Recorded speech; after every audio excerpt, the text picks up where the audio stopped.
The Project Gutenberg ebook of Philippine Folk Tales, by Mabel Cole. This ebook is for the use of anyone anywhere at no cost and with almost no restrictions whatsoever. You may copy it, give it away or reuse it under the terms of the Project Gutenberg license included with this ebook or online at www.gutenberg.org. Title: Philippine Folk Tales. Author: Mabel Cole. Release date: March 27, 2008. Ebook number 12814. Language: English. Start of this Project Gutenberg ebook. Philippine Folk Tales produced by this ebook is produced by Jeroen Hellingman and the online distributed proofreading team at http://www.pgdp.net. Illustrations have been added from a copy made available at the Internet Archive. Philippine Folk Tales compiled and annotated by Mabel Cole. Illustrations from photographs by Faye Cooper Cole. Chicago: A. C. McClurg & Co. 1916. Copyright A. C. McClurg & Co. 1916. Published November, 1916. Copyrighted in Great Britain. W. F. Hall Minting Company, Chicago. Preface. From time to time since the American occupation of the islands, Philippine folk tales have appeared in scientific publications, but never, so far as the writer is aware, has there been an attempt to offer to the general public a comprehensive popular collection of this material. It is my earnest hope that this collection of tales will give those who are interested opportunity to learn something of the magic, superstitions, and weird customs of the Filipinos, and to feel the charm of their wonder world as it is pictured by these dark-skinned inhabitants of our island possessions. In company with my husband, who was engaged in ethnological work for the Field Museum of Natural History, it was my good fortune to spend 4 years among the wild tribes of the Philippines. During this time we frequently heard these stories, either related by the people in their homes and around the campfires or chanted by the pagan priests in communion with the spirits.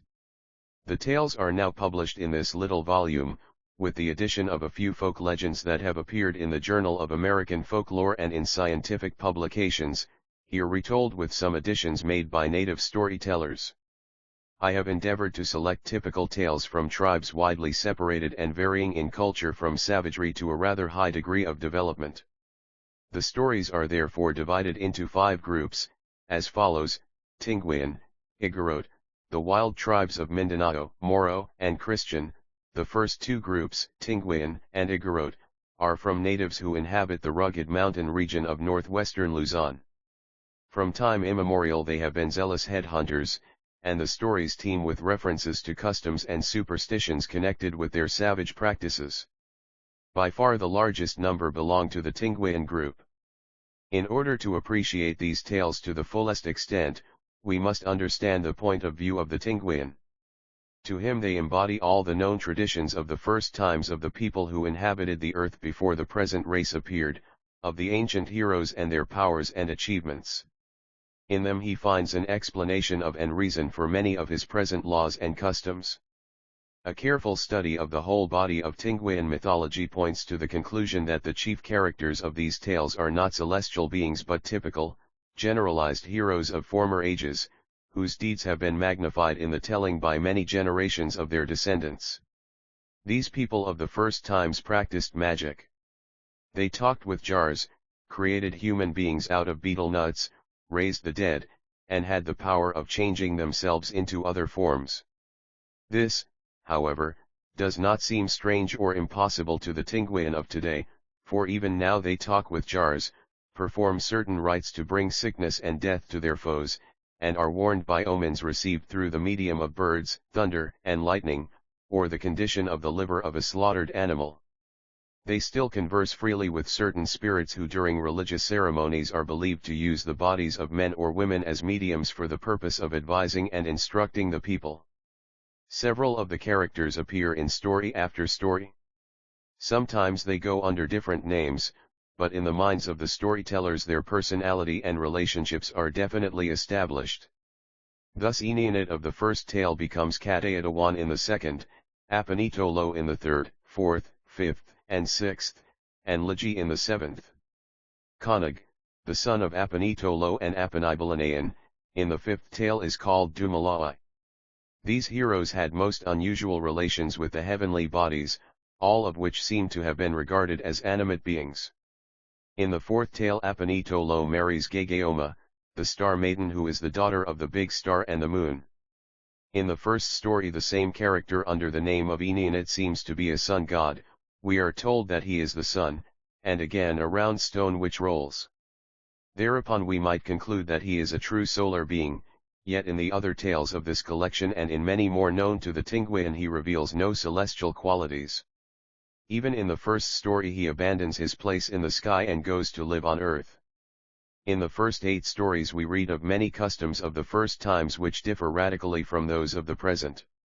But a careful analysis of all the known lore of this people points to the belief that many of these accounts depict a period when similar customs did exist among the people, or else were practiced by emigrants who generations ago became amalgamated with the Tinguian and whose strange customs finally became attributed to the people of the tales. The stories numbered 9 to 16 are of a somewhat different type, and in them the Tinguian finds an explanation of many things, such as, how the people learned to plant, and to cure diseases, where they secured the valuable jars and beads, and why the moon has spots on its face. All these stories are fully believed, the beads and jars are considered precious, and the places mentioned are definitely known. While the accounts seem to be of fairly recent origin, they conflict neither with the fundamental ideas and traditions of the first times nor with the beliefs of today. Stories 17 to 23 are regarded as fables and are told to amuse the children or to while away the midday hours when the people seek shaded spots to lounge or stop on the trail to rest. Most of them are known to the Christianized tribes throughout the islands and show great similarity to the tales found in the islands to the south and, in some cases, in Europe. In many of them the chief incidents are identical with those found elsewhere, but the storytellers, by introducing old customs and beliefs, have molded and colored them until they reflect the common ideas of the Tinguian. The third group includes stories from several wild tribes who dwell in the large island of Mindanao. Here are people who work in brass and steel, build good dwellings, and wear hemp clothing elaborately decorated with beads, shell discs, and embroidery, but who still practice many savage customs, including slavery and human sacrifice. The fourth division gives 2 tales from the Moro, hardy Malayan warriors whose ancestors early became converts to the faith of Mohammed. Their teachers were the Arabian traders who, about 1400, succeeded in converting many of the Malay Icelanders to the faith of the Prophet. The last group contains the stories of the Christianized natives, those who accepted the rule of Spain and with it the Catholic religion. Their tales, while full of local color, nevertheless show the influence of the European tutors. They furnish an excellent opportunity to contrast the literature of the savage headhunters with that of the Moro and Christian tribes and to observe how various recent influences have modified the beliefs of people who not many centuries ago were doubtless of a uniform grade of culture. It is interesting, too, to note that European tales brought into the islands by Mohammedan and Christian rulers and traders have been worked over until, at first glance, they now appear indigenous. Owing to local coloring, these tales have various forms. Still we find many incidents which are held in common by all the tribes of the archipelago and even by the people of Borneo, Java, Sumatra, and India. Some of these similarities and parallelisms are indicated in the footnotes throughout the book. Contents Group I, Tinguian Apanibalanayan and the Sun 6 Apanibalanayan 17 Gawagaan of Adasan 25 The story of Gagaoma who lives up above 37 The story of Dumalai 44 The story of Kanag 50 The story of Tikgai 56 The story of Sayan 60 The Sun and the Moon 65 How the Tinguian learned to plant 66 Magsai 68 The tree with the agate beads 71 The striped blanket 73 The Allen and the Hunters 74 The Man and the Allen 77 Sagsagat 79 The Mistaken Gifts 82 The Boy Who Became a Stone 84 The Turtle and the Lizard 86 The Man with the Coconuts 88 The Carabao and the Shell 89 The Alligator's Fruit 90 Dochdog 91 Group 2, Igorot The Creation 99 The Flood Story 102 Lumawig on Earth 105 How the First Head Was Taken 111 The Serpent Eagle 113 The Tattooed Men 115 Thailand, The Rice Bird 117 Group 3, the Wild Tribes of Mindanao Bukidnon. How the Moon and Stars Came to Be 124, the Flood Story 125, Magbangal 127, How Children Became Monkeys 130, Bulanawan and Agio 131, Bagabo Origin 133, Lumabet 135, Bailon the Story of the Creation 139, In the Beginning 141, Mandaya the Children of the Limocan 143, The Sun and the Moon 145, Sabanan the Widow's Son 147, Group 4, Moro Mythology of Mindanao 157, The Story of Bantagan 163, Group V, The Christianized Tribes Ilocano, The Monkey and the Turtle 176, The Poor Fisherman and His Wife 179, The Presidente Who Had Horns 181, The Story of a Monkey 183, The White Squash 185, Tagalog The Creation Story 187, The Story of Benito 189, The Adventures of Juan 196, Juan Gathers Guavas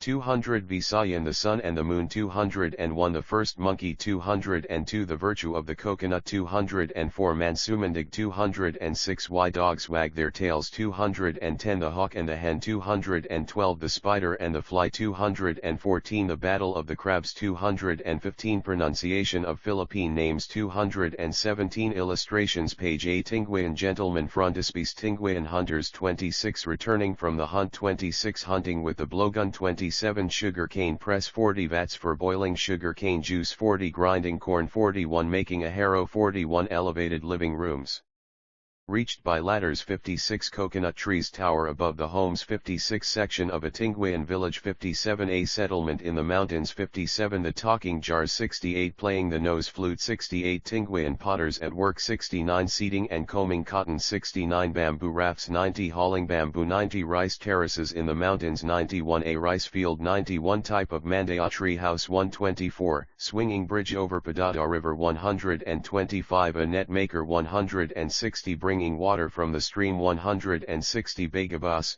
Davao, Mindanao 161, A rice granary 196, Methods of transportation 197, A store in a Christianized village 197, Tinguian introduction, The dim light of stars filtered through the leafy canopy above us, and the shadowy form of our guide once more appeared at my horse's head. It was only for an instant, however, and then we were plunged again into the inky darkness of a tropical jungle. We had planned to reach the distant Tinguian village in the late afternoon, but had failed to reckon with the deliberateness of native carriers. It was only by urging our horses that we were able to ford the broad Abra ere the last rays of the sun dropped behind the mountains. And then, in this land of no twilights, night had settled quickly over us. We had made our way up the mountainside, through the thick jungle, only to find that the trail, long imperceptible to us, had escaped even the keen eyes of our guide.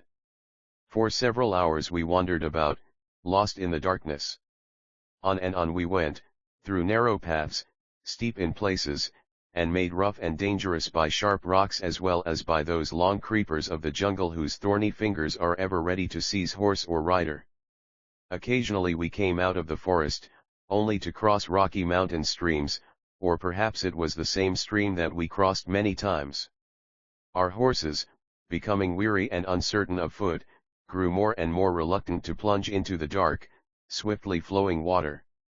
And our patience was nearly exhausted when we at last caught sight of dim lights in the valley below. Half an hour later we rode into Manabo. I shall never forget that first picture. It was a weird spectacle. Coming out of the darkness, we were almost convinced that we had entered a new world. Against the blackness of the night, grass-roofed houses stood outlined in the dim light of a bonfire, and squatting around that fire, unclad save for gay blankets wrapped about their shoulders, were brown-skinned men smoking long pipes, while women bedecked with bright beads were spinning cotton. As they worked in the flickering light, they stretched their distaffs at arm's length into the air like witches waving their wands, and with that the elfland picture was complete. In the stillness of the night a single voice could be heard reciting some tale in a sing-song tone, which was interrupted only when peals of laughter burst forth from the listeners, or when a scrawny dog rose to bark at an imaginary noise until the shouts of the men quieted him and he returned to his bed in the warm ashes. Later we learned that these were the regular social gatherings of the Tinguian, and every night during the dry season one or more of these bonfires were to be seen in the village. After we had attained to the footing of welcome guests in these circles, we found that a good storyteller was always present, and, while the men smoked, the women spun, and the dogs slept, he entertained us with tales of heroes who knew the magic of the betel nut, or with stories of spirits and their power over the lives of men. The following are some of the tales heard first around the campfire of the distant mountain village. Apanibalanayan and the son Tinguian. One day Apanibalanayan and her sister-in-law went out to gather greens. They walked to the woods to the place where the siksiklat grew, for the tender leaves of this vine are very good to eat. Suddenly while searching about in the underbrush, Apanibalanayan cried out with joy, for she had found the vine, and she started to pick the leaves. Pull as hard as she would, however, the leaves did not come loose, and all at once the vine wound itself around her body and began carrying her upward. One far up through the air she went until she reached the sky, and there the vine set her down under a tree. Apanibalanayan was so surprised to find herself in the sky that for some time she just sat and looked around, and then, hearing a rooster crow, she arose to see if she could find it. Not far from where she had sat was a beautiful spring surrounded by tall betel nut trees whose tops were pure gold. Rare beads were the sands of the spring, and the place where the women set their jars when they came to dip water was a large golden plate. As Apanibalanayan stood admiring the beauties of this spring, she beheld a small house nearby, and she was filled with fear lest the owner should find her there. She looked about for some means of escape and finally climbed to the top of a betel nut tree and hid. Now the owner of this house was Igorot to the sun, but he was never at home in the daylight, for it was his duty to shine in the sky and give light to all the world. At the close of the day when the big star took his place in the sky to shine through the night, Igorot returned to his house, but early the next morning he was always off again. From her place in the top of the betel nut tree, Apanibalanayan saw the sun when he came home at evening time, and again the next morning she saw him leave. When she was sure that he was out of sight she climbed down and entered his dwelling, for she was very hungry. She cooked rice, and into a pot of boiling water she dropped a stick which immediately became fish 3 so that she had all she wished to eat. When she was no longer hungry, she lay down on the bed to sleep. Now late in the afternoon Igorot returned from his work and went to fish in the river near his house, and he caught a big fish. While he sat on the bank cleaning his catch, he happened to look up toward his house and was startled to see that it appeared to be on fire. 4 He hurried home, but when he reached the house he saw that it was not burning at all, and he entered. On his bed he beheld what looked like a flame of fire, but upon going closer he found that it was a beautiful woman fast asleep. Igorot stood for some time wondering what he should do, and then he decided to cook some food and invite this lovely creature to eat with him. He put rice over the fire to boil and cut into pieces the fish he had caught. The noise of this awakened Apanibalanayan, and she slipped out of the house and back to the top of the betel nut tree. The son did not see her leave, and when the food was prepared he called her, but the bed was empty and he had to eat alone. That night Igorot could not sleep well, for all the time he wondered who the beautiful woman could be. The next morning, however, he rose as usual and set forth to shine in the sky, for that was his work. That day Apanibalanayan stole again to the house of the sun and cooked food, and when she returned to the betel nut tree she left rice and fish ready for the sun when he came home. Late in the afternoon Igorot went into his home, and when he found pots of hot rice and fish over the fire he was greatly troubled. After he had eaten he walked a long time in the fresh air. Perhaps it is done by the lovely woman who looks like a flame of fire, he said. If she comes again I will try to catch her. The next day the sun shone in the sky as before, and when the afternoon grew late he called to the big star to hurry to take his place, for he was impatient to reach home. As he drew near the house he saw that it again looked as if it was on fire. He crept quietly up the ladder, and when he had reached the top he sprang in and shut the door behind him. Apanibalanayan, who was cooking rice over the fire, was surprised and angry that she had been caught, but the son gave her betel nut 5 which was covered with gold, and they chewed together and told each other their names. Then Apanibalanayan took up the rice and fish, and as they ate they talked together and became acquainted. After some time Apanibalanayan and the sun were married, and every morning the sun went to shine in the sky, and upon his return at night he found his supper ready for him. He began to be troubled, however, to know where the food came from, for though he brought home a fine fish every night, Apanibalanayan always refused to cook it. One night he watched her prepare their meal, and he saw that, instead of using the nice fish he had brought, she only dropped a stick into the pot of boiling water. "Why do you try to cook a stick?" asked Enionit in surprise. "So that we can have fish to eat," answered his wife.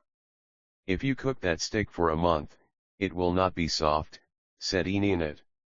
"Take this fish that I caught in the net, for it will be good." But Apanibalanayan only laughed at him, and when they were ready to eat she took the cover off the pot and there was plenty of nice soft fish. The next night and the next, Apanibalanayan cooked the stick, and Enionit became greatly troubled for he saw that though the stick always supplied them with fish, it never grew smaller. Finally he asked Apanibalanayan again why it was that she cooked the stick instead of the fish he brought, and she said, "Do you not know of the woman on earth who has magical power and can change things?" "Yes," answered the son, "and now I know that you have great power." "Well, then," said his wife, "do not ask again why I cooked the stick." And they ate their supper of rice and the fish which the stick made. One night not long after this Apanibalanayan told her husband that she wanted to go with him the next day when he made light in the sky.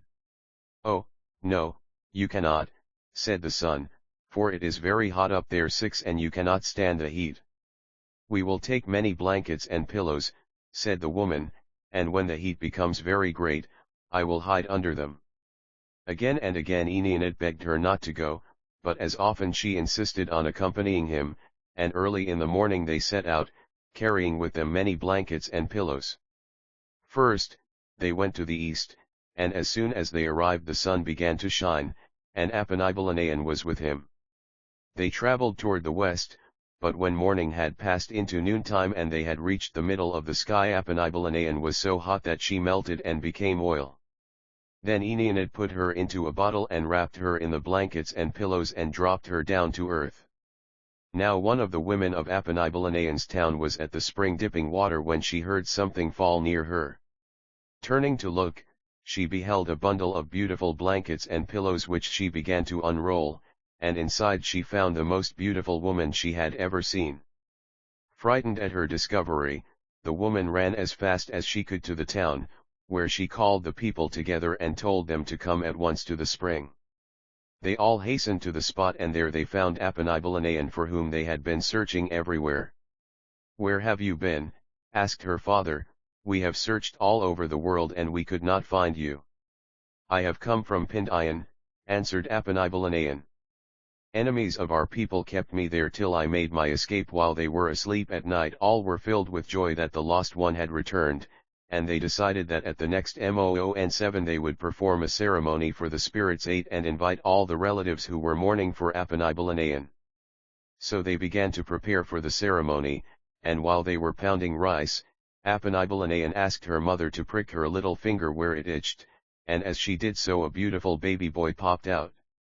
The people were very much surprised at this, and they noticed that every time he was bathed the baby grew very fast so that, in a short time, he was able to walk. Then they were anxious to know who was the husband of Apanibalanayan, but she would not tell them, and they decided to invite everyone in the world to the ceremony that they might not overlook him.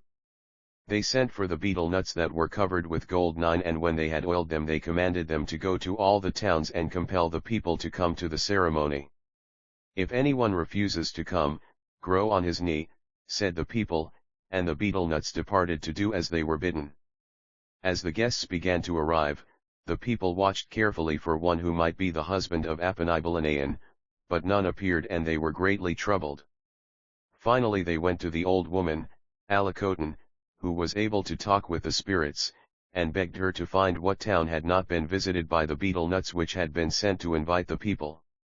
After she had consulted the spirits, the old woman said, "You have invited all the people except Igorot, who lives up above.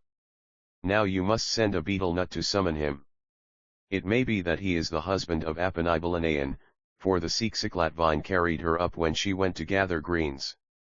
So a betel-nut was called and bidden to summon Igorot. The betel-nut went up to the sun, who was in his house, and said, "Good morning, Sunday. I have come to summon you to a ceremony which the father and mother of Apanibalanayan are making for the spirits. If you do not want to go, I will grow on your head." "10 grow on my head," said the Sunday. "I do not wish to go." So the betel-nut jumped upon his head and grew until it became so tall that the sun was not able to carry it, and he was in great pain. "Oh, grow on my pig," begged the Sunday. So the betel-nut jumped upon the pig's head and grew, but it was so heavy that the pig could not carry it and squealed all the time. At last the sun saw that he would have to obey the summons, and he said to the betel-nut, "Get off my pig and I will go." So Igorot came to the ceremony, and as soon as Apanibalanayan and the baby saw him, they were very happy and ran to meet him. Then the people knew that this was the husband of Apanibalanayan, and they waited eagerly for him to come up to them.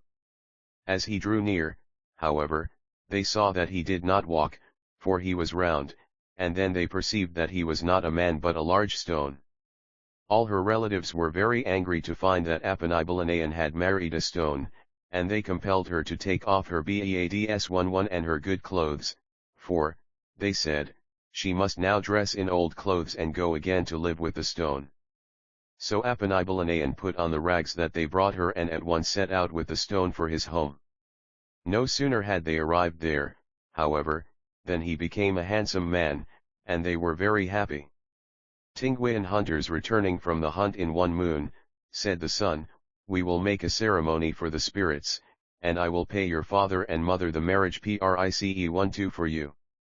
This pleased Apanibalanayan very much, and they used magic so that they had many neighbors who came to pound rice for them and to build a large spirit house. 14 Then they sent oiled betel nuts to summon their relatives to the ceremony. The father of Apanibalanayan did not want to go, but the betel nut threatened to grow on his knee if he did not. So he commanded all the people in the town to wash their hair and their clothes, and when all was ready they set out. When they reached the town they were greatly surprised to find that the stone had become a man, and they chewed the magic betel nuts to see who he might be. It was discovered that he was the son of a couple in Apanibalanayan's own town, and the people all rejoiced that this couple had found the son whom they had thought lost.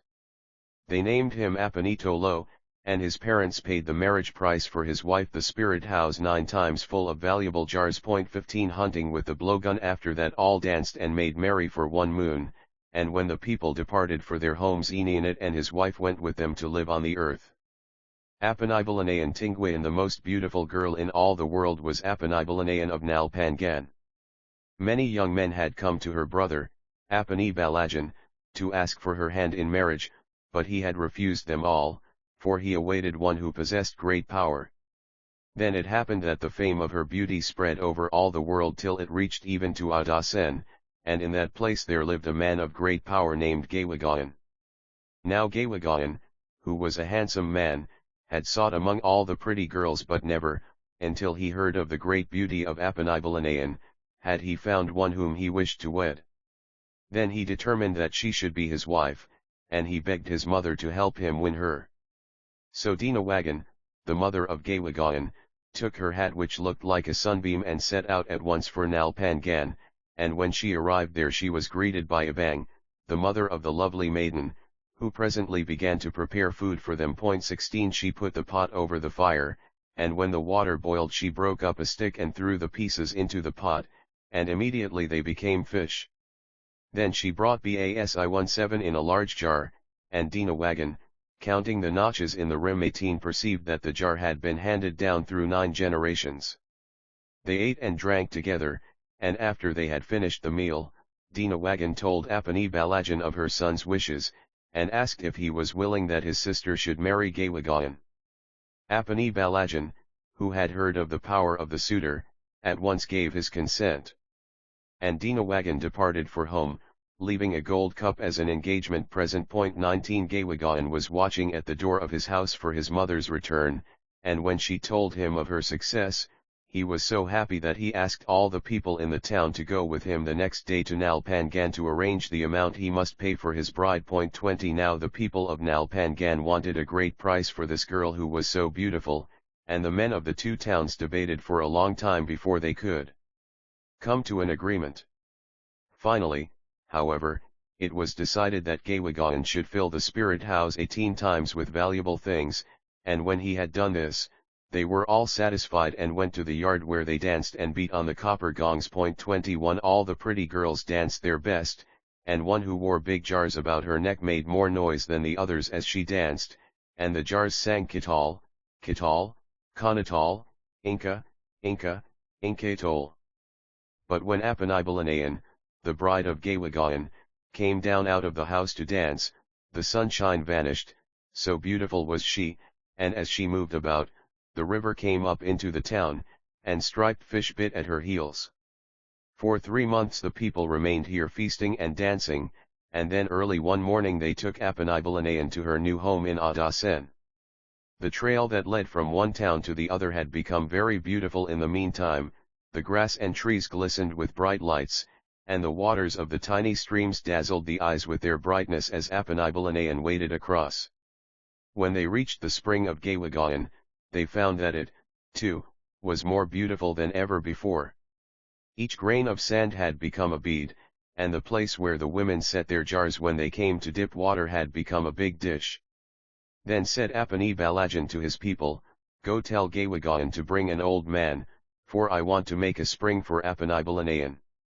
So an old man was brought and Apanibalajan cut off his head and put it in the ground, and sparkling water bubbled up. 22 The body he made into a tree to shade his sister when she came to dip water, and the drops of blood as they touched the ground were changed into valuable beads.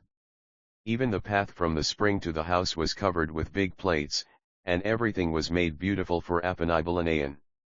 Now during all this time Apanibalanayan had kept her face covered so that she had never seen her husband, for although he was a handsome man, one of the pretty girls who was jealous of the bride had told her that he had 3 noses, and she was afraid to look at him. After her people had all returned to their homes, she grew very unhappy, and when her mother-in-law commanded her to cook she had to feel her way around, for she would not uncover her face. Finally she became so sad that she determined to run away.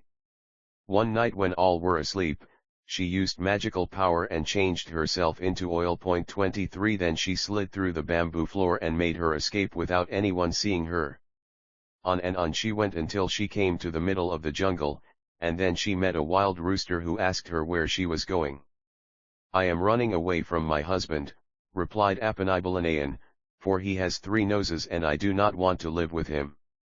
"Oh," said the rooster, "some crazy person must have told you that. Do not believe it. Gawagan is a handsome man, for I have often seen him when he comes here to snare chickens." 24 But Apanibalanayan paid no heed to the rooster, and she went on until she reached a big tree where perched a monkey, and he also asked where she was going. "I am running away from my husband," answered the girl, "for he has 3 noses and I do not want to live with him."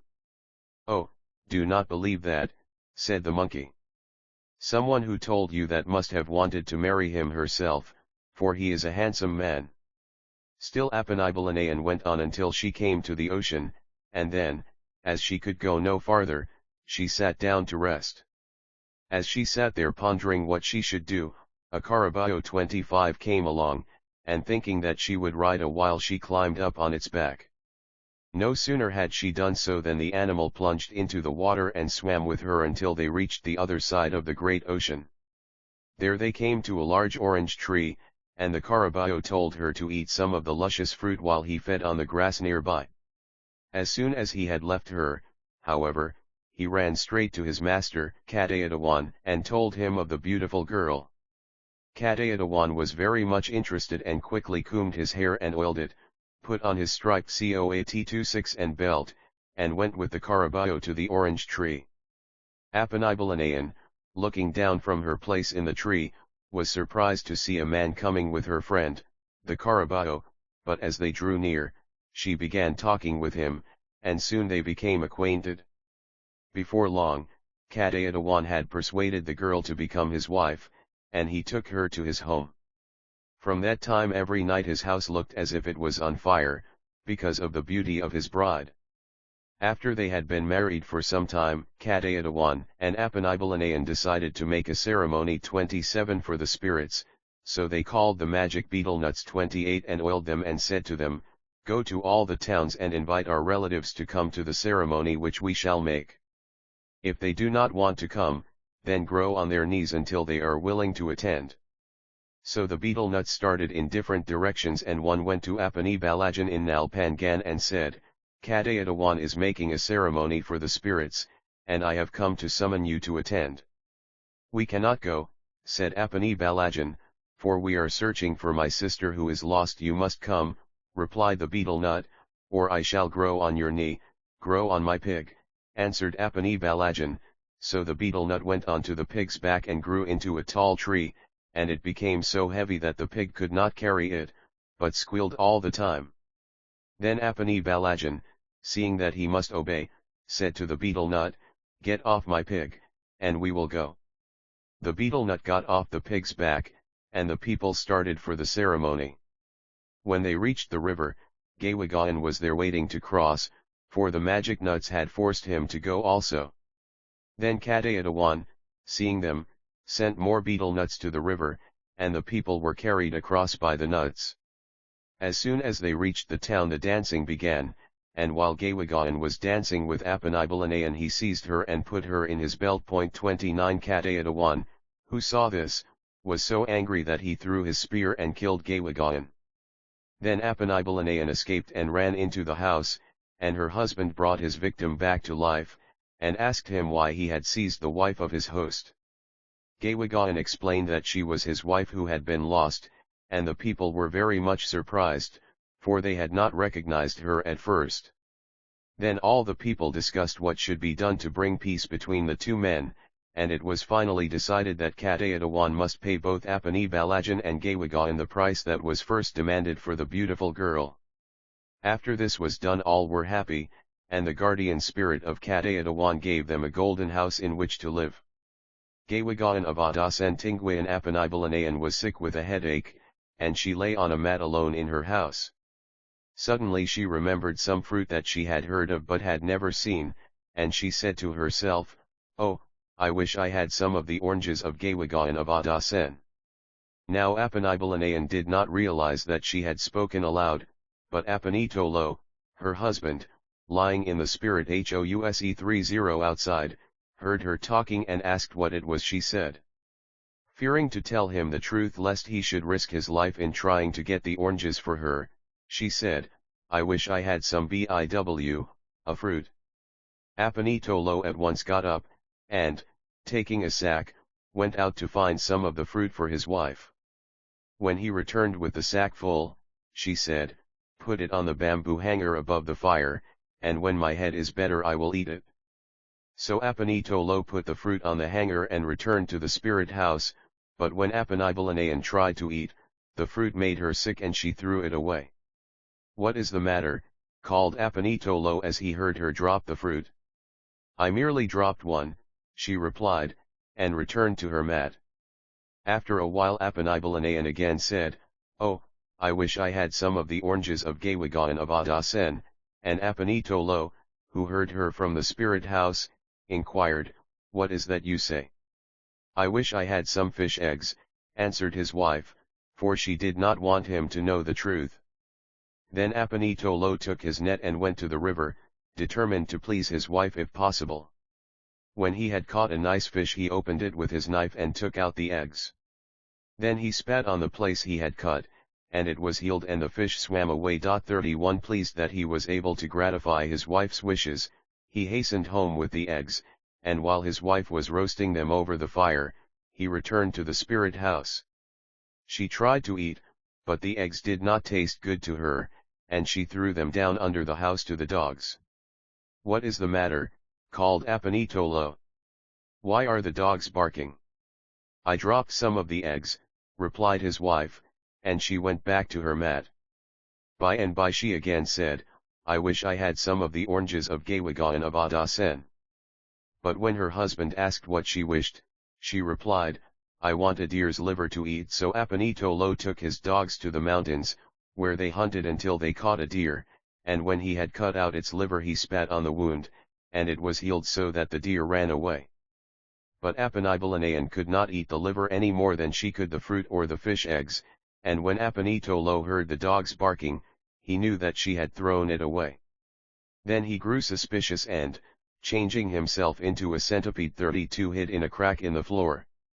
And when his wife again wished for some of the oranges, he overheard her. Why did you not tell me the truth, Apanibalanan? He asked. Because, she replied, no one who has gone to Adasen has ever come back, and I did not want you to risk your life. Nevertheless Apanitolo determined to go for the oranges, and he commanded his wife to bring him rice straw.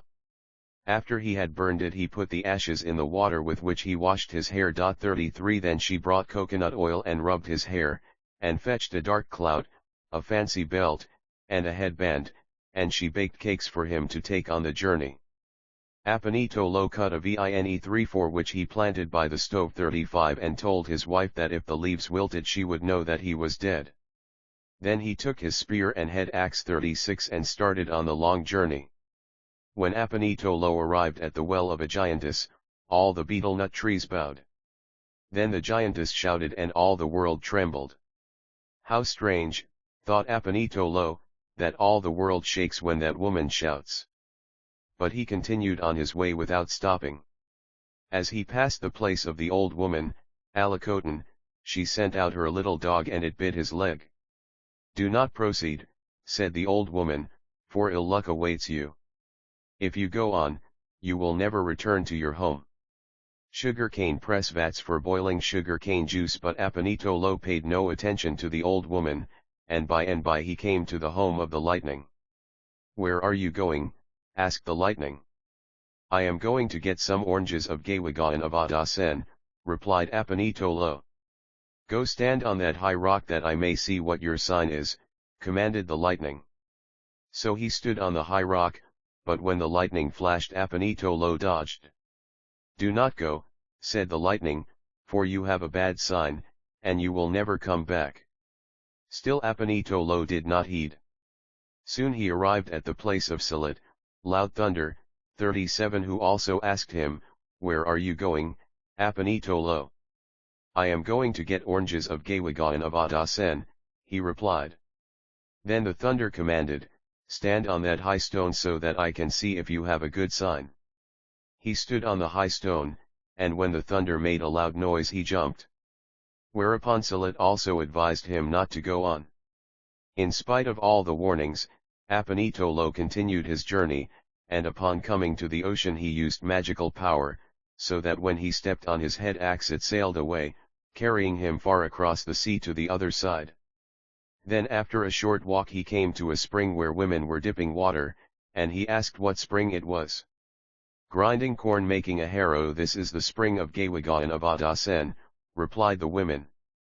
And who are you that you dare come here? Without replying he went on toward the town, but he found that he could not go inside, for it was surrounded by a bank which reached almost to the sky. While he stood with bowed head pondering what he should do, the chief of the spiders came up and asked why he was so sorrowful. I am sad, answered Apanitolo, because I cannot climb up this bank. Then the spider went to the top and spun a thread 38 and upon this Apanitolo climbed up into town. Now Gawagaan was asleep in his spirit house, and when he awoke and saw Apanitolo sitting near, he was surprised and ran toward his house to get his spear and head axe, but Apanitolo called to him, saying, Good morning, cousin Gawagaan. Do not be angry, I only came to buy some of your oranges for my wife. Then Gawagaan took him to the house and brought a whole carabao 39 for him to eat, and he said, If you cannot eat all the carabao, you cannot have the oranges for your wife. Apanitolo grew very sorrowful, for he knew that he could not eat all the meat, but just at that moment the chief of the ants and flies came to him and inquired what was the trouble. As soon as he was told, the chief called all the ants and flies and they ate the whole carabao. Apanitolo, greatly relieved, went then to Gawagan and said, "I have finished eating the food which you gave me." Gawagan was greatly surprised at this, and, leading the way to the place where the oranges grew, he told Apanitolo to climb the tree and get all he wanted. As he was about to ascend the tree, Apanitolo noticed that the branches were sharp knives, so he went as carefully as he could. Nevertheless, when he had secured 2 oranges, he stepped on one of the knives and was cut. He quickly fastened the fruit to his spear, and immediately it flew away straight to his town and into his house. Apanibalayan was just going down the bamboo ladder out of the house, and hearing something drop on the floor she went back to look and found the oranges from Adasen. She eagerly ate the fruit, rejoicing that her husband had been able to reach the place where they grew. Then she thought to look at the vine, whose leaves were wilted, and she knew that her husband was dead. Soon after this a son was born to Apanibalayan, and she called his name Konig. He grew rapidly, becoming a strong lad, and he was the bravest of all his companions. One day while Konig was playing out in the yard, he spun his top and it struck the garbage pot of an old woman, who became very angry and cried, "If you were a brave boy, you would get your father whom Gawagan killed." Konig ran to the house crying, and asked his mother what the old woman meant, for he had never heard the story of his father's death. As soon as he learned what had happened, the boy determined to search for his father, and, try as she would, his mother could not dissuade him. As he was departing through the gate of the town with his spear and head axe, Konig struck his shield and it sounded like 1,000 warriors. "How brave that boy is," said the surprised people. "He is braver even than his father." When he reached the spring of the giantess, he again struck his shield and shouted so that the whole world trembled. Then the giantess said, "I believe that someone is going to fight, and he will have success." As soon as Konig reached the place where the old woman, Alakotan, lived, she sent her dog after him, but with one blow of his head axe he cut off the dog's head. Then Alakotan asked where he was going, and when he had told her, she said, "Your father is dead, but I believe that you will find him, for you have a good sign." He hurried on and arrived at the place where lightning was, and it asked, "Where are you going, little boy?" "I am going to Adasen to get my father," answered Konig. "Go stand on that high rock that I may see what your sign is," said the lightning. So he stood on the high rock, and when the bright flash came he did not move, and the lightning bade him hasten on, as he had a good sign. The thunder, which saw him passing, also called to ask where he was going, and it commanded him to stand on the high rock. And when the thunder made a loud noise Konig did not move, and it bade him go on, as his sign was good.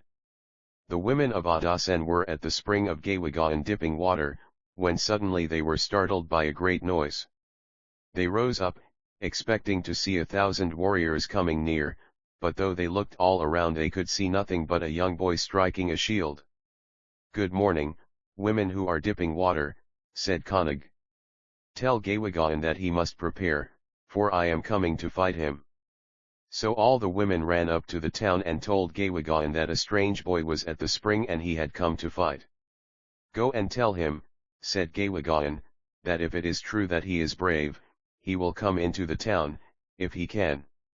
When Konig reached the high bank outside the town, he jumped like a flitting bird up the bank into the town and went straight to the spirit house of Gawagan. He noticed that the roofs of both the dwelling and the spirit houses were of hair, and that around the town were many heads 40, and he pondered, "This is why my father did not return. Gawagan is a brave man, but I will kill him."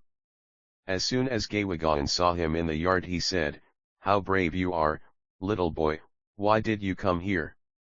"I came to get my father," answered Konig, "for you kept him when he came to get oranges for my mother. If you do not give him to me, I will kill you."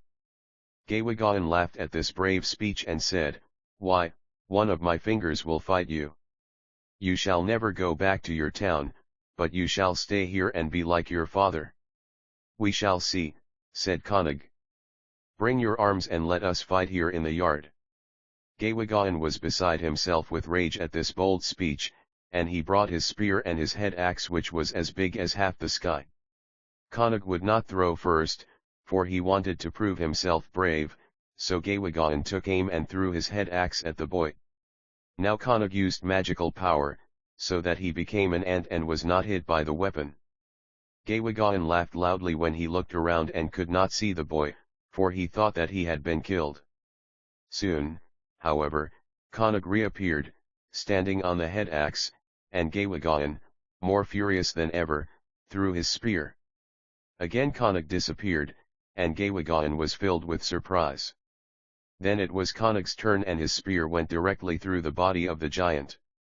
He ran quickly and cut off 5 of the heads 41, but the 6th he spared until Gawagan should have shown him his father.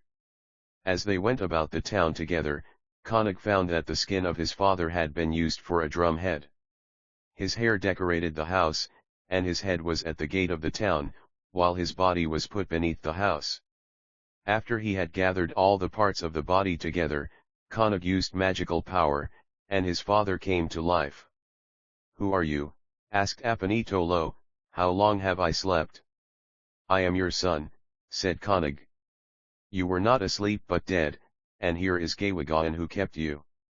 Take my head axe and cut off his remaining head." So Apanitolo took the head axe, but when he struck Gawagan it did not injure him. "What is the matter, father?" asked Konig, and taking the weapon he cut off the 6th head of Gawagan. Then Konig and his father used magic so that the spears and head axes flew about, killing all the people in the town, and the heads and valuable things went to their home. When Apanibalanayan saw all these come into her house, she ran to look at the vine by the stove, and it was green and looked like a jungle. Then she knew that her son was alive, and she was happy. And when the father and son returned, all the relatives came to their house for a great feast, and all were so happy that the whole world smiled. The story of Gagaoma who lives up above Tinguian. One day, while Apanitolo sat weaving a basket under his house, he began to feel very hungry and longed for something sweet to chew. Then he remembered that his field was still unplanted.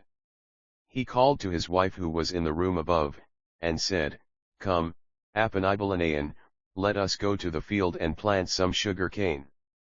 So Apanibalanayan came down out of the house with a bamboo tube 42, and while she went to the spring to fill it with water, Apanitolo made some cuttings, and they went together to the field, which was some distance from the house.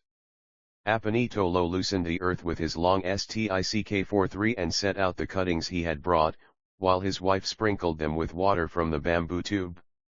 And when they had filled the field, they returned home, happy to think of the splendid cane they should have. After 7 days Apanitolo went back to the field to see if the plants had lived, and he found that the leaves were already long and pointed. This delighted him, and while he stood looking at it he grew impatient and determined to use his magical power so that the cane would grow very fast. In 5 days he again visited the field and found that the stalks were tall and ready to chew. He hurried home to tell Apanibalanayan how fast their plants had grown, and she was proud of her powerful husband. Now about this time Gagaoma, who was the daughter of Bagbagok, a big star, and Sinag, the moon, looked down from her home in the sky, and when she saw the tall sugar cane growing below, she was seized with a desire to chew it. She called to her father, Bagbagok, and said, "Oh, father, please send the stars down to the earth to get some of the sugar cane that I see, for I must have it to chew." So Bagbagok sent the stars down, and when they reached the bamboo fence that was around the field they sprang over it, and each broke a stalk of the cane and pulled some beans which Apanibalanayan had planted, and the stems of these beans were of gold. Gagaoma was delighted with the things that the stars brought her. She cooked the beans with the golden stems and spent long hours chewing the sweet cane. When all that the stars brought was gone, however, she grew restless and called to her father, the big star, "Come, father, and go with me to the place where the sugar cane grows, for I want to see it now." Bagbagok called many stars to accompany him, and they all followed Gegeoma down to the place where the sugar cane grew. Some sat on the bamboo fence, while others went to the middle of the field, and all ate as much as they wished. The day following this, Apanitolo said to his wife, "Apanibalayan, I am going to the field to see if the bamboo fence is strong, for the Carabao will try to get in to eat our sugar cane." So he set out, and when he reached the field and began looking along the fence to see if it was strong, he kept finding the stalks that the stars had chewed, and he knew that someone had been there. He went into the middle of the field, and there on the ground was a piece of gold, and he said to himself, "How strange this is! I believe some beautiful girl must have chewed my cane. I will watch tonight, and maybe she will return for more." As darkness came on, he had no thought of returning home, but he made his meal of the sugar cane, and then hid in the tall grass near the field to wait.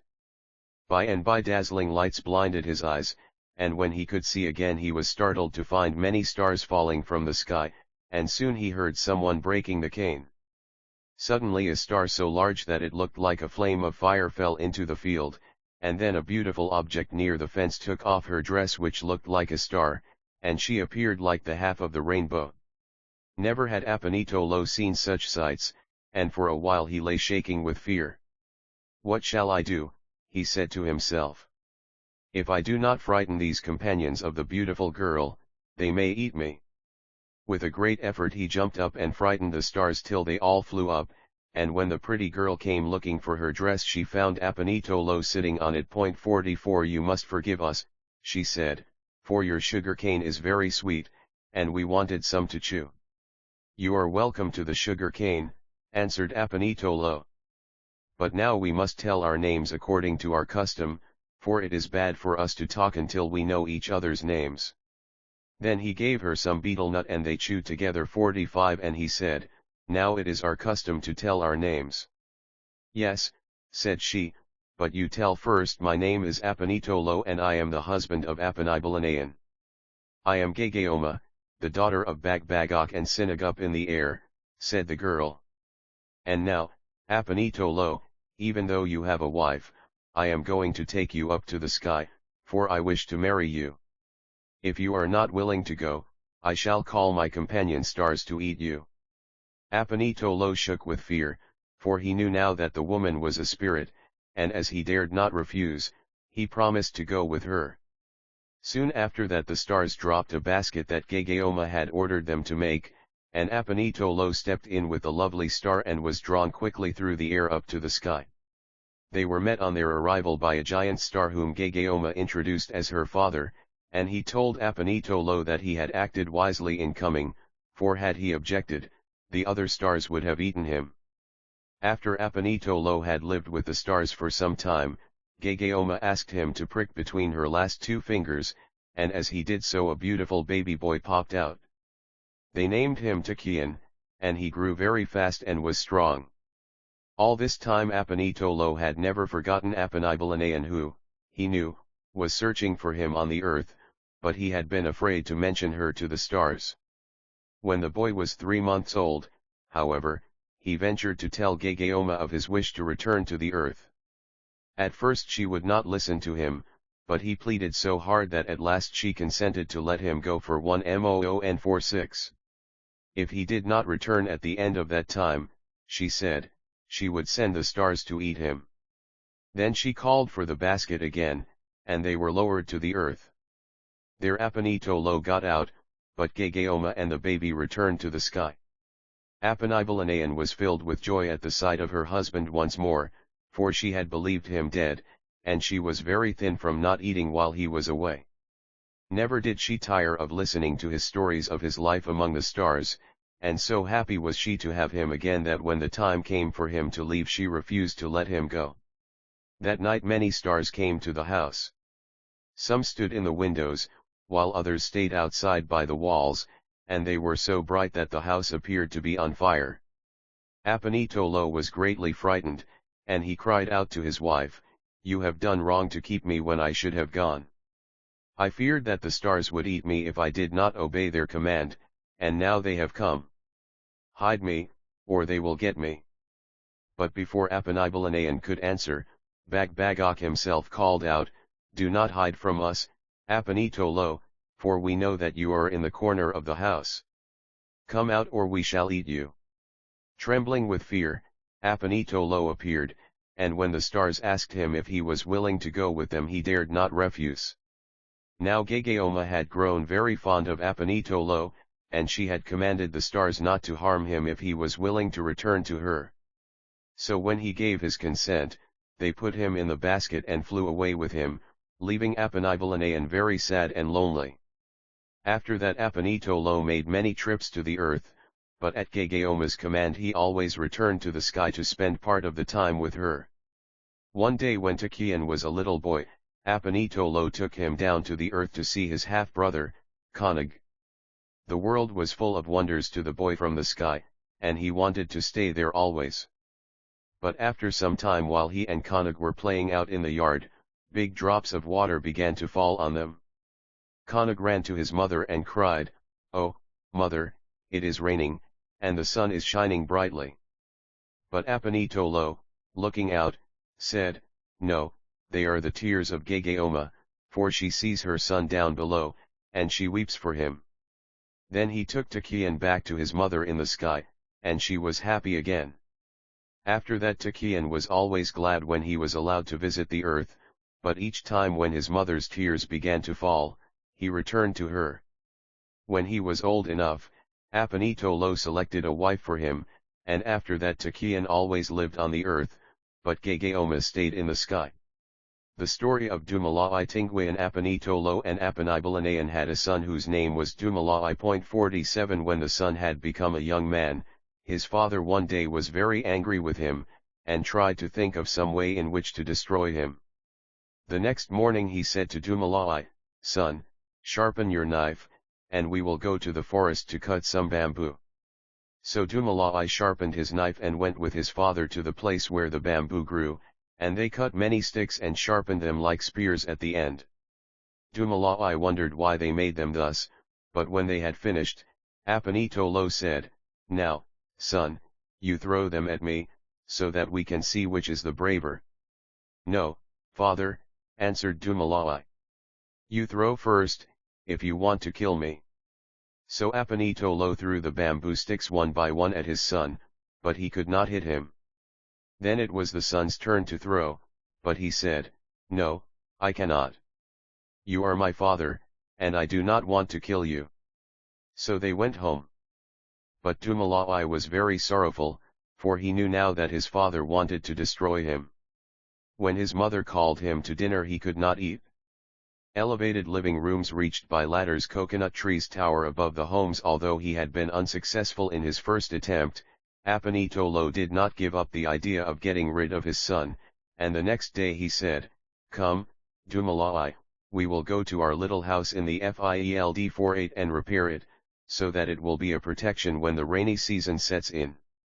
The father and son went together to the field, and when they reached the little house, Apanitolo, pointing to a certain spot in the ground, said, "Dig there, and you will find a jar of Basi-49 which I buried when I was a boy. It will be very good to drink now." Dumalai dug up the jar and they tasted the wine, and it was so pleasing to them that they drank 3 coconut shells full, and Dumalai became drunk. While his son lay asleep on the ground, Apanitolo decided that this was a good time to destroy him, so he used his magical power and there arose a great storm which picked up Dumalai in his sleep and carried him far away. And the father went home alone. Section of a Tinguian village. A settlement in the mountains. Now when Dumalai awoke, he was in the middle of a field so wide that whichever way he looked, he could not see the end. There were neither trees nor houses in the field and no living thing except himself. And he felt a great loneliness. By and by he used his magical power, and many betel nuts grew in the field, and when they bore fruit it was covered with gold. "This is good," said Dumalai, "for I will scatter these betel nuts and they shall become people 50 who will be my neighbors." So in the middle of the night he cut the gold-covered betel nuts into many small pieces which he scattered in all directions. And in the early morning, when he awoke, he heard many people talking around the house, and many roosters crowed. Then Dumalai knew that he had companions, and upon going out he walked about where the people were warming themselves 51 by fires in their yards, and he visited them all. In one yard was a beautiful maiden, Dapilizan, and after Dumalai had talked with her and her parents, he went on to the other yards, but she was ever in his thoughts. As soon as he had visited all the people, he returned to the house of Dapilizan and asked her parents if he might marry her. They were unwilling at first, for they feared that the parents of Dumalai might not like it, but after he had explained that his father and mother did not want him, they gave their consent, and Dapilizan became his bride. Soon after the marriage they decided to perform a ceremony 52 for the spirits. So Dapilizan sent for the betel-nuts which were covered with gold 53, and when they were brought to her, she said, "You betel-nuts that are covered with gold, come here and oil yourselves and go and invite all the people in the world to come to our ceremony." So the betel-nuts oiled themselves and went to invite the people in the different towns. Soon after this Apanibalanayan, the mother of Dumalai, sat alone in her house, still mourning the loss of her son, when suddenly she was seized with a desire to chew betel nut. "What ails me?" she said to herself, "why do I want to chew? I had not intended to eat anything while Dumalai was away." So saying, she took down her basket that hung on the wall, and saw in it a betel nut covered with gold, and when she was about to cut it, it said, "Do not cut me, for I have come to invite you to the ceremony which Dumalai and his wife are to make." Apanibalanayan was very happy, for she knew now that her son still lived, and she told all the people to wash their hair and prepare to go to the rite. So they washed their clothes and their hair and started for the home of Dumalai, and Apanitolo, the father of the boy, followed, but he looked like a crazy man. When the people reached the river near the town, Dumalai sent alligators to take them across, but when Apanitolo got on the alligator's back it dived, and he was thrown back upon the bank of the river. All the others were carried safely over, and Apanitolo, who was left on the bank alone, shouted as if crazy until Dumalai sent another alligator to carry him across. Then Dumalai had food brought 54 and Dapilizan passed Basi in a little jar that looked like a fist 55, and though each guest drank a cupful of the sweet wine the little jar was still a third full. After they had eaten and drunk, Apanibalanayan spoke, and, telling all the people that she was glad to have Dapilizan for a daughter-in-law, added, "Now we are going to pay the marriage price 56 according to our custom. We shall fill the spirit house 579 times with different kinds of jars." Then she called, "You spirits 58 who live in different springs, get the jars which Dumalai must pay as a marriage price for Dapilizan." The spirits did as they were commanded, and when they brought the jars and had filled the spirit house 9 times, Apanibalanayan said to the parents of Dapilizan, "I think that now we have paid the price for your daughter." But Dalanagan, the mother of Dapilizan, was not satisfied, and said, "No, there is still more to pay." "Very well," replied Apanibalanayan. "Tell us what it is and we will pay it." Then Dalanagan called a pet spider and said, "You big spider, go all around the town, and as you go spin a thread 59 on which Apanibalanayan must string golden beads." So the spider spun the thread, and Apanibalanayan again called to the spirits of the springs, and they brought golden beads which they strung on the thread. Then Dalanagan hung on the thread, and when it did not break she declared that the debt was all paid. After this the people feasted and made merry, and when at last they departed for home Dumalai refused to go with his parents, but remained with his wife in the town he had created. The story of Konog Tinguian. When the Rice 60 had grown tall and it was near the time for it to ripen, Apanitolo and Apanibalanayan grew fearful lest the wild pigs should break in and destroy all their crop, so they sent their son, Konog, to the field to guard the grain. Konog willingly went to the place, but when he found that the fences were all strong so that the pigs could not get in, and he was left with nothing to do, life in the little watch house 61 grew lonely, and the boy became very unhappy. Each day Apanitolo carried cooked rice and meat to his son in the field, but Konog could not eat and always bade his father hang it in the watch house until he should want it each time Apanitolo found the food of the day before still untouched, and he began to suspect that the boy was unhappy at having to guard the grain. But he said nothing of his fears to Apanibulanayan. One day after his father had returned home, Konog was so lonely that he used his magical power and became a little bird and flew up into the top of a tree. The next day when Apanitolo came to the field he looked everywhere for his son, and when he could not find him he called, and from the top of a bamboo tree a little bird answered him. Realizing what had happened, the father was very sad and begged his son to come back and be a boy again, but Konog only answered, "I would rather be a bird-62 and carry the messages of the spirits to the people." At last the father went home alone, and he and the boy's mother were filled with grief that they had lost their son. Some time after this, Apanitolo prepared to go out to fight.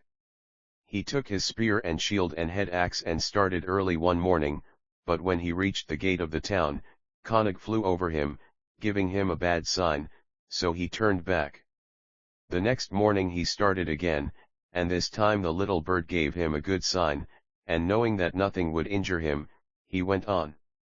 After a long journey he reached a hostile town where the people said they were glad to see him, and added that because he was the first of his people who had dared to enter their town they intended to keep him there. "Oh," said Apanitolo, "if you say that I cannot return home, call all your people together and we will fight." "You are very brave," answered his enemies, "if you wish to fight us all." And when the people had gathered together they laughed at him and said, "Why, one of our fingers would fight you." Nevertheless, Apanitolo prepared to fight, and when the bravest of the enemy threw his spear and head axe at him he jumped and escaped. They noticed that he jumped very high, so they all ran at him, throwing their spears and trying to kill him. But Apanitolo caught all their weapons, and then while they were unarmed he threw his own spear, and it flew about among them until it had killed them all. Then he sent his head axe, and it cut off all the heads of the enemy, and he used magical power so that these heads went to his home in Catalayapan. After that Apanitolo sat down by the gate of the town to rest, and the little bird, flying over his head, called down, "The sign that I gave you was good, father, and you have killed all your enemies." "Yes," said the man, and as he started on the homeward journey the little bird always flew near him. When he reached home, he stuck the heads around the town 63 and commanded the people to go out all over the world and invite everyone and especially the pretty girls to come to a party in celebration of his victory. The people came from all parts of the world, and while they played on the gongs and danced, Apanitolo called to Konog and said, "Come down, my son, do not stay always in the tops of the trees. Come and see the pretty girls and see which one you want to marry. Get the golden cup and give them basi to drink." But Konog answered, "I would rather stay in the tops of the trees and give the signs when anyone goes to fight." Then the father and mother pleaded with him to become a boy once more, begging his forgiveness and promising never again to send him to guard the rice. But he would not listen to them, and only flew away. Finding that they could not win him that way, Apanitolo and Apanibulanayan called the spirit servants, and commanded them to follow Konog wherever he went, and to find a girl whom he would want to marry. So the spirit servants went after him, and wherever he went they followed. By and by they stopped near a well, and there the spirit servants used magic so that all the pretty girls nearby felt very hot, and in the early morning, they came to the well to bathe. One among them was so beautiful that she looked like a flame of fire-64 among the betel-nut blossoms, and when the servants saw her washing her hair they ran to Konog and begged him to come and see her. At first he would not listen to them, but after a while he flew into the top of a betel-nut tree nearby, and when he caught sight of her, he flew into the tree above her head. "But," said he to the servants, "what can I do if I become a man now, for I have no clothes and no headband?" "Do not worry about that," said the spirit servants, "for we have everything here for you." So Konog became a man and put on the clothes and headband, and he went to speak to the girl. He gave her betel nut, and they chewed together, and he said, "My name is Konog and I am the son of Apanitolo and Apanibulanayan. Then the girl said, "My name is Dapilizan and I am the daughter of Bangan and Dalanagan."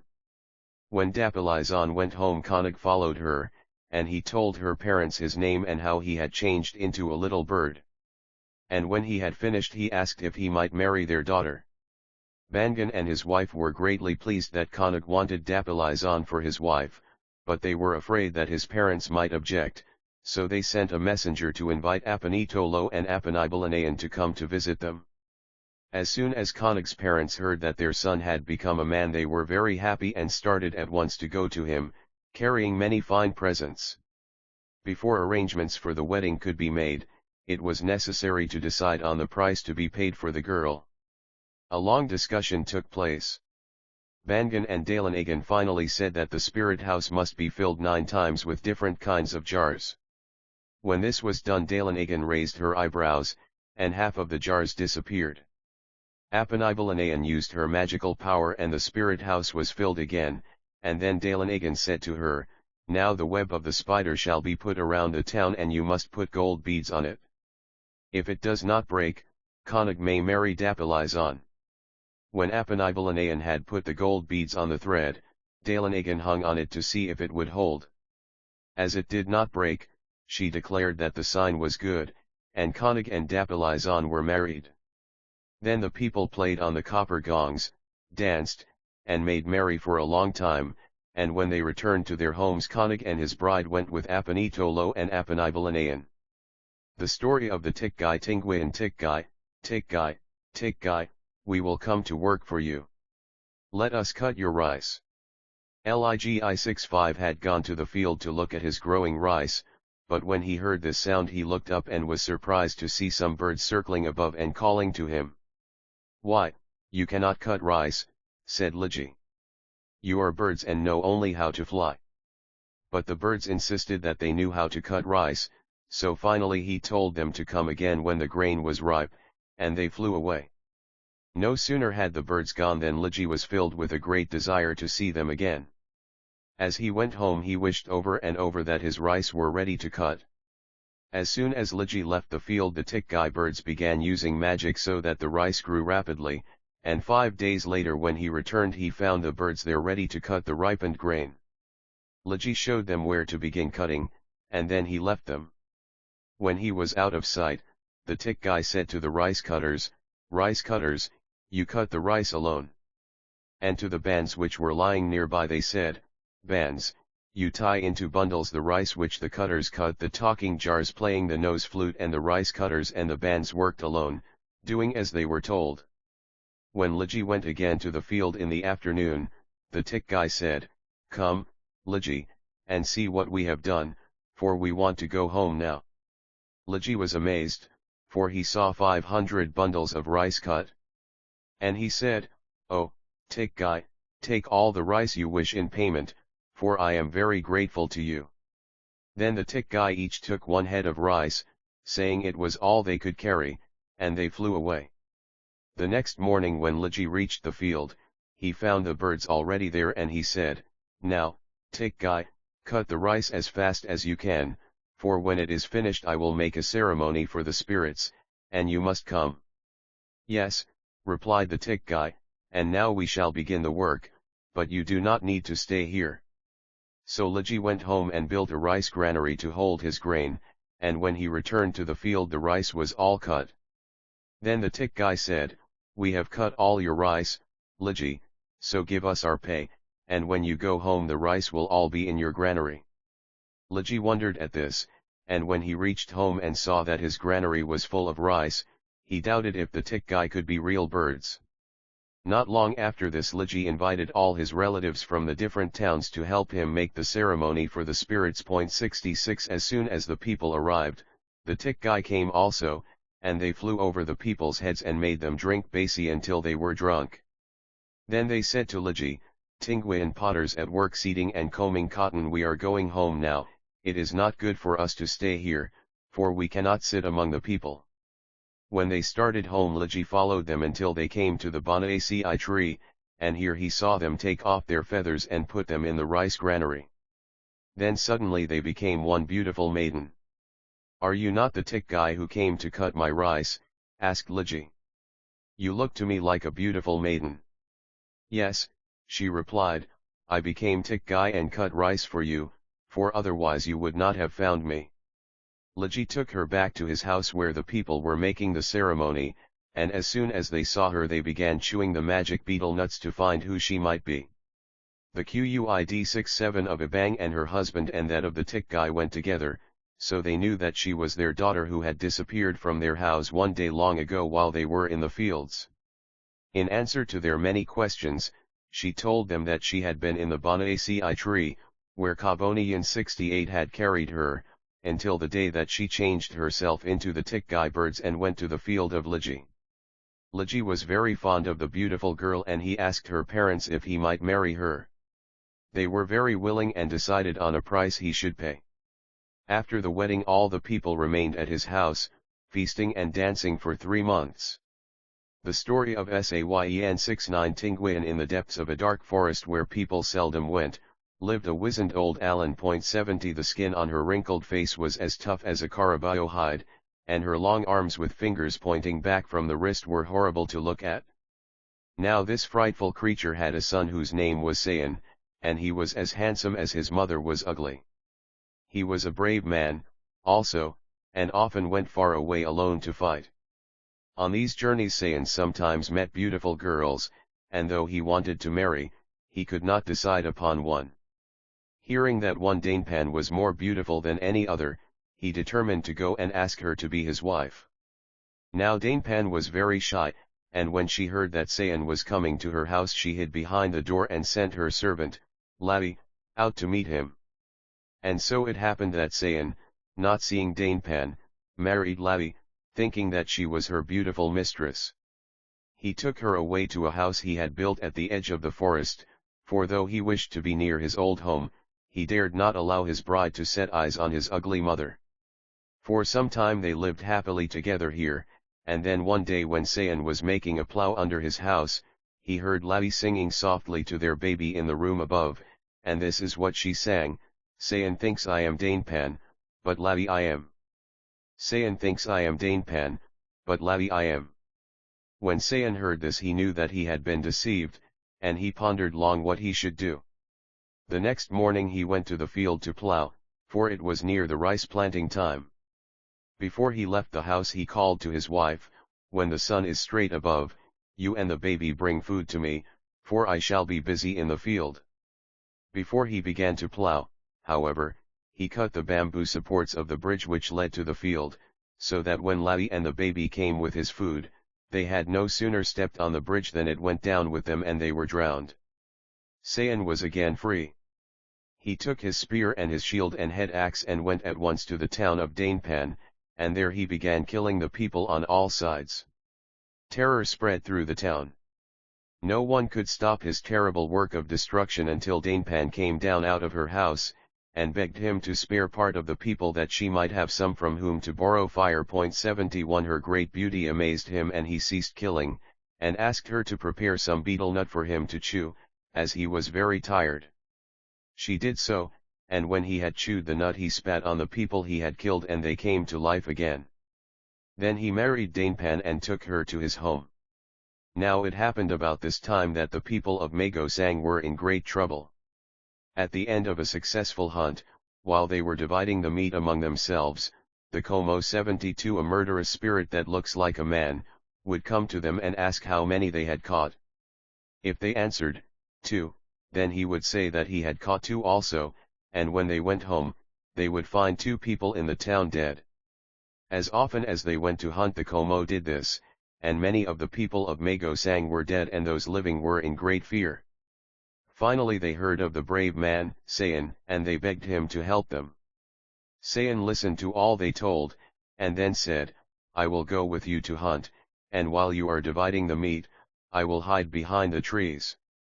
When the Como comes to ask how many deer you have, he will smell me, but you must say that you do not know where I am.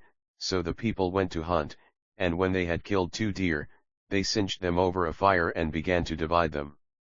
Just then the Como arrived and said, How many have you? We have 2, replied the people.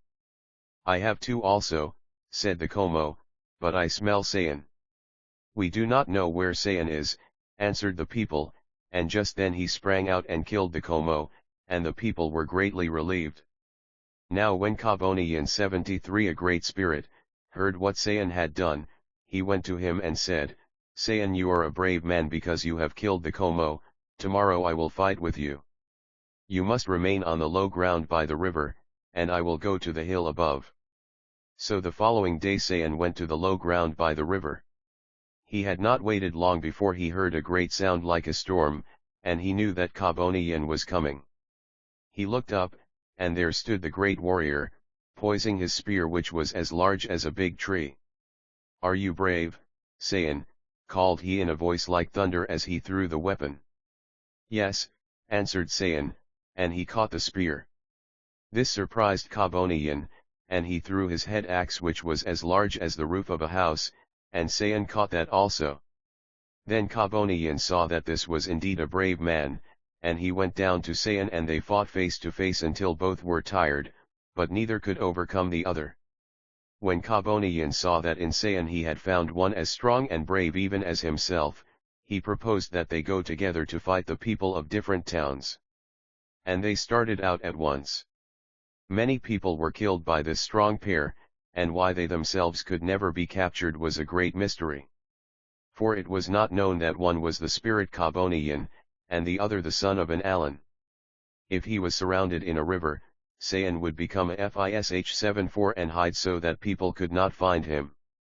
And if he was entrapped in a town, he would become a chicken and go under the house in a chicken coop. In this way he escaped many times. Finally one night after he had killed many in one town, the people decided to watch him, and they saw him go to roost with the chickens. The next day they placed a fish trap under the house near the chicken coop, and that night when Sayan went under the house he was caught in the trap and killed. The sun and the moon Tinguian. Once the sun and the moon quarreled with each other, and the sun said, "You are only the moon and are not much good. If I did not give you light, you would be no good at all." But the moon answered, "You are only the sun, and you are very hot. The women like me better, for when I shine at night, they go outdoors and spin." These words of the moon made the sun so angry that he threw sand in her face, and you can still see the dark spots on the face of the moon. How the Tinguian learned to plant. Tinguian. In the very old times the Tinguian did not know how to plant and harvest as they now do. For food they had only the things that grew in the forests and fish from the streams.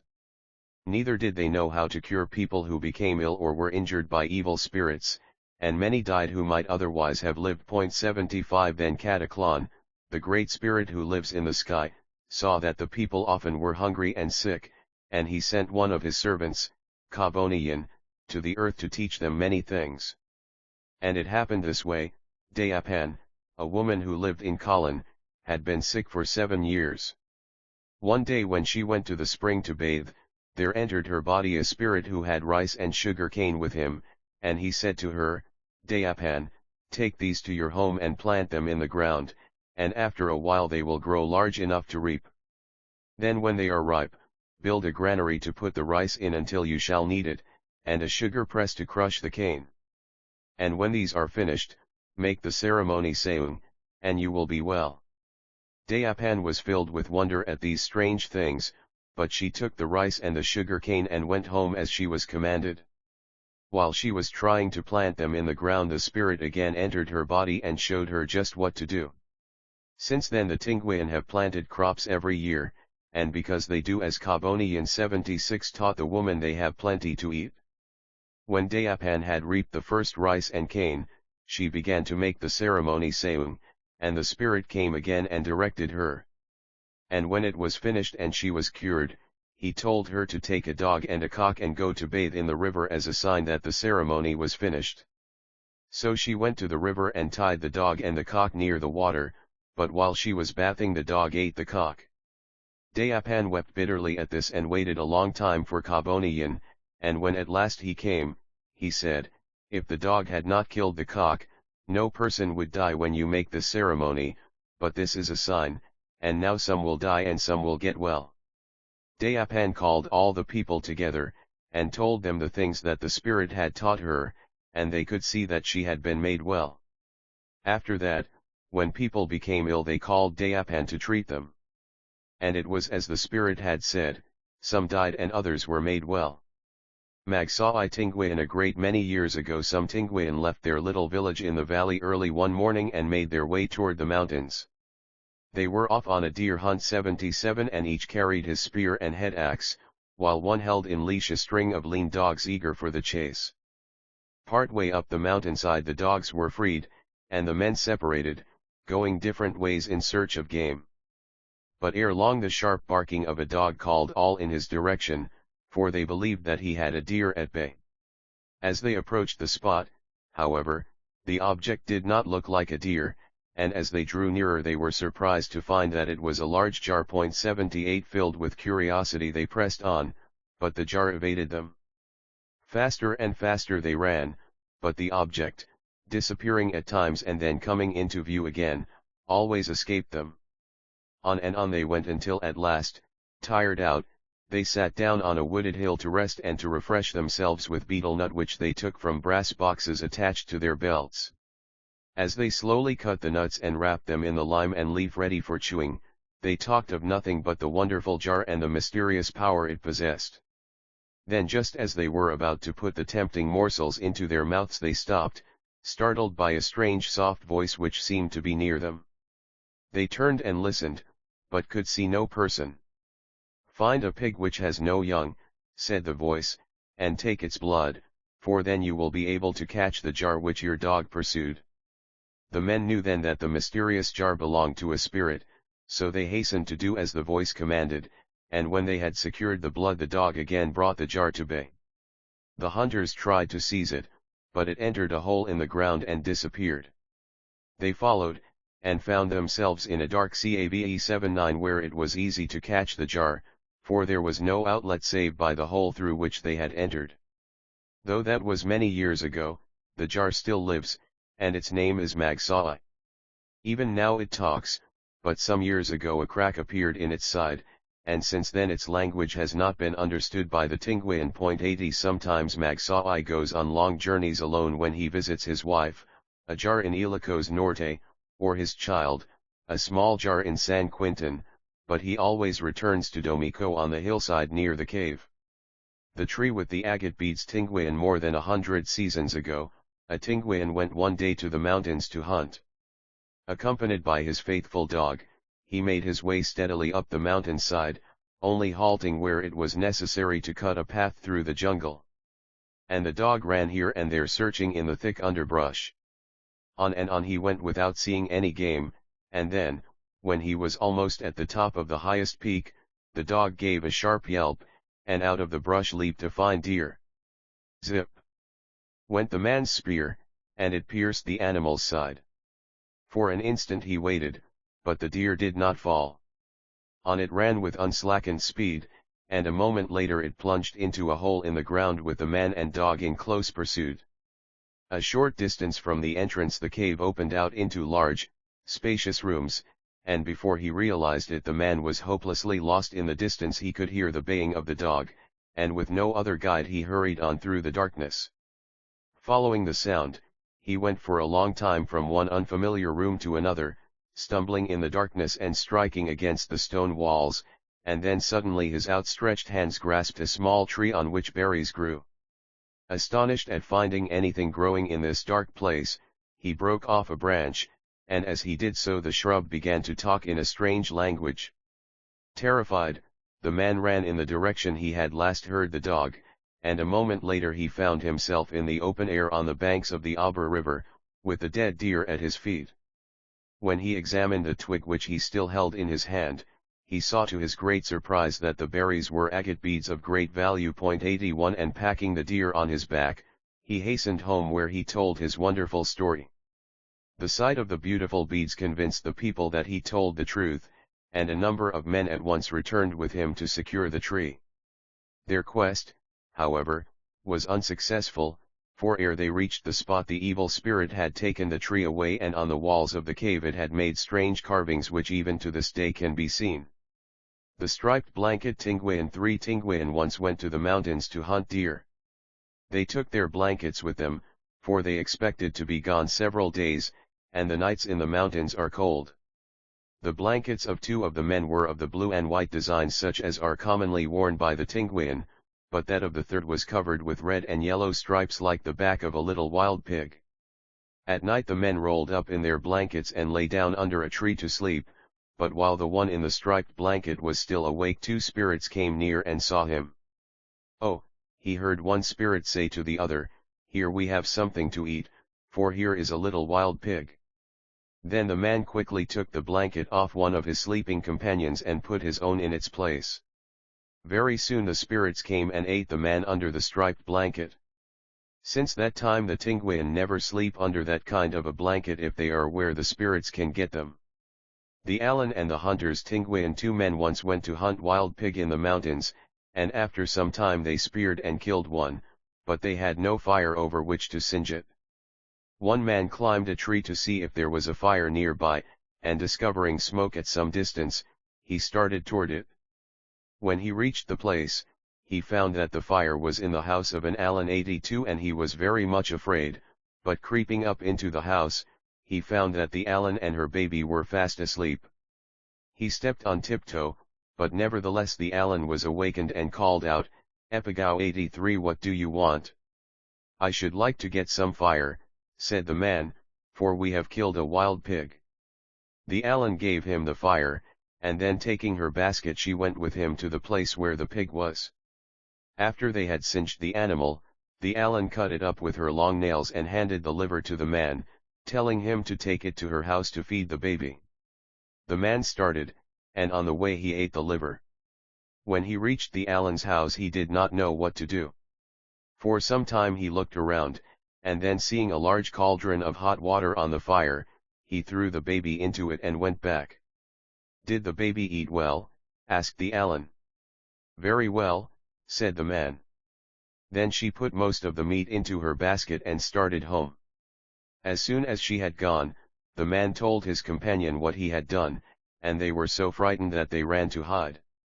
When the Alan reached home and found the baby dead in the hot water, she was very angry and started back immediately to find the men, who, in the meantime, had climbed a high tree that stood near the water. The Alan looked down into the water, and seeing the reflection of the men, she reached in her long hand with the fingers that pointed backward, but when she could not touch them, she looked up and saw them in the tall tree. "How did you get up there?" she cried angrily. "We climbed up feet first," called down the men. The Alan, determined to get them, caught hold of a vine and started up the tree feet first, but before she quite reached them, they cut the vine and she fell to the ground and was killed. 84 Then the men came down and went to the Alan's house, where they found a jar full of beads and another of gold, and these they brought with them when they returned home. Man and the Alan Tinguian. A Tinguian was once walking along a trail in the wood when he heard a strange sound in a large tree near him, and looking up he was startled to see that it was the home of the Alan spirits who live in the wood. He stopped and gazed for a moment at the horrible creatures, large as people, hanging from the limbs of the tree with their heads down like bats.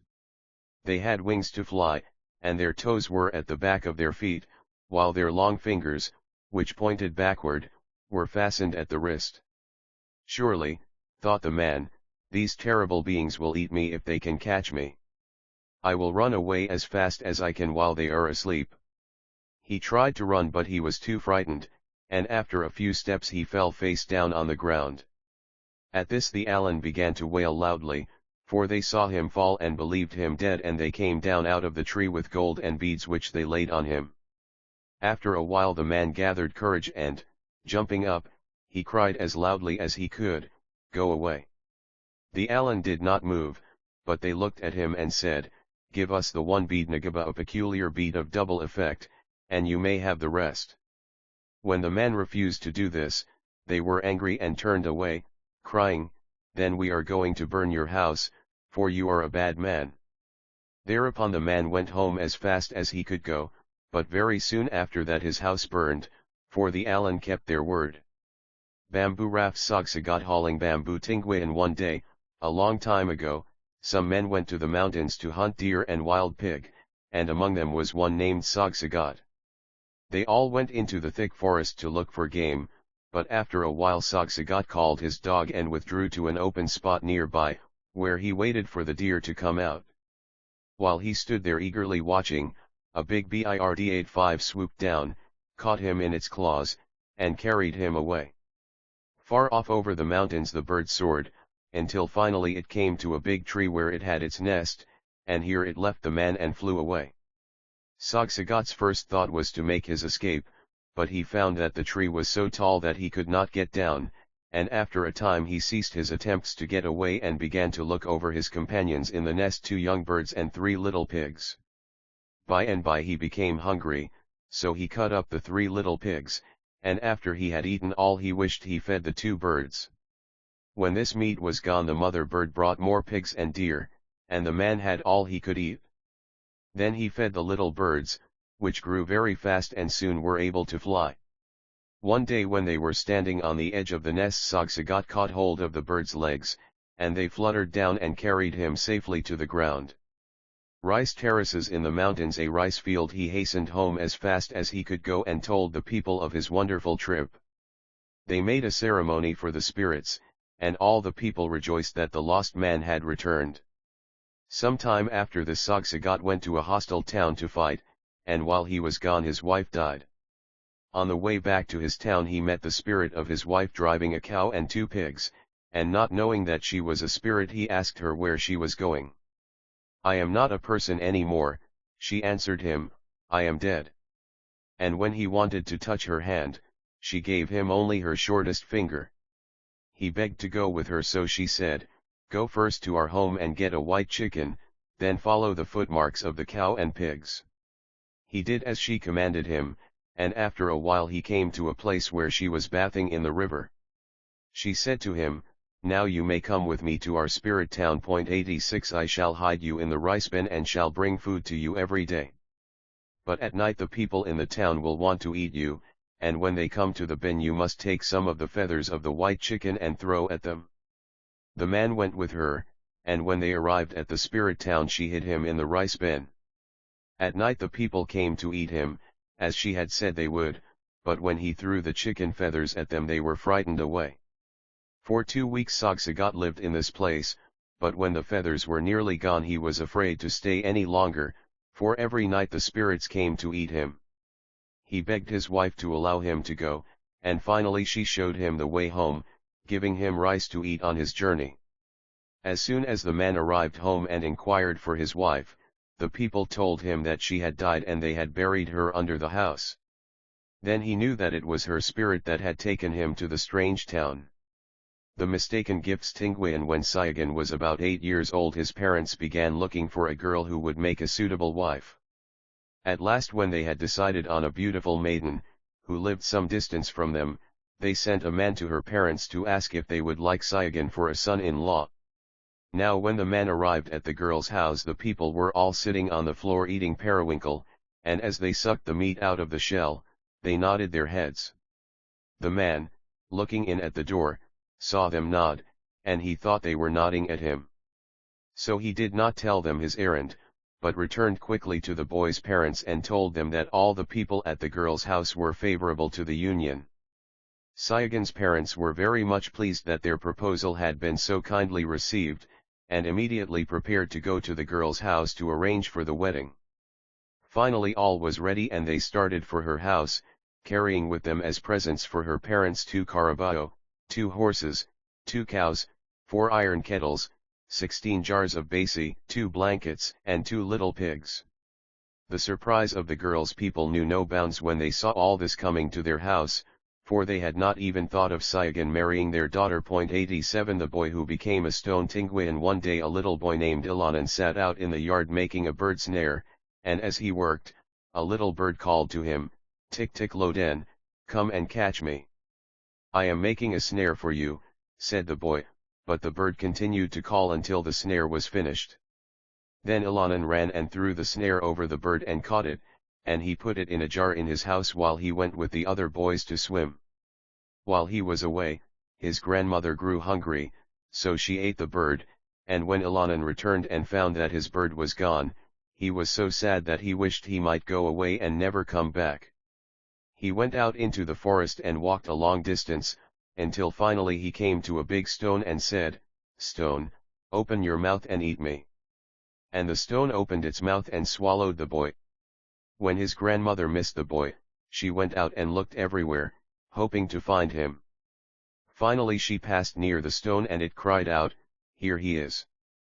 Then the old woman tried to open the stone but she could not, so she called the horses to come and help her. They came and kicked it, but it would not break. Then she called the carabao and they hooked it, but they only broke their horns. She called the chickens, which pecked it, and the thunder, which shook it, but nothing could open it, and she had to go home without the boy. The turtle and the lizard. Tinguian. A turtle and a big lizard once went to the field of Gatgatapa to steal ginger. 88 When they reached the place, the turtle said to the lizard, "We must be very still or the man will hear us and come out." But as soon as the lizard tasted the ginger he was so pleased that he said, "The ginger of Gatgatapa is very good." "Be still," said the turtle, but the lizard paid no attention to the warning, and called louder than ever, "The ginger of Gatgatapa is very good." Again and again he cried out, until finally the man heard him and came out of the house to catch the robbers. The turtle could not run fast, so he lay very still, and the man did not see him. But the lizard ran and the man chased him. When they were out of sight, the turtle went into the house and hid under a coconut shell upon which the man used to sit. 89 The man ran after the lizard for a long distance, but he could not catch him. After a while he came back to the house and sat down on the shell. By and by, the turtle called, "Kook." The man jumped up and looked all around. Unable to tell where the noise came from, he sat down again. A second time the turtle called, and this time the man looked everywhere in the house except under the shell, but could not find the turtle. Again and again the turtle called, and finally the man, realizing that all his attempts were unsuccessful, grew so excited that he died. Then the turtle ran out of the house, and he had not gone far before he met the lizard again. They walked along together until they saw some honey in a tree, and the turtle said, "I will go first and get some of the honey." The lizard would not wait, but ran ahead, and when he seized the honey, the bees came out and stung him. So he ran back to the turtle for help. After a while they came to a bird's snare, and the turtle said, "That is the silver wire that my grandfather wore about his neck." Then the lizard ran fast to get it first, but he was caught in the snare and was held until the man came and killed him. Then the wise turtle went on alone. The man with the coconuts. Tinguian. One day a man who had been to gather his coconuts loaded his horse heavily with the fruit. On the way home he met a boy whom he asked how long it would take to reach the house. "If you go slowly," said the boy, looking at the load on the horse, "you will arrive very soon, but if you go fast, it will take you all day." The man could not believe this strange speech, so he hurried his horse. But the coconuts fell off and he had to stop to pick them up. Then he hurried his horse all the more to make up for lost time, but the coconuts fell off again. Many times he did this, and it was night when he reached home. 90 The carabao and the shell. Tinguian. One very hot day, when a carabao went into the river to bathe, he met a shell and they began talking together. "You are very slow," said the carabao to the shell. "Oh, no," replied the shell. "I can beat you in a race." "Then let us try and see," said the carabao. So they went out on the bank and started to run. After the carabao had gone a long distance he stopped and called, "Shell." And another shell lying by the river answered, "Here I am." Then the carabao, thinking that it was the same shell with which he was racing, ran on. By and by he stopped again and called, "Shell." Again another shell answered, "Here I am."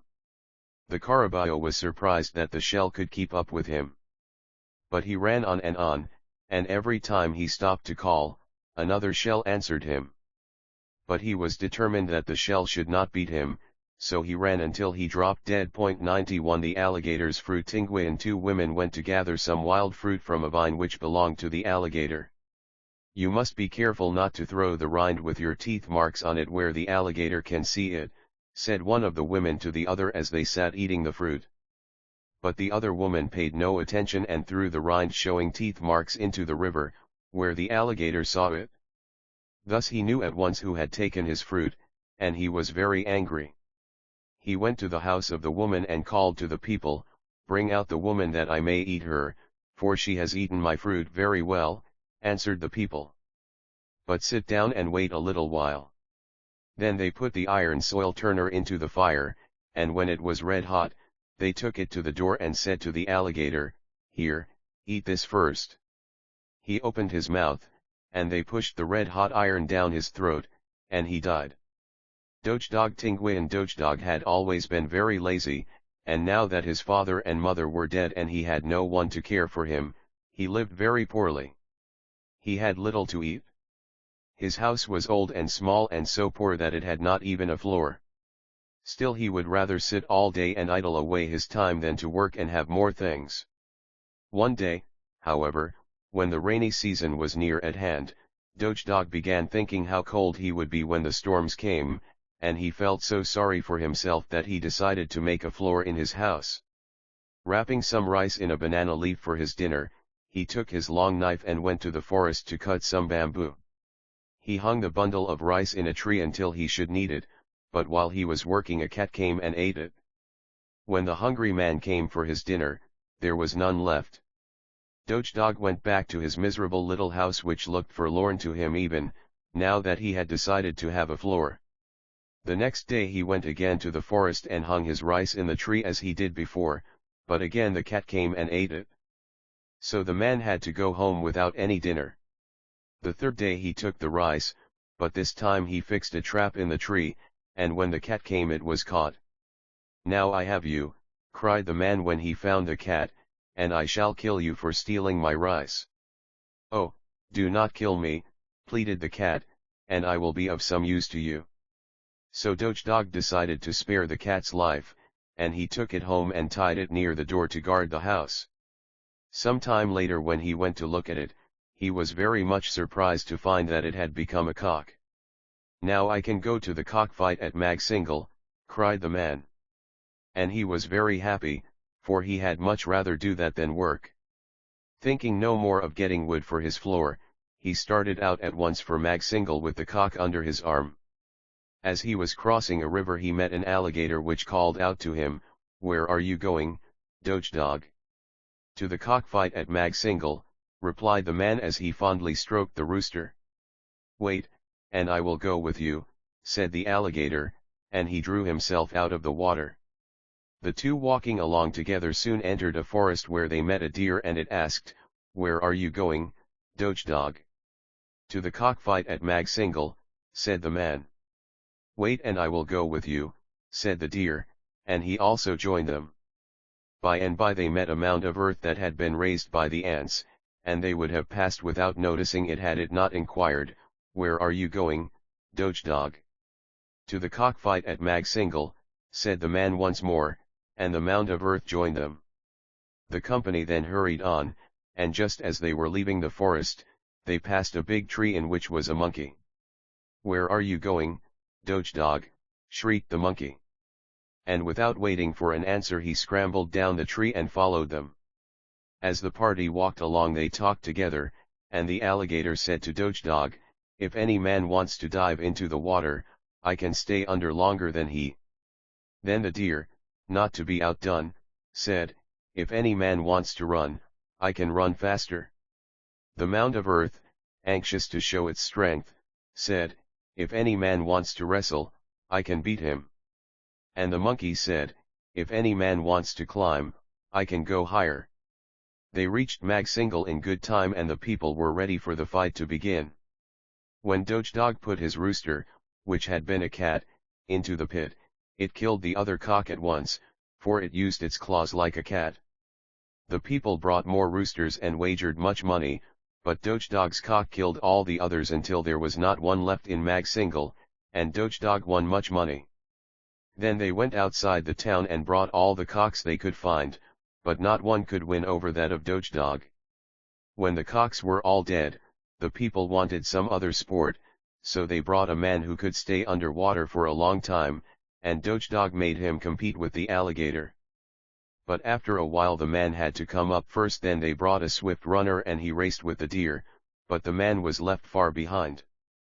Next they looked around until they found a very large man who was willing to contend with the mound of earth, but after a hard struggle the man was thrown.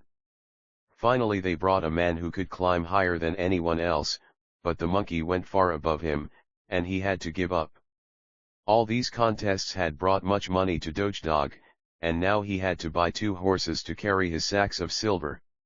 As soon as he reached home, he bought the house of a very rich man and went to live in it. And he was very happy, for he did not have to work any more. 92.1 This incident is strikingly similar to the story in North American folklore of the maiden captured and carried upward by a vine. Several other points of likeness appear in the lore of Malaysia, Polynesia, and America. 2. See Preface, p. 7. 3. This incident is unique so far as American or European folklore is concerned, yet it is common in Tinguian tales, while similar stories are found among the neighboring Ilocano and Igorot tribes of the Philippines, as well as in Borneo, Java, and India. 4. The belief that beauty is capable of radiating great light is not peculiar to Tinguian tales, for it is also found in the Malay legends and in those of India. It is not impossible that they had a common origin. 5. The betel nut is the nut of the areca palm. It is prepared for chewing by being cut into quarters, each piece being wrapped in betel leaf spread with lime. It produces a blood-red spittle which greatly discolors the teeth and lips, and it is used extensively throughout the Philippines. While it appears to have been in common use among the Tinguian at the time these stories originated, it has now been displaced by tobacco, except at ceremonies when it is prepared for chewing. It is also placed on the animals offered for sacrifice to the spirits. Throughout the tales great significance is given to the chewing of betel nuts before names are told or introductions given, while from the quids and spittle it appears to have been possible to foretell events and establish relationships. 6. Compare with the story of Phaeton in Bullfinch, The Age of Fable, p. 50. 7. The Tinguian have no calendar, but reckon time by the recurrence of the moon. 8. It is the present custom of the Tinguian to make numerous ceremonies for the spirits. These vary in length from a few hours to 17 days. During this period animals are slaughtered, small houses are built, mediums deliver messages from the spirits, and there is much feasting and dancing. 9. When ripe, the betel nut is covered with a golden husk, and it is possibly because of this that they were said to be covered with gold. The present-day Tinguian, in place of sending the betel nut, sends a small piece of gold to any relative or friend whom he specially wishes to induce to attend a ceremony. 10. This seems to be peculiar to Tinguian folklore. 11. Except when she is in mourning, a Tinguian woman's arms are always covered with beads placed strand above strand. 12. The parents of a boy choose his bride when the children are very young. A great celebration is then held, and relatives and friends of both parties decide on the price to be paid for the girl. Partial payment is made at once, and the remainder goes over until the marriage proper takes place, when the boy and girl are about 12 or 14 years of age. In this instance Enionit makes the customary payment for his bride, though the marriage had already taken place. 13. The friends and retainers pound rice and prepare food for all the guests who attend the ceremony.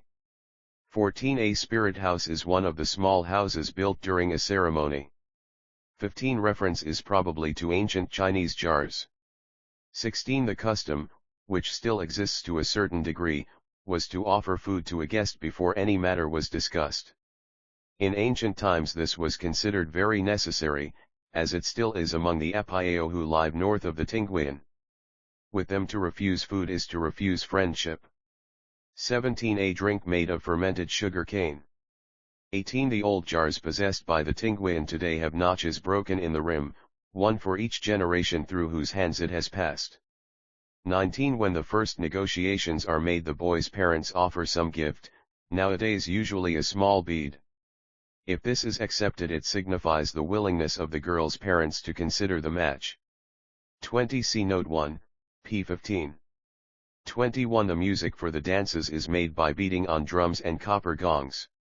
A man and a woman enter the circle, each carrying a large square of cloth on outstretched arms. Keeping time to the music with their hands and feet, they move about, coming near to each other and then drawing farther apart. The woman follows the movements of the man and finally places her cloth on his outstretched arms, thus ending the dance. Another couple then takes their place.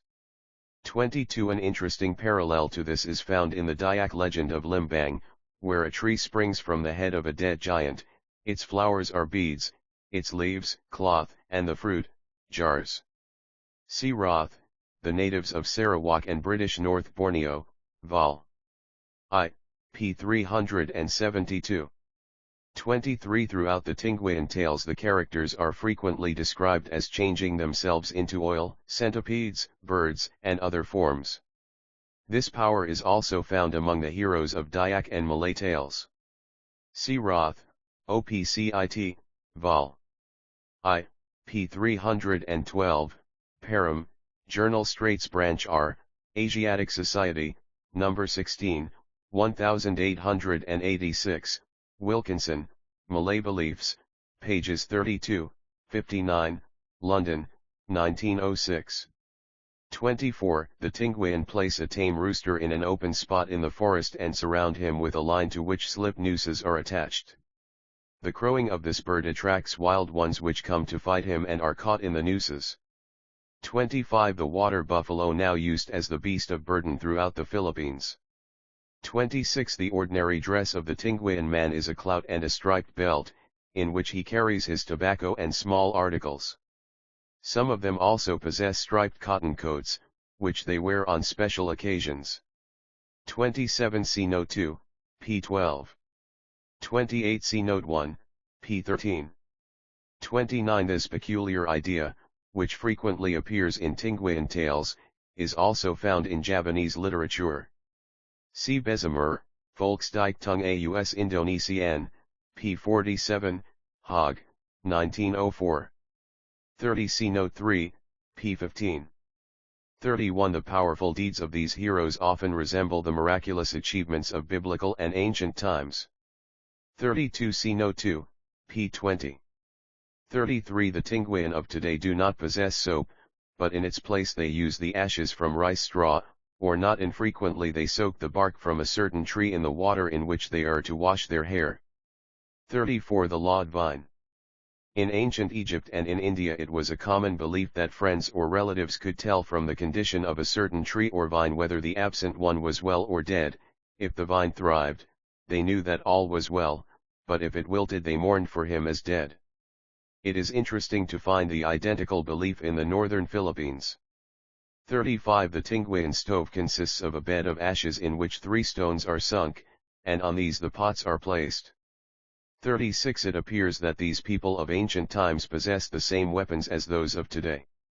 The Tinguian ordinarily wears a head axe thrust into his belt, and when at work this is his hand tool. When on a hunt or during warfare he also carries a wooden shield and a steel-pointed spear from 8 to 10 feet in length. For attacks at a distance he depends on the spear, but in a close encounter he uses his head axe and shield, the latter being oblong in shape and having 2 prongs at one end and 3 at the other. The 2 prongs are to be slipped about the neck of the victim while the head axe does its work, or the 3 prongs may be slipped about the legs in the same way. 37. From this and other incidents it is evident that these people talked with the lightning and thunder. They still have great regard for the omens derived from these forces, but it is now believed that thunder is the dog of Cataclon, the greatest of all the spirits, and that by the barking of this dog, the god makes known his desires. 38. Stories in which animals come to the assistance of human beings are found in many lands. One of those best known to Europeans is where the ants sort the grain for Cinderella. 39. See Note 2, p. 21. 40. It was the ancient custom to place the heads of slain enemies at the gate or around the town, and this practice still prevails with some of the surrounding tribes. More recently it was the custom to expose the head at the gate of the town for 3 days, after which followed a great celebration when the skulls were broken and pieces were given to the guests. 41. In their beliefs of today the Tinguian recognize many giants, some with more than one head. In a part of the ritual of one ceremony we read, A man opens the door to learn the cause of the barking and he sees a man, fat and tall, with 9 heads. 42 A large bamboo pole, with all but the end section cut out, serves for a water bucket. 43 A long bamboo pole, in one end of which a hardwood point is inserted. This is thrust into the ground, and in the hole thus made the grain or cuttings are planted. This old method is still in use in some sections of the mountains, but on the lowlands a primitive plow is used to break the soil. 44 In European, Asiatic, African, and Malaysian lore we find stones of beings with star dresses. When they wear the dresses they are stars, when they take them off they are human. See Cox, An Introduction to Folklore, p. 121, London, 1904. 45 Note 1, p. 9. 46 See Note 1, p. 12. 47 Preface, p. 7. 48 It is the custom to have a small bamboo house built from 15 to 20 feet from the ground near the rice fields, and in this someone watches every day during the growing season to see that nothing breaks in to destroy the grain. Often flappers are placed in different parts of the field and a connecting string leads from these to the little house, so that the watcher by pulling this string may frighten the birds away from the grain. 49 See Note 1, p. 18. 50 Preface, p. 6. 51 The nights in the mountains are cold, and it is not at all uncommon in the early morning to see groups of people with blankets wrapped tightly about them, squatting around small fires in the yards. 52 See Note 2, p. 12. 53 See Note 1, p. 13. 54 See Note 1, p. 17. 55 Compare with the biblical story of the loaves and fishes. For similar incidents among the Igorot of the Philippines, in Borneo, and in India, see Jenks, the Bontoc Igorot, p. 202, see Natal, The Language of the Bontoc Igorot, pages 491, 41 ff., Chicago, 1909, Roth, The Natives of Sarawak and British North Borneo, Vol. I, p. 319, Tawny, Katha Sarit Sagara, Volume 2, p. 3, Calcutta, 1880, Bessemer, Volksdichtung aus Indonesian, p. 49, Haag, 1904. 56 See Note 1, p. 15. 57 See Note 3, p. 15.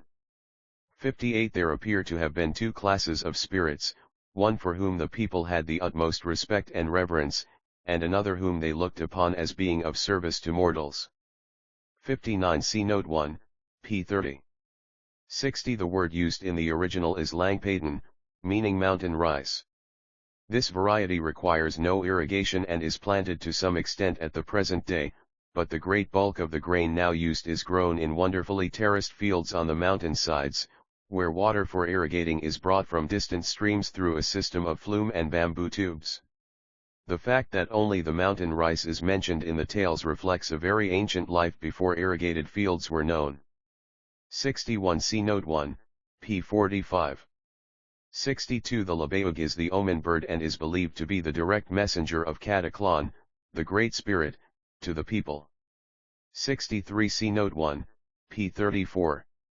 64 See Note 1, p. 8. 65 See Preface, p. 7.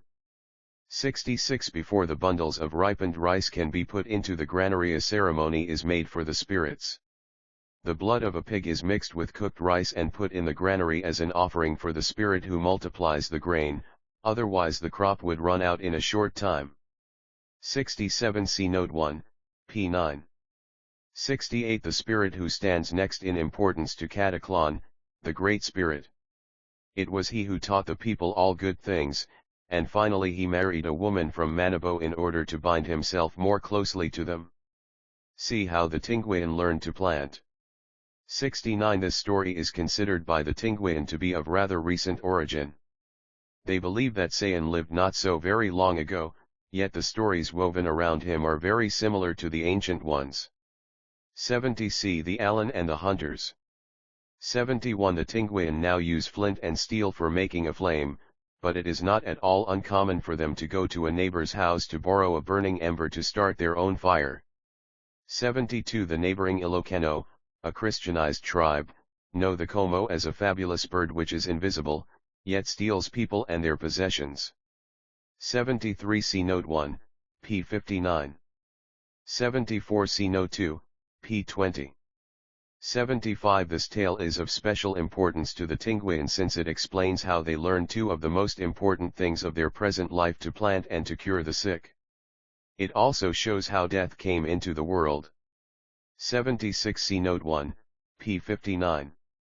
77. It is a common sight in a Tinguian village early in the morning during the dry season to see a number of men armed with spears and head axes leaving for the mountains. They usually take with them, to assist in the chase, a string of half-starved dogs. Often a net is stretched across the runway of game, and then, while some of the hunters conceal themselves nearby, others seek to drive the game into the net, where it is speared to death. 78. Ancient Chinese jars are found throughout the interior of the Philippines and are very closely associated with the folklore of the Tinguian. Some of the jars date back to the 10th century, while many are from the 12th and 14th centuries, and evidently entered the islands through pre-Spanish trade. They are held in great value and are generally used in part payment for a bride and for the settlement of feuds. For more details see Coal, Chinese Pottery in the Philippines, Pub Field Museum of Nat Hist, Volume 12, No. 1. 79. This cave is situated in the mountains midway between Patok and Santa Rosa. In this vicinity are numerous limestone caves, each of which has its traditions. 80. Cabildo of Domico, the envied owner of this jar, has refused great sums offered for its purchase, and though men from other tribes come bringing 10 carabao at one time, they cannot tempt him to sell. 81. These beautiful agate beads are still worn by the Tinguian women, who prize them very highly. They are rarely sold and each is worth more than a carabao. 82. The Alan are supposed to be deformed spirits who live in the forests. They are as large as people, but have wings and can fly. Their toes are at the back of their feet, and their fingers point backward from their wrists. 83. The name by which spirits call human beings. 84. This treatment of the Alan is typical of that accorded to the less powerful of the spirits by the Tinguian today. At the ceremonies they often make fun of them and cheat them in the sacrifices. 85. Known to the Tinguian as Banog. This bird occupies much the same place with the Tinguian as does the Garuda in East Indian folklore. 86. This tale gives to the Tinguian his idea of the future world. Sagsagat is supposed to have lived only a short time ago, and his experiences are well known to all the people. 87. See Note 1, p. 15. Practically the same tale is told by the neighboring Ilocano, from whom it may have been borrowed, but here the Tinguian custom of paying a marriage price is introduced. 88. This type of story is also found farther to the south, where the cleverness of the small animal causes him to triumph over the strong. 89. The Tinguian house contains neither tables nor chairs. The people usually squat on the floor, sitting on their heels. If anything is used as a seat, it is a bit of coconut shell or a small block of wood. 90. Here we have a proverbial tale, one in which the Tinguian expresses the idea, haste makes waste. 91. Another version of this tale is found in British North Borneo in the story of the Plandock and the crab, while to European children it is known as the race between the turtle and the hare. 92. The story shows the influence of the Christianized natives, among whom cockfighting is a very popular sport. It is found only among those Tinguian who come into contact with this class. Igorot Introduction. 3 or 4 days' journey to the south and east of the Tinguian live the Igorot, but so difficult are the trails over the mountains and through the swift rivers that there is little intercourse between the two tribes, consequently each believes the other a people to be feared. Salt, weapons, and jars are sometimes exchanged, but the customs and beliefs are not similar. Each group leads its own life and is governed by its own spirits. From a distance an Igorot village looks like a group of haystacks nestling among the hills, but viewed more closely, it is found to consist of houses whose board sides are almost hidden by the overhanging grass roofs. The upper part of the house is used as a storehouse, while below, on a ground floor, the family cooks and eats. In one end there is a tiny box-like bedroom where the father, mother, and small children sleep. After they are 2 or 3 years old, the girls spend the night in a dormitory, while the boys sleep in the men's council house. These people have splendid terraced fields on the mountain sides where water is brought from the streams through troughs and ditches. Here both men and women are busy early and late cultivating the rice, sweet potatoes, and small vegetables on which they live. The men are head hunters and ardent warriors, each village demanding a head in payment for any taken by a hostile village. Watching over the Igorot, controlling the winds and the rains, and providing good crops and health for the people, is the Great Spirit, Lumawig, who lives in the sky. He is believed to have created the Igorot and even to have lived among them on the earth. He no longer visits them in person, they say, but each month they perform a ceremony at which they pray to him to protect them and entreat him to favor them with health and good crops. The following tales are told by the fathers and mothers to the children to teach them how things came to be as they are. The creation. Igorot. In the beginning there were no people on the earth. Lumawig I, the Great Spirit, came down from the sky and cut many reeds. 2 He divided these into pairs which he placed in different parts of the world, and then he said to them, "You must speak." Immediately the reeds became people, and in each place was a man and a woman who could talk, but the language of each couple differed from that of the others. Then Lumawig commanded each man and woman to marry, which they did. By and by there were many children, all speaking the same language as their parents. These, in turn, married and had many children. In this way there came to be many people on the earth. Now Lumawig saw that there were several things which the people on the earth needed to use, so he set to work to supply them. He created salt, and told the inhabitants of one place to boil it down and sell it to their neighbors. But these people could not understand the directions of the Great Spirit, and the next time he visited them, they had not touched the salt. Then he took it away from them and gave it to the people of a place called Mayanad. 3 These did as he directed, and because of this he told them that they should always be owners of the salt, and that the other peoples must buy of them. Then Lumawig went to the people of Bontoc and told them to get clay and make pots. They got the clay, but they did not understand the molding, and the jars were not well shaped.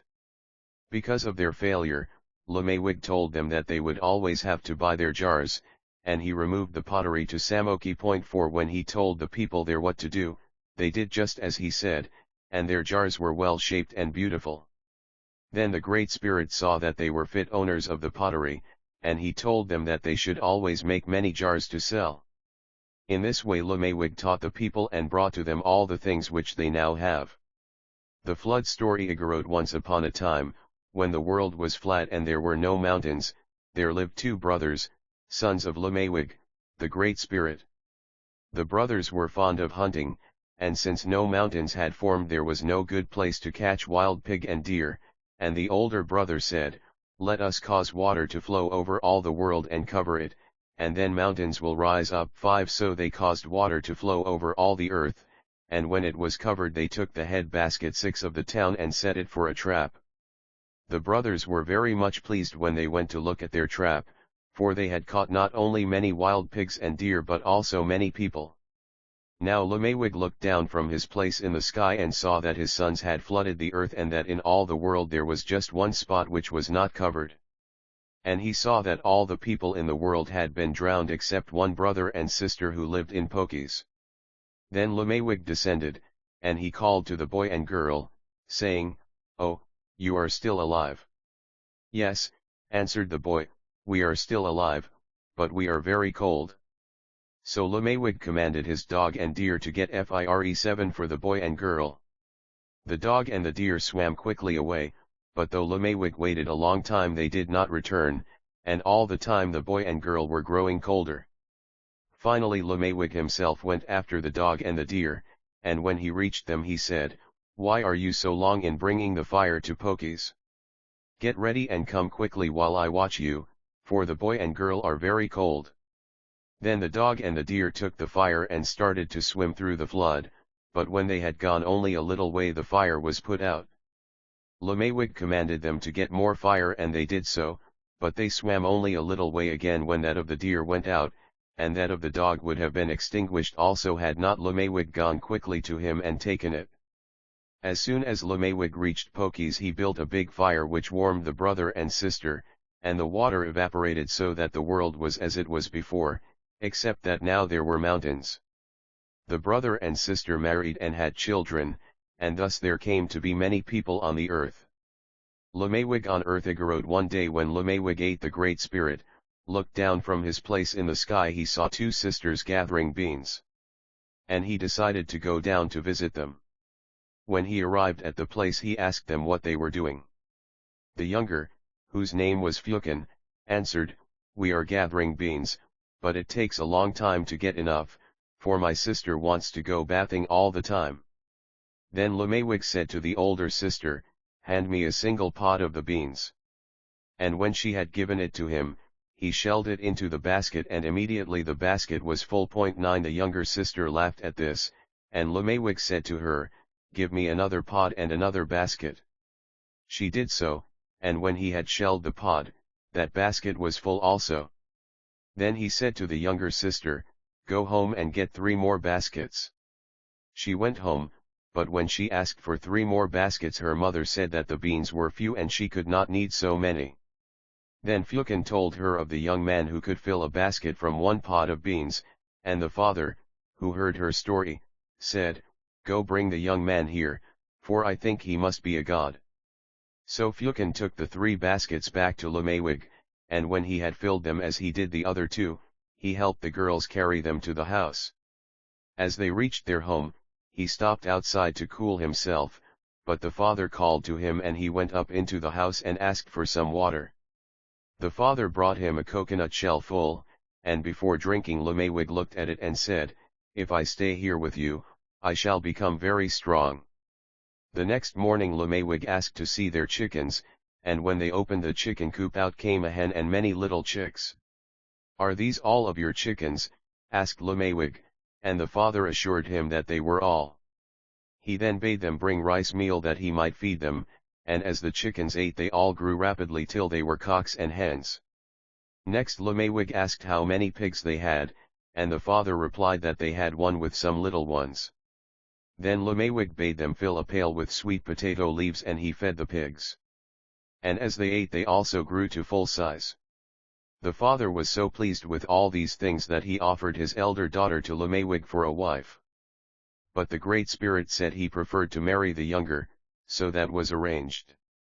Now when his brother-in-law learned that Lemewig desired a feast at his wedding, he was very angry and said, "Where would you get food for your wedding feast? There is no rice, nor beef, nor pork, nor chicken," but Lemewig only answered, "I shall provide our wedding feast." In the morning they all set out for Lanao, for Lemewig did not care to stay any longer in the house with his brother-in-law. As soon as they arrived he sent out for some tree trunks, but the trees that the people brought in were so small that Lemewig himself went to the forest and cut 2 large pine trees which he hurled to Lanao. When the people had built a fire of the trees he commanded them to bring 10 kettles filled with water. Soon the water was boiling hot and the brother-in-law laughed and said, "Where is your rice? You have the boiling water, but you do not seem to think of the rice." In answer to this Lemewig took a small basket of rice and passed it over 5 kettles and they were full. Then he called Yishja, and some deer came running out of the forest. These were not what he wanted, however, so he called again and some pigs came. He told the people that they were each to catch 1 and for his brother-in-law he selected the largest and best. They all set out in pursuit of the pigs and the others quickly caught theirs, but though the brother-in-law chased his until he was very tired and hot he could not catch it. Lemewig laughed at him and said, "You chase that pig until he is thin and still you cannot catch it, though all the others have theirs." Thereupon he grasped the hind legs of the pig and lifted it. All the people laughed and the brother-in-law said, "Of course you can catch it, because I chased it until it was tired." Lemewig then handed it to him and said, "Here, you carry it." But no sooner had the brother-in-law put it over his shoulder than it cut loose and ran away. "Why did you let it go?" asked Lemewig. "Do you care nothing for it, even after I caught it for you? Catch it again and bring it here." So the brother-in-law started out again, and he chased it upstream and down, but he could not catch it. Finally Lemewig reached down and picked up the pig and carried it to the place where the others were cooking. After they had all eaten and drunk and made their offerings to the spirits, Lemewig said, "Come, let us go to the mountain to consult the omen concerning the northern tribes." So they consulted the omen, but it was not favorable, and they were starting home when the brother-in-law asked Lemewig to create some water, as the people were hot and thirsty. "Why do you not create water, Lemewig?" he repeated as Lemewig paid no attention to him. "You care nothing that the people are thirsty and in need of drink." Then they quarreled and were very angry, and Lemewig said to the people, "Let us sit down and rest." While they rested, Lemewig struck the rock with his spear and water came out. 10 The brother-in-law jumped up to get a drink first, but Lemewig held him back and said he must be the last to drink.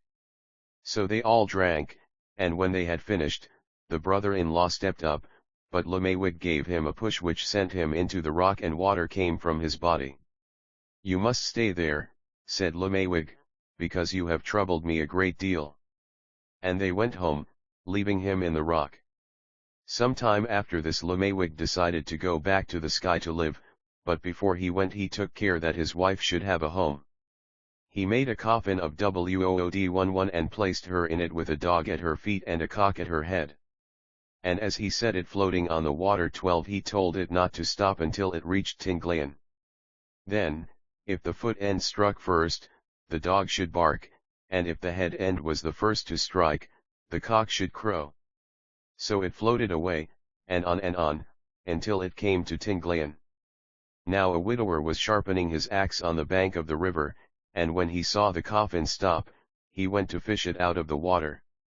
On shore he started to open it, but Filipian cried out, "Do not drive a wedge, for I am here." So the widower opened it carefully and took Filipian up to the town, and then as he had no wife of his own, he married her. How the first head was taken 13 Igorot. One day the moon, who was a woman named Kabigat, sat out in the yard making a large copper pot. The copper was still soft and pliable like clay, and the woman squatted on the ground with the heavy pot against her knees while she patted and shaped it. 14 Now while she was working a son of Chal Chal, the sun, came by and stopped to watch her mold the form. Against the inside of the jar she pressed a stone, while on the outside with a wooden paddle dripping with water she pounded and slapped until she had worked down the bulges and formed a smooth surface. The boy was greatly interested in seeing the jar grow larger, more beautiful and smoother with each stroke, and he stood still for some time. Suddenly the moon looked up and saw him watching her. Instantly she struck him with her paddle, cutting off his head. Now the sun was not near, but he knew as soon as the moon had cut off his son's head. And hurrying to the spot, he put the boy's head back on, and he was alive again. Then the sun said to the moon, "You cut off my son's head, and because you did this ever after on the earth people will cut off each other's heads." The serpent Eagle 15 Igorot. Once there lived two boys whose mother sent them every day to the forest to get wood 16 for her fires. Each morning, as they started out, she gave them some food for their trip, but it was always poor and there was little of it, and she would say, "The wood that you brought yesterday was so poor that I cannot give you much to eat today." The boys tried very hard to please her, but if they brought nice pine wood she scolded them, and if they brought large dry reeds she said, "These are no good for my fire, for they leave too much ashes in the house." Try as they would, they failed to satisfy her, and their bodies grew very thin from working hard all day and from want of enough to eat. One morning when they left for the mountains the mother gave them a bit of dog meat to eat, and the boys were very sad. When they reached the forest one of them said, "You wait here while I climb the tree and cut off some branches." Type of Mandaya tree house. He went up the tree and soon called down, "Here is some wood," and the bones of his arm dropped to the ground. "Oh," cried his brother, "it is your arm." "Here is some more wood," cried the other, and the bones of the other arm dropped to the ground. Then he called again, and the bones of his leg fell, then those of his other leg, and so on till all the bones of his body lay on the ground. Take these home, he said, and tell the woman that here is her wood, she only wanted my bones. The younger boy was very sad, for he was alone, and there was no one to go down the mountain with him. He gathered up the bundle of wood, wondering meanwhile what he should do, but just as he finished a serpent eagle called down from the tree tops, "I will go with you, brother." So the boy put the bundle of wood on his shoulder, and as he was going down the mountain, his brother, who was now a serpent eagle, flew over his head. When he reached the house, he put down the bundle and said to his mother, "Here is your wood." When she looked at it she was very much frightened and ran out of the house. Then the serpent eagle circled round and round above her head and called, "Quit-a-coke, quit-a-coke, quit-a-coke. I do not need your food any more." Swinging bridge over Padada River. The tattooed Men 17 Igorot. Once there were two young men, very good friends, who were unhappy because neither of them had been tattooed. 18 They felt that they were not as beautiful as their friends. One day they agreed to tattoo each other. One marked the breast and back of the other, his arms and legs, and even his face. And when he had finished, he took soot off the bottom of a cooking pot and rubbed it into all the marks, and he was tattooed beautifully. The one who had done the work said to the other, "Now, my friend, you are very beautiful, and you must tattoo me."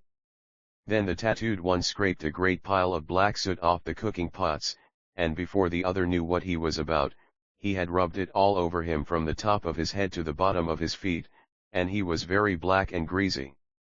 The one who was covered with soot became very angry and cried, "Why do you treat me so when I tattooed you so carefully?" They began to fight, but suddenly the beautifully tattooed one became a great lizard which ran away and hid in the tall grass, while the sooty one became a crow and flew away over the village. 19 Thailand, the rice bird 20 Igorot. One day when a mother was pounding out rice to cook for supper, her little girl ran up to her and cried, "Oh, mother, give me some of the raw rice to eat." "No," said the mother, "it is not good for you to eat until it is cooked. Wait for supper." But the little girl persisted until the mother, out of patience, cried, "Be still. It is not good for you to talk so much."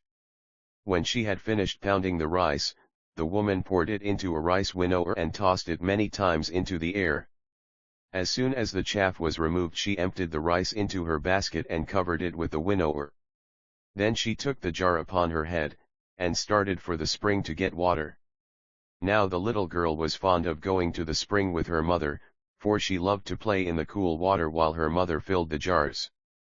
But this time she did not go, and as soon as the woman was out of sight, she ran to the basket of rice. She reached down to take a handful of the grain. The cover slipped so that she fell, and was covered up in the basket. When the mother returned to the house, she heard a bird crying, "King, king, nick, nick, nick." She listened carefully, and as the sound seemed to come from the basket, she removed the cover. To her surprise, out hopped a little brown rice bird, and as it flew away it kept calling back, "Goodbye, mother, goodbye, mother. You would not give me any rice to eat?" One Lumawig is the greatest of all spirits and now lives in the sky, though for a time his home was in the Igorot village of Bontoc. He married a Bontoc girl, and the stones of their house are still to be seen in the village. It was Lumawig who created the Igorot, and ever since he has taken a great interest in them, teaching them how to overcome the forces of nature, how to plant, to reap and, in fact, everything that they know. Once each month a ceremony is held in his honor in a sacred grove, whose trees are believed to have sprung from the graves of his children. Here prayers are offered for health, good crops, and success in battle. A close resemblance exists between Lumawig of the Igorot and Kabonian of the Tinguian, the former being sometimes called Cambanyan. 2 The Bukidnon of Mindanao have the following story. During a great drought Mampolampan could grow nothing on his clearing except one bamboo, and during a high wind this was broken. From this bamboo came a dog and a woman, who were the ancestors of the Moro. See the white squash, note 1, p. 186. 3. At the north end of the village of Mayanet are a number of brackish hot springs, and from these the people secure the salt which has made the spot famous for miles around. Stones are placed in the shallow streams flowing from these springs, and when they have become encrusted with salt, about once a month, they are washed and the water is evaporated by boiling. The salt, which is then a thick paste, is formed into cakes and baked near the fire for about half an hour, when it is ready for use. It is the only salt in this section, and is in great demand. Even hostile tribes come to a hill overlooking the town and call down, then deposit whatever they have for trade and withdraw, while the Igorot take up the salt and leave it in place of the trade articles. For the women of Samoki are known as excellent potters, and their ware is used over a wide area. From a pit on a hillside to the north of the village they dig a reddish-brown clay, which they mix with a bluish mineral gathered on another hillside. When thoroughly mixed, this clay is placed on a board on the ground, and the potter, kneeling before it, begins her molding. Great patience and skill are required to bring the vessel to the desired shape. When it is completed it is set in the sun to dry for 2 or 3 days, after which it is ready for the baking. The new pots are piled tier above tier on the ground and blanketed with grass tied into bundles. Then pine bark is burned beneath and around the pile for about an hour, when the ware is sufficiently fired. It is then glazed with resin and is ready to market. 5. The mythology of nearly all peoples has a flood story. For the Tinguian account see note on page 103. For the Bukidnon story see p. 125. 6. A bamboo basket, in which the heads of victims are kept prior to the head-taking celebration. 7. The folklore of all countries has some story accounting for the acquisition of fire. The Tinguian tale is as follows: once in the very old times Cabonian sent a flood which covered all the land. Then there was no place for the fire to stay, so it went into the bamboo, the stones, and iron. That is why one who knows how can still get fire out of bamboo and stones. 8. See note 1, p. 99. 9. The magical increase of food is a popular subject with the Tinguian, appearing in many of their folk tales. See note 2, p. 48. 10. Note the similarity to the story of Moses in this account of Lumawig striking the rock and water coming out. There is a possibility that this incident was added to the story after the advent of the Catholic missionaries. 11. Usually one or more new coffins can be found in an Igorot village. They are made from a log split in 2 lengthwise, each half being hollowed out. Since their manufacture requires some days, it is necessary to prepare them ahead of time. After the body is put in, the cover is tied on with rattan and the chink sealed with mud and lime. 12. A somewhat similar idea is found among the Kulaman of southern Mindanao. Here when an important man dies he is placed in a coffin, which resembles a small boat, the coffin being then fastened on high poles near the sea. See Cole, Wild Tribes of Davao District, Mindanao, Pub Field Museum of Nat Hist, Volume 12, Number 2, 1913. 13. This story, first recorded by Dr. A. E. Jenks, gives the origin of the custom of head hunting, which plays such an important part in the life of the Igorot. The Igorot claim to have taken heads ever since Lumawig lived on earth and taught them to go to war, and they declare that it makes them brave and manly. The return of a successful war party is the signal for a great celebration. 14. This is also the common way of making pottery. 15. Here we have a story, recorded by Dr. A. E. Jenks, with a twofold value. It is told to the children as a warning against stinginess, and it also explains the origin of the serpent eagle. 16. There is no jungle in the greater part of the Igorot country, the mountains being covered by cogon grass with occasional pine trees. At a distance these have a strange appearance, for only the bushy tops are left, the lower branches being cut off for fuel. 17. First recorded by Drive A. E. Jenks. 18. Tattooing is a painful process, but Igorot men, women, and children willingly submit to it for the sake of beauty. The design is first drawn on the skin with an ink made of soot and water, then the skin is pricked through the pattern and the soot is rubbed into the wounds. Various designs appear on the face, arms, stomach, and other parts of the body, but the most important of all markings is that on the breast of an Igorot man. This designates him as the taker of at least one human head, and he is thus shown to be worthy of the respect of his tribe. 19. This story also accounts for the origin of the crow and the lizard, both of which are common in the Igorot country. 20. This story, first recorded by Dr. A. E. Jenks, while it explained the origin of the little rice bird, also points a moral, namely, that there is punishment for the disobedient child. Wild Tribes of Mindanao. Introduction. About 1,000 miles to the south and east of the Tinguian and Igorot is the island of Mindanao, which is inhabited by mortals and immortals entirely unknown to the mountain tribes of the north. In the northern part of this great island are the Bukidnon timid, wild people who, attacked from time to time by the Moro on one side and the Manobo on the other, have drawn back into scattered homes in the hills. Here they live in poor dwellings raised high from the ground. Some even build in trees, their sheltered and secret positions making them less subject to attack.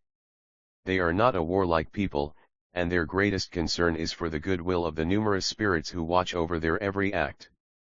At times they gather a little hemp or coffee from the hillside or along the stream bank and carry it to the coast to exchange for the bright cloth which they make into gay clothes. But they do not love work, and the most of their time is spent in resting or attending ceremonies made to gain the goodwill of the immortals.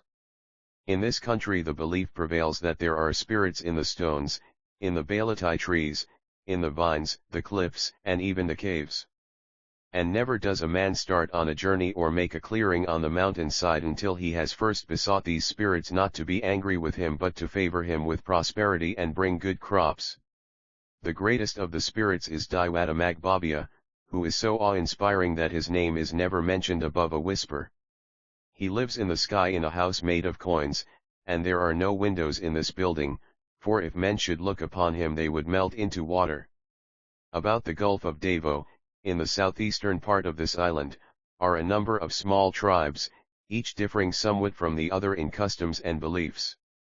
Of these the most influential are the Bagabo, who dwell on the lower slopes of Mt. Apo, the highest peak in the Philippines. They are very industrious, forging excellent knives, casting fine articles in brass, and weaving beautiful hemp cloth which they make into elaborate garments decorated with beads and shell discs. The men are great warriors, each gaining distinction among his people according to the number of human lives he has taken. A number of them dress in dark red suits and peculiar headbands which they are permitted to wear only after they have taken 6 lives. Notwithstanding their bravery in battle, these people fear and have great respect for the numerous spirits who rule over their lives. From a great fissure in the side of Mt. Apo, clouds of sulfur fumes are constantly rising, and it is believed to be in this fissure that Mandaranan and his wife Darigo live, evil beings who look after the fortunes of the warriors. These spirits are feared and great care is taken to appease them with offerings, while once a year a human sacrifice is made to them. The following tales show something of the beliefs of these and the neighboring tribes in Mindanao. How the moon and the stars came to be. Bukidnon, Mindanao. One day in the times when the sky was close to the ground, a spinster went out to pound rice. 1 Before she began her work, she took off the beads from around her neck and the comb from her hair, and hung them on the sky, which at that time looked like coral rock. Then she began working, and each time that she raised her pestle into the air it struck the sky. For some time she pounded the rice, and then she raised the pestle so high that it struck the sky very hard. Immediately the sky began to rise too, and it went up so far that she lost her ornaments. Never did they come down, for the comb became the moon and the beads are the stars that are scattered about. The flood story. Bukidnon, Mindanao. A long time ago there was a very big crab which crawled into the sea.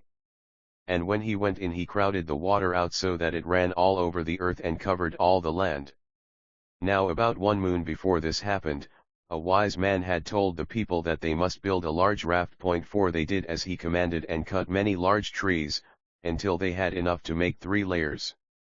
These they bound tightly together, and when it was done they fastened the raft with a long rattan cord to a big pole in the earth.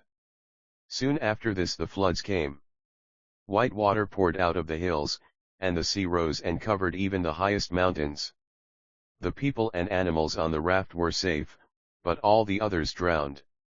When the waters went down and the raft was again on the ground, it was near their old home, for the rattan cord had held. But these were the only people left on the whole earth. Magbangal 5 Bukidnon, Mindanao. Magbangal was a good hunter, and he often went to a certain hill where he killed wild pigs for food. One night as it was nearing the planting season, he sat in his house thinking, and after a long time he called to his wife. She came to him, and he said, "Tomorrow I shall go to the hill and clear the land for our planting, but I wish you to stay here."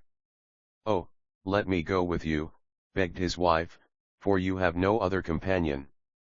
"No," said Magbangal, "I wish to go alone, and you must stay at home." So finally his wife agreed, and in the morning she arose early to prepare food for him. When the rice was cooked and the fish ready, she called him to come and eat, but he said, "No, I do not want to eat now, but I will return this afternoon and you must have it ready for me." Then he gathered up his 10 hatchets and bolos 6 a sharpening stone, and a bamboo tube for water, and started for the hill. Upon reaching his land he cut some small trees to make a bench. When it was finished, he sat down on it and said to the bolos, "You bolos must sharpen yourselves on the stone." And the bolos went to the stone and were sharpened. Then to the hatchets he said, "You hatchets must be sharpened," and they also sharpened themselves. When all were ready, he said, "Now you bolos cut all the small brush under the trees, and you hatchets must cut the large trees." So the bolos and the hatchets went to work, and from his place on the bench Magbangal could see the land being cleared. Magbangal's wife was at work in their house weaving a skirt, but when she heard the trees continually falling she stopped to listen and thought to herself, "My husband must have found many people to help him clear our land. When he left here, he was alone, but surely he cannot cut down the trees so fast. I will see who is helping him." She left the house and walked rapidly toward the field, but as she drew nearer she proceeded more slowly, and finally stopped behind a tree. From her hiding place, she could see her husband asleep on the bench, and she could also see that the bolos and hatchets were cutting the trees with no hands to guide them. "Oh," said she, "Magbangal is very powerful. Never before have I seen bolos and hatchets working without hands, and he never told me of his power." Suddenly she saw her husband jump up, and, seizing a bolo, he cut off one of his own arms. He awoke and sat up and said, "Someone must be looking at me, for one of my arms is cut off." When he saw his wife he knew that she was the cause of his losing his arm, and as they went home together, he exclaimed, "Now I am going away. It is better for me to go to the sky where I can give the sign to the people when it is time to plant, and you must go to the water and become a fish." Soon after he went to the sky and became the constellation Magbangal, and ever since, when the people see these stars appear in the sky, they know that it is time to plant their rice. How children became monkeys. Bukidnon, Mindanao. One day a mother took her 2 children with her when she went to color cloth. Not far from her home was a mud hole 7 where the Carabao liked to wallow, and to this hole she carried her cloth, some dye pots, and 2 shell spoons. After she had put the cloth into the mud to let it take up the dark color, she built a fire and put over it a pot containing water and the leaves used for dyeing. Then she sat down to wait for the water to boil, while the children played nearby. By and by when she went to stir the leaves with a shell spoon, some of the water splashed up and burned her hand, so that she jumped and cried out. This amused the children and their laughter changed them into monkeys, and the spoons became their tails. 8 The nails of the monkeys are still black, because while they were children they had helped their mother dye the cloth. Bulanawan and Agio. Bukidnon, Mindanao. Languna and his wife had twin boys named Bulanawan and Agio. One day, when they were about 2 years old, the mother took Bulanawan to the field with her when she went to pick cotton. She spread the fiber she had gathered the day before on the ground to dry near the child, and while she was getting more a great wind suddenly arose which wound the cotton around the baby and carried him away. Far away to a distant land the wind took Bulan Awan, and in that place he grew up. When he was a man, he became a great warrior. 9 One day while Bulan Awan and his wife were walking along the seashore, they sat down to rest on a large, flat rock, and Bulan Awan fell asleep. Now Igio, the twin brother of Bulan Awan, had become a great warrior also, and he went on a journey to this distant land, not knowing that his brother was there. It happened that he was walking along the seashore in his war-dress tent on this same day, and when he saw the woman sitting on the large, flat rock, he thought her very beautiful, and he determined to steal her. As he drew near he asked her to give him some of her husband's betel nut to chew, and when she refused he went forward to fight her husband, not knowing they were brothers. As soon as his wife awakened him, Bulan Awan sprang up, seized her, put her in the cuff of his sleeve 11 and came forth ready to fight. Igio grew very angry at this, and they fought until their weapons were broken, and the earth trembled. Now the two brothers of the rivals felt the earth tremble although they were far away, and each feared that his brother was in trouble. One was in the mountains and he started at once for the sea, the other was in a far land, but he set out in a boat for the scene of the trouble. They arrived at the same time at the place of battle, and they immediately joined in it. Then the trembling of the earth increased so much that Languna, the father of Igio and Bulan Awan, sought out the spot and tried to make peace. But he only seemed to make matters worse, and they all began fighting him. So great did the disturbance become that the earth was in danger of falling to pieces. Then it was that the father of Languna came and settled the trouble, and when all were at peace again they discovered that Igio and Bulan Awan were brothers and the grandsons of the peacemaker. Origin Bagabo, Mindanao. In the beginning there lived one man and one woman, Taglay and Taglaban. Their first children were a boy and a girl. When they were old enough, the boy and the girl went far away across the waters seeking a good place to live in. Nothing more was heard of them until their children, the Spaniards and Americans, came back. After the first boy and girl left, other children were born to the couple, but they all remained at Sibilan on Mt. Apo with their parents, until Taglay and Taglaban died and became spirits. Soon after that there came a great drought which lasted for 3 years. All the waters dried up, so that there were no rivers, and no plants could live. Surely, said the people, Manama is punishing us and we must go elsewhere to find food and a place to dwell in. So they started out. 2 went in the direction of the sunset, carrying with them stones from Sibilan River.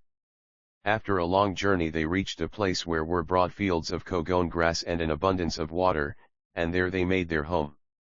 Their children still live in that place and are called Magindana, because of the stones which the couple carried when they left Sibilan. 2 children of Taglay and Taglaban went to the south, seeking a home, and they carried with them women's baskets, Baron.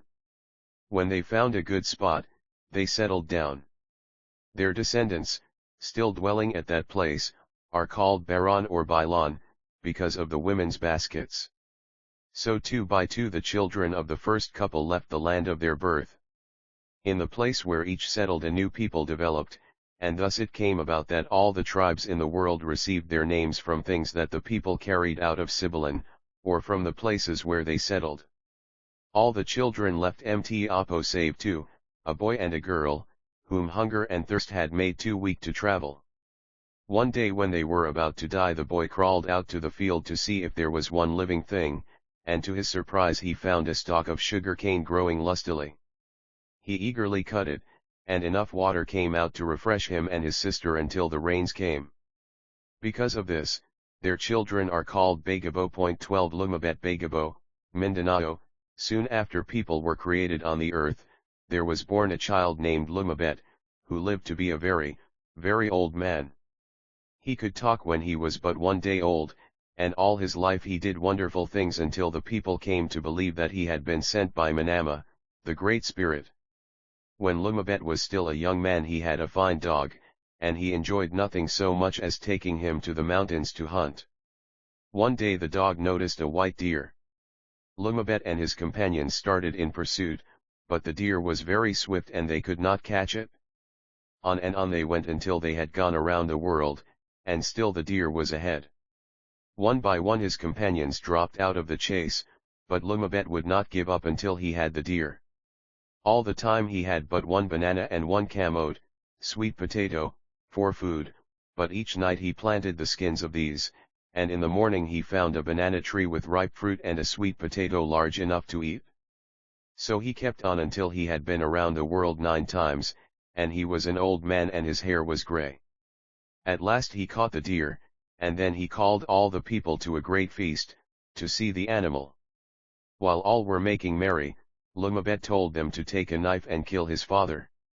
They were greatly surprised, but did as he commanded, and when the old man was dead, Lumabet waved his headband over him and he came to life again. 8 times they killed the old man at Lumabet's command, and the 8th time he was small like a little boy, for each time they had cut off some of his flesh. They all wondered very much at Lumabet's power, and they were certain that he was a god. One morning some spirits came to talk with Lumabet, and after they had gone he called the people to come into his house. "We cannot all come in," said the people, "for your house is small and we are many." "There is plenty of room," said he, so all went in and to their surprise it did not seem crowded. Then he told the people that he was going on a long journey and that all who believed he had great power could go with him, while all who remained behind would be changed into animals and Buso. 13 He started out, many following him, and it was as he said. For those that refused to go were immediately changed into animals and Buso. He led the people far away across the ocean to a place where the earth and the sky meet. When they arrived they saw that the sky moved up and down like a man opening and closing his jaws. "Sky, you must go up," commanded Lumabet. But the sky would not obey.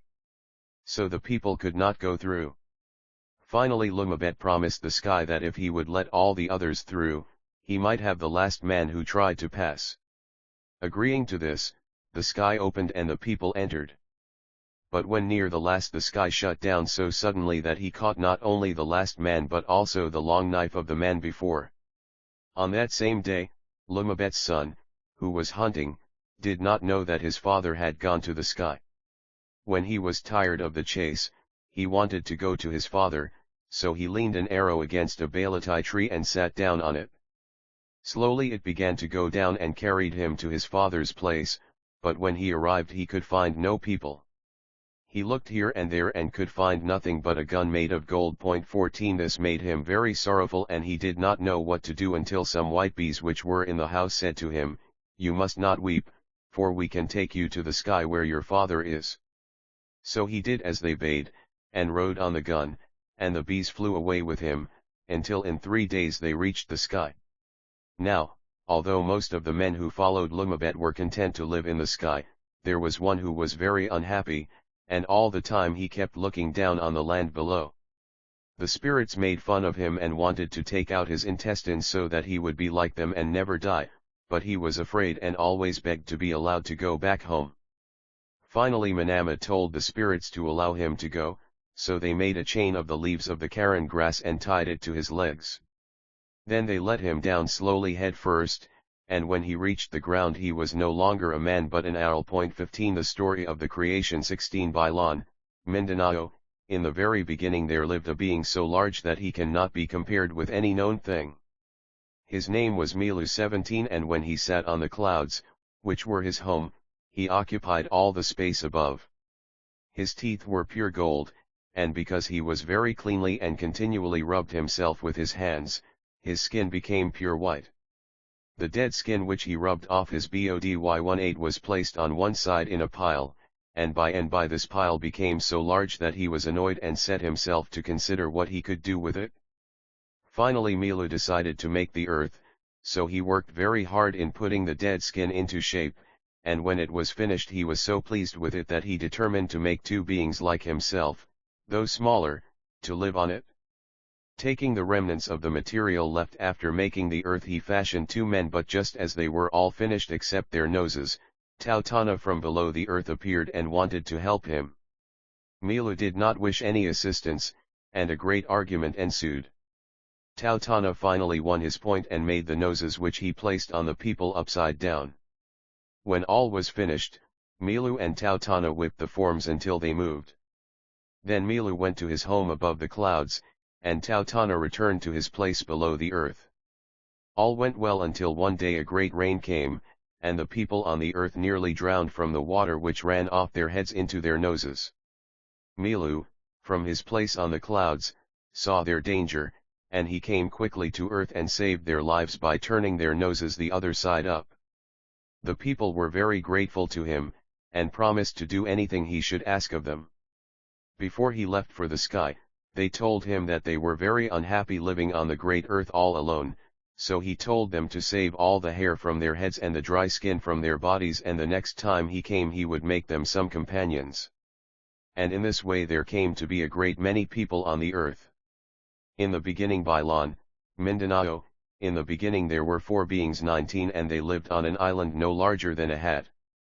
On this island there were no trees or grass or any other living thing besides these 4 people and 1 bird. 20 One day they sent this bird out across the waters to see what he could find, and when he returned he brought some earth, a piece of rattan, and some fruit. Milu, the greatest of the 4, took the soil and shaped it and beat it with a paddle in the same manner in which a woman shapes pots of clay, and when he finished he had made the earth. Then he planted the seeds from the fruit, and they grew until there was much rattan and many trees bearing fruit. The 4 beings watched the growth for a long time and were well pleased with the work, but finally Milu said, "Of what use is this earth and all the rattan and fruit if there are no people?" And the others replied, "Let us make some people out of wax." So they took some wax and worked long, fashioning it into forms, but when they brought them to the fire the wax melted, and they saw that men could not be made in that way. Next they decided to try to use dirt in making people, and Milu and one of his companions began working on that. All went well till they were ready to make the noses. The companion, who was working on that part, put them on upside down. Milu told him that the people would drown if he left them that way, but he refused to change them. When his back was turned, however, Milu seized the noses, one by one, and turned them as they now are. But he was in such a hurry that he pressed his finger at the root, and it left a mark in the soft clay which you can still see on the faces of people. The children of the Limocon 21 Mindanao, in the very early days before there were any people on the earth, the Limocon, a kind of dove, 22 were very powerful and could talk like men though they looked like birds. One Limocon laid 2 eggs, one at the mouth of the Mayo River and one farther up its course. After some time these eggs hatched, and the one at the mouth of the river became a man, while the other became a woman. The man lived alone on the bank of the river for a long time, but he was very lonely and wished many times for a companion. One day when he was crossing the river something was swept against his legs with such force that it nearly caused him to drown. On examining it, he found that it was a hare, and he determined to go up the river and find whence it came. He traveled up the stream, looking on both banks, until finally he found the woman, and he was very happy to think that at last he could have a companion. They were married and had many children, who are the Mandaya still living along the Mayo River. The sun and the moon Mandaya, Mindanao, the sun and the moon were married, but the sun was very ugly and quarrelsome. One day he became angry at the moon and started to chase her. She ran very fast until she was some distance ahead of him, when she grew tired and he almost caught her. Ever since he has been chasing her, at times almost reaching her, and again falling far behind. The first child of the sun and moon was a large star, and he was like a man. One time the sun, becoming angry at the star, cut him up into small pieces and scattered him over the whole sky just as a woman scatters rice, and ever since there have been many stars. Another child of the sun and moon was a gigantic crab. 23 He still lives and is so powerful that every time he opens and closes his eyes there is a flash of lightning. Most of the time the crab lives in a large hole in the bottom of the sea, and when he is there we have high tide, but when he leaves the hole, the waters rush in and there is low tide. His moving about also causes great waves on the surface of the sea. The crab is quarrelsome like his father, and he sometimes becomes so angry with his mother, the moon, that he tries to swallow her. 24 When the people on earth, who are fond of the moon, see the crab near her, they run out of doors and shout and beat on gongs until he is frightened away, and thus the moon is saved. The widows Son 25 Sabanan, Mindanao, in a little house at the edge of a village lived a widow with her only son, and they were very happy together. The son was kind to his mother, and they made their living by growing rice in clearings on the mountainside and by hunting wild pig in the forest. One evening when their supply of meat was low, the boy said, "Mother, I am going to hunt pig in the morning, and I wish you would prepare rice for me before daylight." So the widow rose early and cooked the rice, and at dawn the boy started out with his spear and dog. Some distance from the village, he entered the thick forest. He walked on and on, ever on the lookout for game, but none appeared. At last, when he had traveled far and the sun was hot, he sat down on a rock to rest and took out his brass box 26 to get a piece of betel nut. He prepared the nut and leaf for chewing, and as he did so he wondered why it was that he had been so unsuccessful that day. But even as he pondered he heard his dog barking sharply, and cramming the betel nut into his mouth he leaped up and ran toward the dog. As he drew near he could see that the game was a fine large pig, all black save its 4 legs which were white. He lifted his spear and took aim, but before he could throw the pig started to run, and instead of going toward a watercourse it ran straight up the mountain. The boy went on in hot pursuit, and when the pig paused he again took aim, but before he could throw it ran on. 6 times the pig stopped just long enough for the boy to take aim, and then started on before he could throw. The 7th time, however, it halted on the top of a large flat rock and the boy succeeded in killing it. He tied its legs together with a piece of rattan and was about to start for home with the pig on his back, when to his surprise a door in the large stone swung open and a man stepped out. "Why have you killed my master's pig?" asked the man. "I did not know that this pig belonged to anyone," replied the widow's son. "I was hunting, as I often do, and when my dog found the pig I helped him to catch it." "Come in and see my master," said the man, and the boy followed him into the stone where he found himself in a large room. The ceiling and floor were covered with peculiar cloth that had 7 wide stripes of red alternating with a like number of yellow stripes. When the master of the place appeared his trousers were of 7 colors 27 as were also his jacket and the kerchief about his head.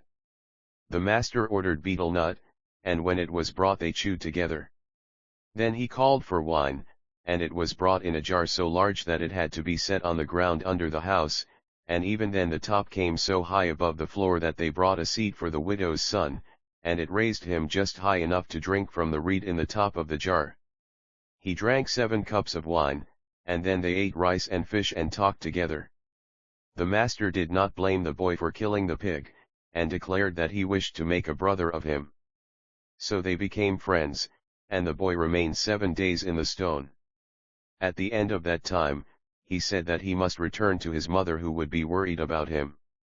In the early morning he left the strange house and started for home. At first he walked briskly, but as the morning wore on he went more slowly, and finally when the sun was high he sat down on a rock to rest. Suddenly looking up, he saw before him 7 men each armed with a spear, a shield, and a sword. They were dressed in different colors, and each man had eyes the same color as his clothes. The leader, who was dressed all in red with red eyes to match, spoke first, asking the boy where he was going. The boy replied that he was going home to his mother who would be looking for him, and added, "Now I ask where you are going, all armed ready for war." "We are warriors," replied the man in red. "And we go up and down the world killing whatever we see that has life. Now that we have met you, we must kill you also." The boy, startled by this strange speech, was about to answer when he heard a voice near him say, "Fight, for they will try to kill you," and upon looking up he saw his spear, shield, and sword which he had left at home. Then he knew that the command came from a spirit, so he took his weapons and began to fight. For 3 days and nights they contended, and never before had the 7 seen one man so brave. On the 4th day the leader was wounded and fell dead, and then, one by one, the other 6 fell.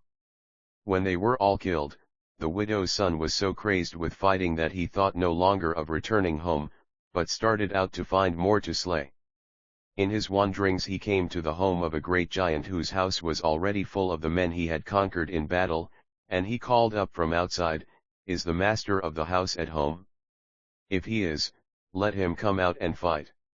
A net maker bringing water from the stream this threw the giant into a rage, and seizing his shield and his spear, the shaft of which was the trunk of a tree, he sprang to the door and leaped to the ground, not waiting to go down the notched pole which served for steps.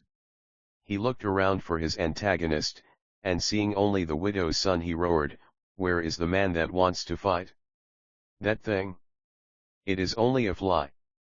The boy did not stop to answer, but rushed at the giant with his knife, and for 3 days and nights they struggled, till the giant fell, wounded at the waist. After that the widow's son stopped only long enough to burn the giant's house, and then rushed on looking for someone else to slay. Suddenly he again heard the voice which had bade him fight with the 7 men, and this time it said, "Go home now, for your mother is grieved at your absence."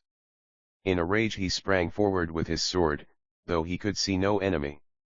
Then the spirit which had spoken to him made him sleep for a short time. When he awoke the rage was spent.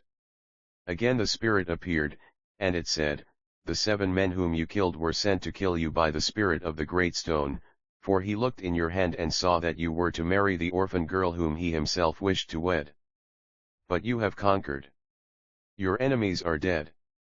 Go home now and prepare a great quantity of wine, for I shall bring your enemies to life again, and you will all live in peace." So the widow's son went home, and his mother, who had believed him dead, was filled with joy at his coming, and all the people in the town came out to welcome him.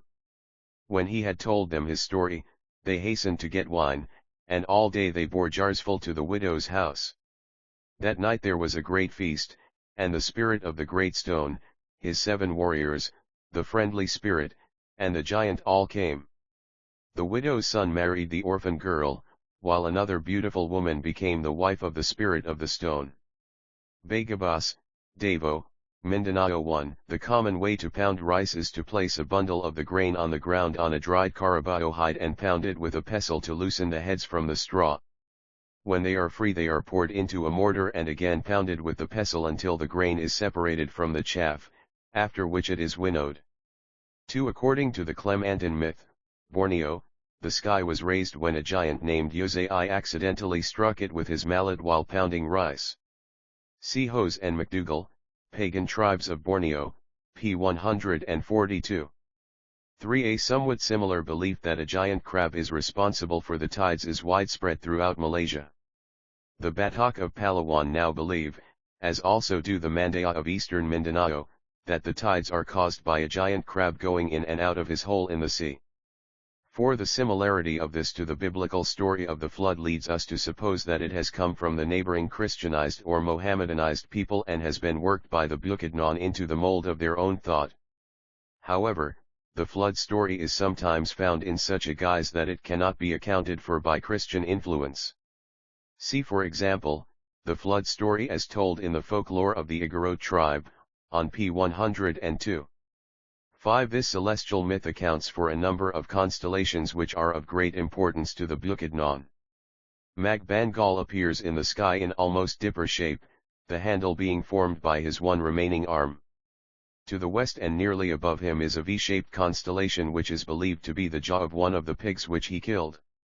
Still farther to the west appears the hill on which he hunted, while 3 groups of stars which toward dawn seem to be following him are said to be his hatchet, the bamboo pole in which he carried water, and his large pet lizard. It is the appearance and position of these constellations in the sky that show the Bukidnon when it is the time to clear land for the yearly crops and to plant the grain, and since this knowledge is of the utmost importance to the people, they feel that Magbangal does them a lasting service. The hero Lefa of a Borneo myth, who is represented by the constellation Orion, lost his arm while trying to cut down a tree in a manner different from that prescribed by his celestial wife, the constellation Pegasen. See Hose and McDougall, Pagan Tribes of Borneo, Volume 2, p. 141. 6 long knives. 7 cloth is dyed in various colors by boiling it in water in which different kinds of leaves or roots have been steeped. But to produce a bluish-black shade the fabric is partly buried in mud until the desired color is obtained. 8 monkeys are numerous throughout the Philippines, and it is doubtless their human appearance and actions that have caused the different tribes to try to account for their origin from man. Here we have the most likely way that the Bukidnon can see for their coming. 9. This is one of a series of tales dealing with mythical heroes of former times whose acts of prowess are still recounted by Bukidnon warriors. 10. A heavy padded hemp coat with a kilt which is supposed to turn spears. Over the shoulder is worn a sash in which are a few peculiar stones and charms which are believed to protect its wearer. Warriors who have taken 30 human lives are permitted to wear a peculiar crown-shaped headdress with upstanding points. 11. See Note 1, p. 23. 12. This is a good example of the way in which people at a certain stage try to account for their surroundings. Nearly all consider themselves the original people. We find the Bagabo no exception to this. In this tale, which is evidently very old, they account for themselves and their neighbors, and then, to meet present needs, they adapt the story to include the white people whom they have known for not more than 200 years. 13. These are evil spirits who have power to injure people. They are ugly to look at and go about eating anything, even dead persons. A young Bagabo described his idea of a buso as follows: he has a long body, long feet and neck, curly hair, and black face, flat nose, and one big red or yellow eye.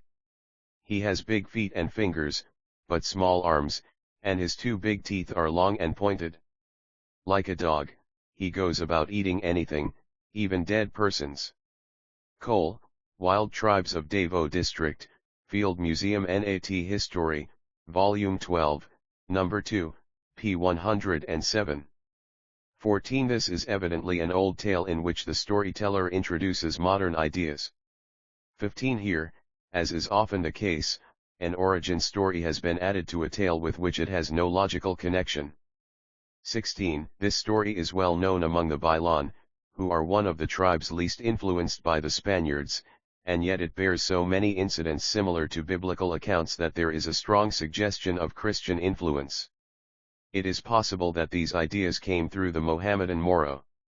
17. The most powerful of the spirits and the one to whom the people resort in times of danger. 18. A similar story is found in British North Borneo. C. Evans, Journal of Royal Anthropological Institute, 1913, p. 423. 19. Milu, Fue, Diwata, and Sai. 20. Buswit. 21. An origin story of a very different type from those of the Bukidnon and Bagabo. While the others show foreign influence, this appears to be typically primitive. 22. The omen bird of the Mandaya. It is believed to be a messenger from the spirit world which, by its calls, warns the people of danger or promises them success. If the coo of this bird comes from the right side, it is a good sign, but if it is on the left, in back, or in front, it is a bad sign, and the Mandaya knows that he must change his plans. 23. The crab was called Tombanokino.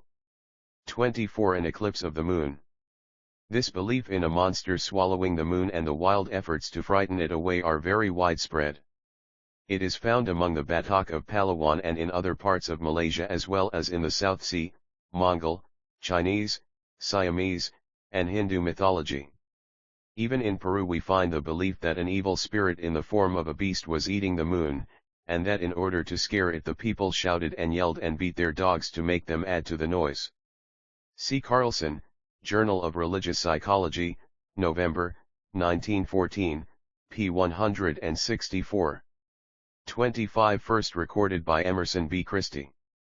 26. A brass box having 3 compartments, one for lime, one for the nut, and another for the betel leaf, which is used in preparing the nut for chewing. 27. The Sabanan have adopted the Moro dress, which consists of long trousers and a coat. The tale shows strong Moro influence throughout. 7 is a mystic and magical number among the Malay. It is constantly used in divination and magical practices and repeatedly occurs in their folklore. Skeet explains its importance by referring to the 7 souls which each mortal is supposed to possess. See Skeet, Malay Magic, p. 50. Moro introduction. About the year 1400 something happened which changed the beliefs and customs of many of the tribes of the southern Philippines and made of them a powerful and dreaded people.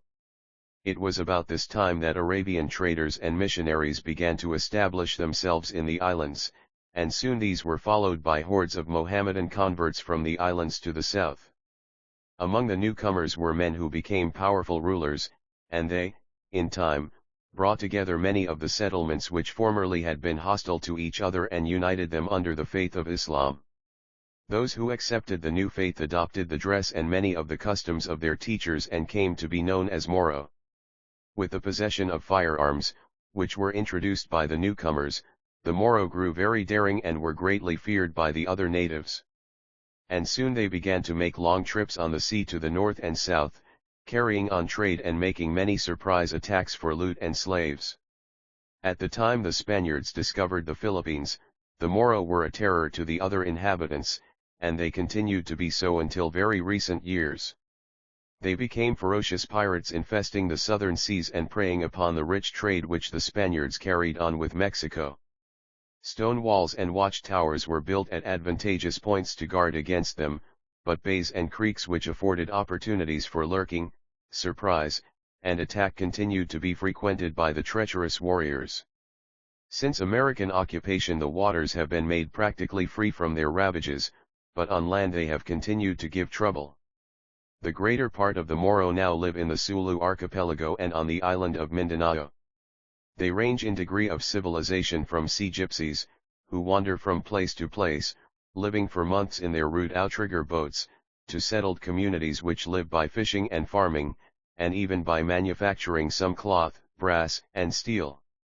Their villages are near the coast, along rivers, or about the shores of the interior lakes, the houses being raised high on poles near or over the water, for they live largely on food from the sea. Their folklore, as will be seen from the following tales, shows decided influence from Arabia and India, which has filtered in through the islands to the south. 1 Mythology of Mindanao. 2 Moro.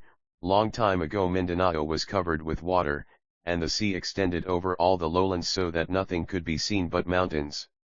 Then there were many people living in the country, and all the highlands were dotted with villages and settlements. For many years the people prospered, living in peace and contentment.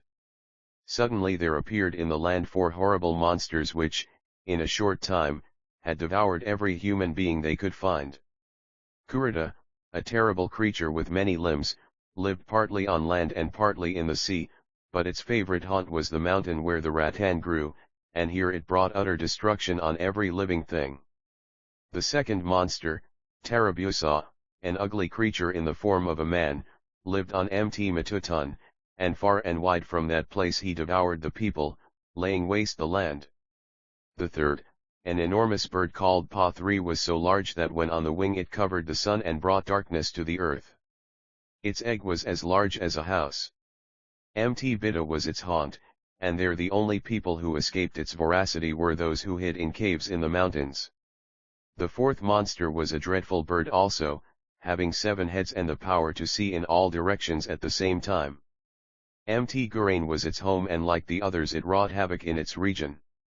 So great was the death and destruction caused by these terrible animals that at length the news spread even to the most distant lands, and all nations were grieved to hear of the sad fate of Mindanao. Now far across the sea in the land of the golden sunset was a city so great that to look at its many people would injure the eyes of man. When tidings of these great disasters reached this distant city, the heart of the king Indarapatra IV was filled with compassion, and he called his brother, Sulayman V, begging him to save the land of Mindanao from the monsters. Sulayman listened to the story, and as he heard he was moved with pity. "I will go," said he, zeal and enthusiasm adding to his strength, "and the land shall be avenged." King Indarapatra, proud of his brother's courage, gave him a ring and a sword as he wished him success and safety. Then he placed a young sapling by his window 6 and said to Sulayman, "By this tree I shall know your fate from the time you depart from here, for if you live, it will live, but if you die, it will die also.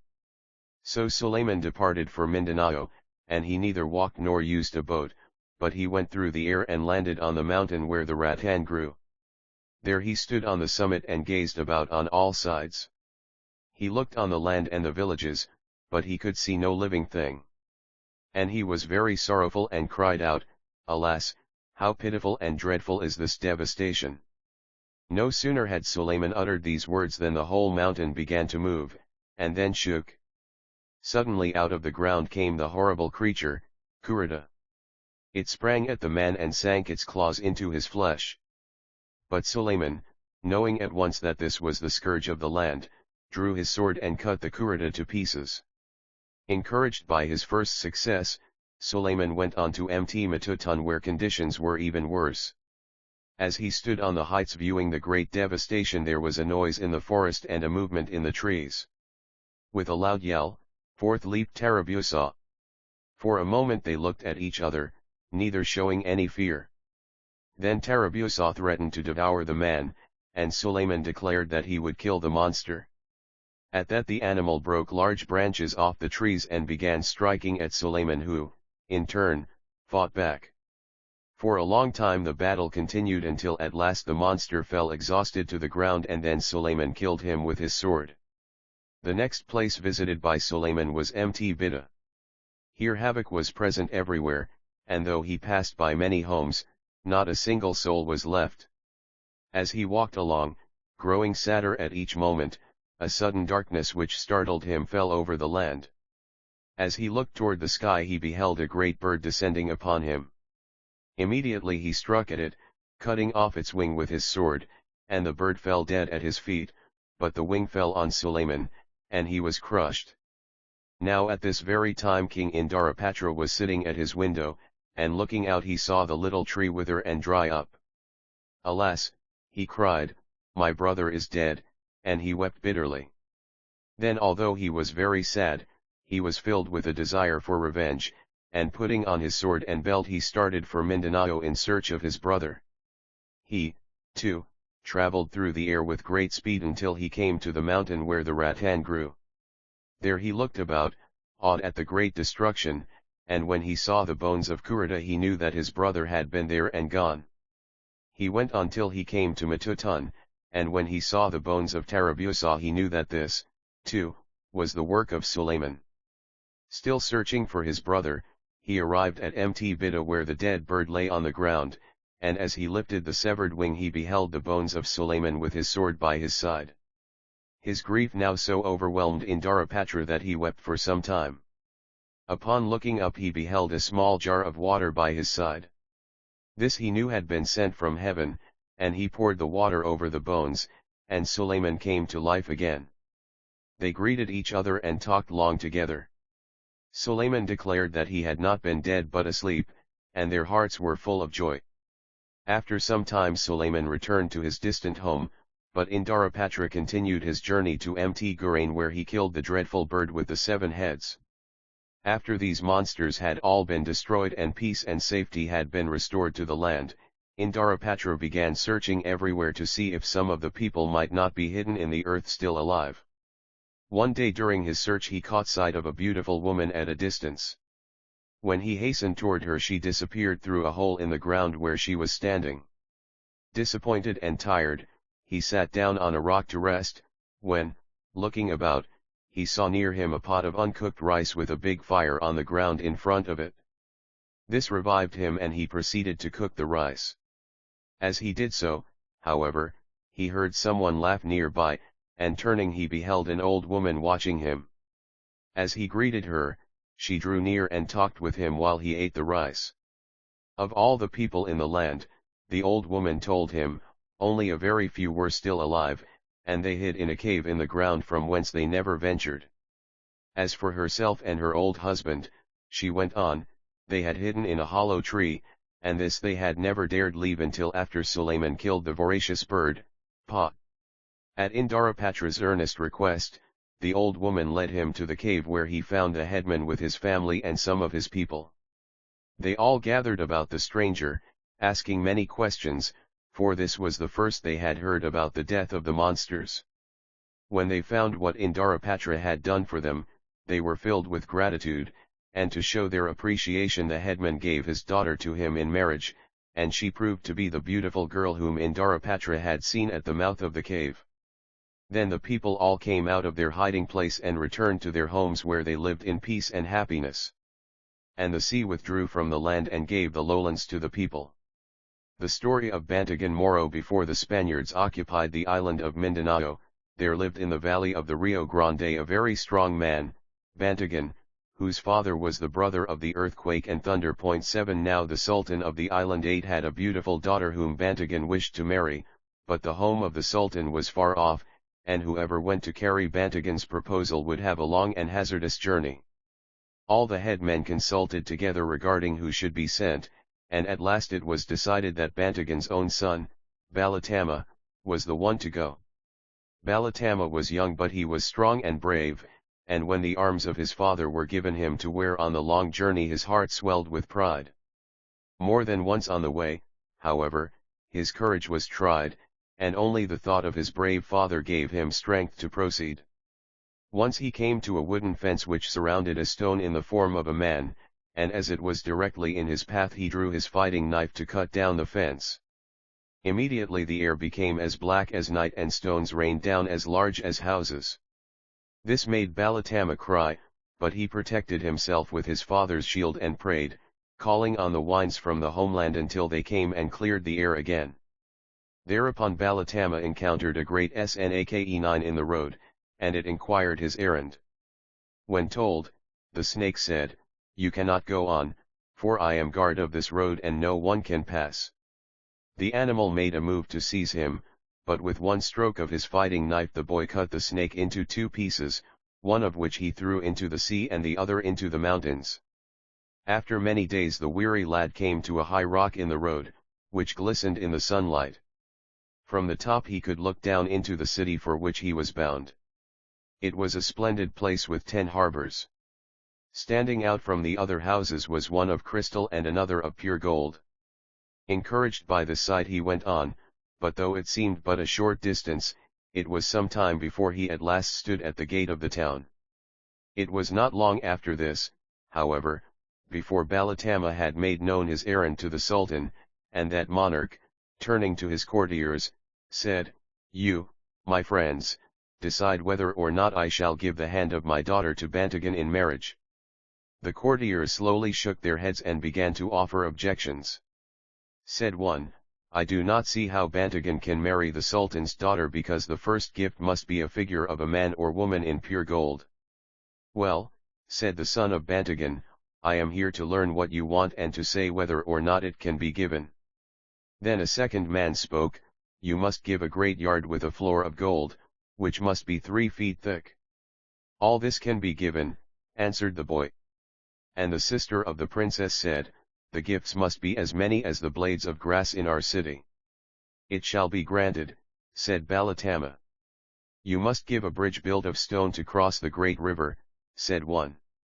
And another, "A ship of stone you must give, and you must change into gold all the coconuts and leaves in the Sultan's grove." "All this can be done," said Balatama. "My uncles will give all save the statue of gold, and that I shall give myself. But first I must go to my father's town to secure it." At this they were angry and declared that he had made sport of them, and unless he produced the statue at once they would kill him. "If I give you the statue now," said he, "there will come dreadful storms, rain, and darkness." But they only laughed at him and insisted on having the statue, so he reached in his helmet and drew it forth. Immediately the earth began to quake.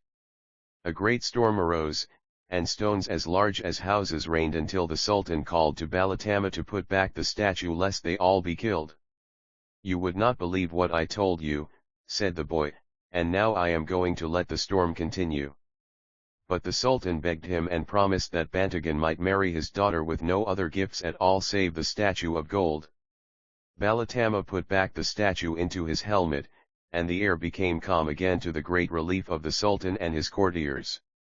Then Balatama prepared to return home, promising that Bantagan would come in 3 months for the wedding. All went well with the boy on the way home until he came to the fence surrounding the stone in the form of a man, and there he was detained and compelled to remain 4 months. Now about this time a Spanish general heard that Bantagan was preparing to marry the Sultan's daughter, whom he determined to wed himself. A great expedition was prepared, and he with all his brothers embarked on his large warship, which was followed by 10,000 other ships. They went to the Sultan's city, and their number was so great that they filled the harbor, frightening the people greatly. Then the general's brother disembarked and came to the house of the Sultan. He demanded the princess for the general, saying that if the request were refused, the fleet would destroy the city and all its people. The Sultan and his courtiers were so frightened that they decided to give his daughter to the general, the next full moon being the date set for the wedding. In the meantime Bantagan had been preparing everything for the marriage, which he expected to take place at the appointed time. But as the days went by and Balatama did not return, they became alarmed, fearing he was dead. After 3 months had passed, Bantagan prepared a great expedition to go in search of his son, and the great warship was decorated with flags of gold. As they came in sight of the Sultan's city, they saw the Spanish fleet in the harbor, and one of his brothers advised Bantagan not to enter until the Spaniards left. They then brought their ship to anchor. But all were disappointed that they could not go farther, and one said, "Why do we not go on? Even if the blades of grass turn into Spaniards we need not fear." Another said, "Why do we fear? Even if the cannonballs come like rain, we can always fight." Finally some wanted to return to their homes, and Bantagan said, "No, let us seek my son. Even though we must enter the harbor where the Spaniards are, let us continue our search." So at his command the anchors were lifted, and they sailed into the harbor where the Spanish fleet lay. Now at this very time the Spanish general and his brother were with the Sultan, intending to call upon the princess. As the brother talked with one of the sisters of the princess, they moved toward the window, and looking down they saw Bantagan's ships entering the harbor. They could not tell whose flags the ships bore. Neither could the Sultan when he was called. Then he sent his brother to bring his father, who was a very old man, to see if he could tell. The father was kept in a little dark room by himself that he might not get hurt, and the Sultan said to his brother, "If he is so bent with age that he cannot see, talk, or walk, tickle him in the ribs, and that will make him young again, and, my brother, carry him here yourself, lest one of the slaves should let him fall and he should hurt himself."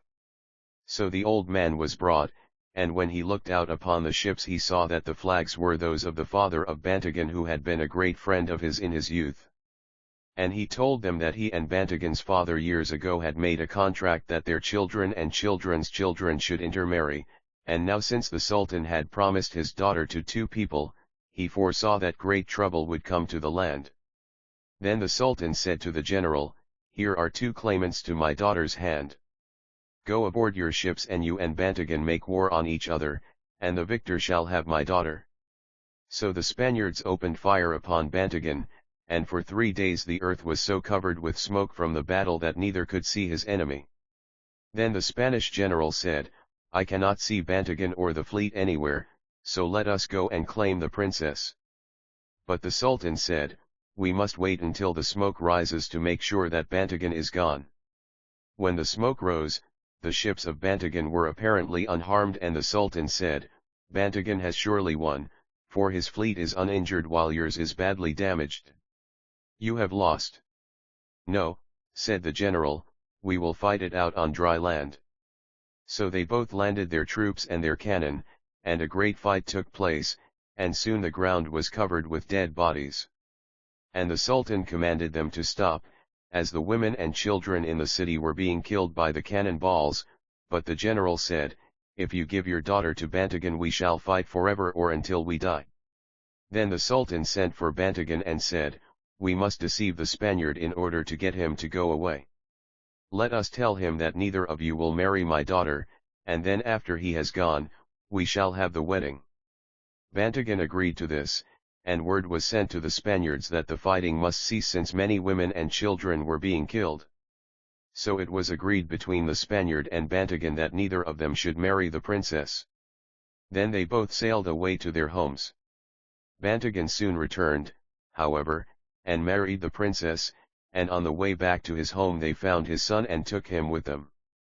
For about a week the Spanish general sailed toward his home, and then he, too, turned about to go back, planning to take the princess by force. When he found that she had already been carried away by Bantagan, his wrath knew no bounds. He destroyed the Sultan, his city, and all its people. And then he sailed away to prepare a great expedition with which he should utterly destroy Bantagan and his country as well. One morning Bantagan looked out and saw at the mouth of the Rio Grande the enormous fleet of the Spaniards, whose numbers were so great that in no direction could the horizon be seen. His heart sank within him, for he knew that he and his country were doomed. Though he could not hope to win in a fight against such great numbers, he called his headmen together and said, "My brothers, the Christian dogs have come to destroy the land. We cannot successfully oppose them, but in the defense of the fatherland we can die." So the great warship was again prepared, and all the soldiers of Islam embarked, and then with Bantagan standing at the bow they sailed forth to meet their fate. The fighting was fast and furious, but soon the great warship of Bantagan filled with water until at last it sank, drawing with it hundreds of the Spanish ships. And then a strange thing happened.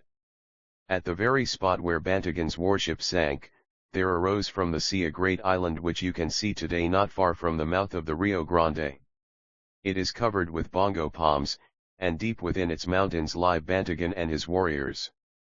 A Moro sailboat passing this island is always scanned by Bantagan's watchers, and if it contains women such as he admires, they are snatched from their seats and carried deep into the heart of the mountain.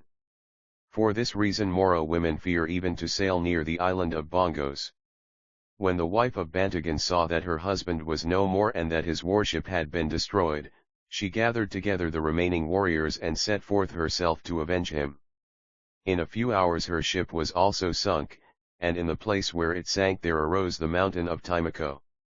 On this thickly wooded island are found white monkeys, the servants of the princess, who still lives in the center of the mountain. On a quiet day high up on the mountain side one can hear the chanting and singing of the waiting girls of the wife of Bantagan. No tales illustrate to better advantage the persistence of old stories and beliefs than do these of the Moro. They are permeated with incidents very similar to those still found among the pagan tribes of the archipelago, while associated with these are the spirits and demons of Hindu mythology. Finally we find the semi-historical events recorded by the Mohammedanized Malay, the ancestors of the tellers of the tales. 2. First recorded by N.M. Salibi. 3. Those great birds are doubtless derived from Indian literature in which the fabulous bird Garuda played such an important part. 4. A common name in Malay and Sumatran tales. 5. Probably Solomon of the Old Testament, who is a great historic figure among the Malay and who plays an important part in their romances. 6. See Note 1, p. 28. 7. In this case of a semi-historic being, whose father was said to be the brother of the earthquake and thunder, we have an interesting blending of mythological and historical facts. 8. Among Malay people the Sultan is the supreme ruler of a district, while petty rulers are known as datos. 9. Here, as in the Tinguian lore, we find heroes conversing with animals and commanding the forces of nature to come to their aid. Christianized tribes introduction. When the Spaniards discovered the Philippines in the 16th century, they found the tribes along the coasts of the different islands already somewhat influenced by trade with China, Siam, and the islands to the south. Under Spanish rule the coast inhabitants, with the exception of the Moro, soon became converts to Christianity and adopted the dress of their conquerors, though they retained their several dialects and many of their former customs. Then, no longer being at war with one another, they made great advances in civilization, while the hill tribes have remained isolated, retaining their old customs and beliefs. The tales of the Christianized tribes include a great mixture of old ideas and foreign influences obtained through contact with the outside world. The monkey and the turtle. Ilocano. A monkey, looking very sad and dejected, was walking along the bank of the river one day when he met a turtle. "How are you?" asked the turtle, noticing that he looked sad. The monkey replied, "Oh, my friend, I am very hungry." The squash of Mr. Farmer were all taken by the other monkeys, and now I am about to die from want of food. Do not be discouraged, said the turtle, take a bolo and follow me and we will steal some banana plants. So they walked along together until they found some nice plants which they dug up, and then they looked for a place to set them. Finally the monkey climbed a tree and planted his in it, but as the turtle could not climb he dug a hole in the ground and set his there. When their work was finished they went away, planning what they should do with their crop. The monkey said, when my tree bears fruit, I shall sell it and have a great deal of money. And the turtle said, when my tree bears fruit, I shall sell it and buy 3 varas of cloth to wear in place of this cracked shell. A few weeks later they went back to the place to see their plants and found that of the monkey was dead, for its roots had had no soil in the tree, but that of the turtle was tall and bearing fruit. I will climb to the top so that we can get the fruit, said the monkey. And he sprang up the tree, leaving the poor turtle on the ground alone. Please give me some to eat, called the turtle, but the monkey threw him only a green one and ate all the ripe ones himself. When he had eaten all the good bananas, the monkey stretched his arms around the tree and went to sleep. The turtle, seeing this, was very angry and considered how he might punish the thief. Having decided on a scheme, he gathered some sharp bamboo which he stuck all around under the tree, and then he exclaimed, "Crocodile is coming! Crocodile is coming!" The monkey was so startled at the cry that he fell upon the sharp bamboo and was killed. Then the turtle cut the dead monkey into pieces, put salt on it, and dried it in the sun. The next day, he went to the mountains and sold his meat to other monkeys who gladly gave him squash in return. As he was leaving them he called back, "Lazy fellows, you are now eating your own body, you are now eating your own body." Then the monkeys ran and caught him and carried him to their own home. "Let us take a hatchet," said one old monkey, and cut him into very small pieces. But the turtle laughed and said, "That is just what I like, I have been struck with a hatchet many times. Do you not see the black scars on my shell?" Then one of the other monkeys said, "Let us throw him into the water." At this the turtle cried and begged them to spare his life, but they paid no heed to his pleadings and threw him into the water. He sank to the bottom, but very soon came up with a lobster. The monkeys were greatly surprised at this and begged him to tell them how to catch lobsters. "I tied one end of a string around my waist," said the turtle. "To the other end of the string I tied a stone so that I would sink." The monkeys immediately tied strings around themselves as the turtle said, and when all was ready they plunged into the water never to come up again. And to this day monkeys do not like to eat meat, because they remember the ancient story. 1 The poor fisherman and his wife. Ilocano. Many years ago a poor fisherman and his wife lived with their 3 sons in a village by the sea. One day the old man set his snare in the water not far from his house, and at night when he went to look at it, he found that he had caught a great white fish. This startled the old man very much, for he had never seen a fish like this before, and it occurred to him that it was the priest of the town. He ran to his wife as fast as he could and cried, "My wife, I have caught the priest." "What?" said the old woman, terrified at the sight of her frightened husband. "I have caught the priest," said the old man again. They hurried together to the river where the snare was set, and when the old woman saw the fish, she cried, "Oh, it is not the priest but the governor." "No, it is the priest," insisted the old man, and they went home trembling with fear.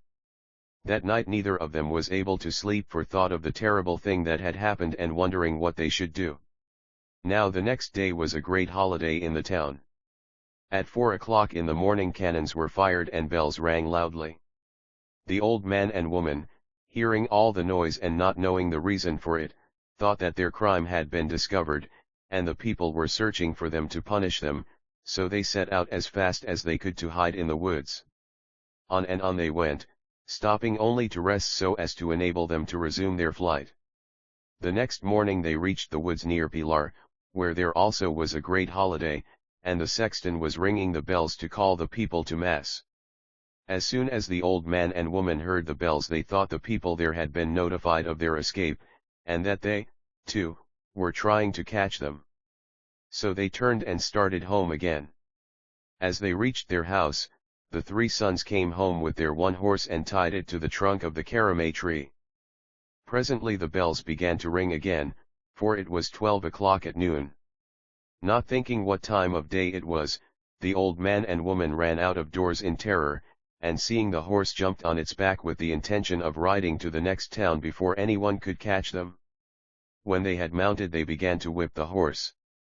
In their haste, they had forgotten to untie the rope which was around the trunk of the caramay tree. As the horse pulled at the rope, fruit fell from the tree upon the old man and woman.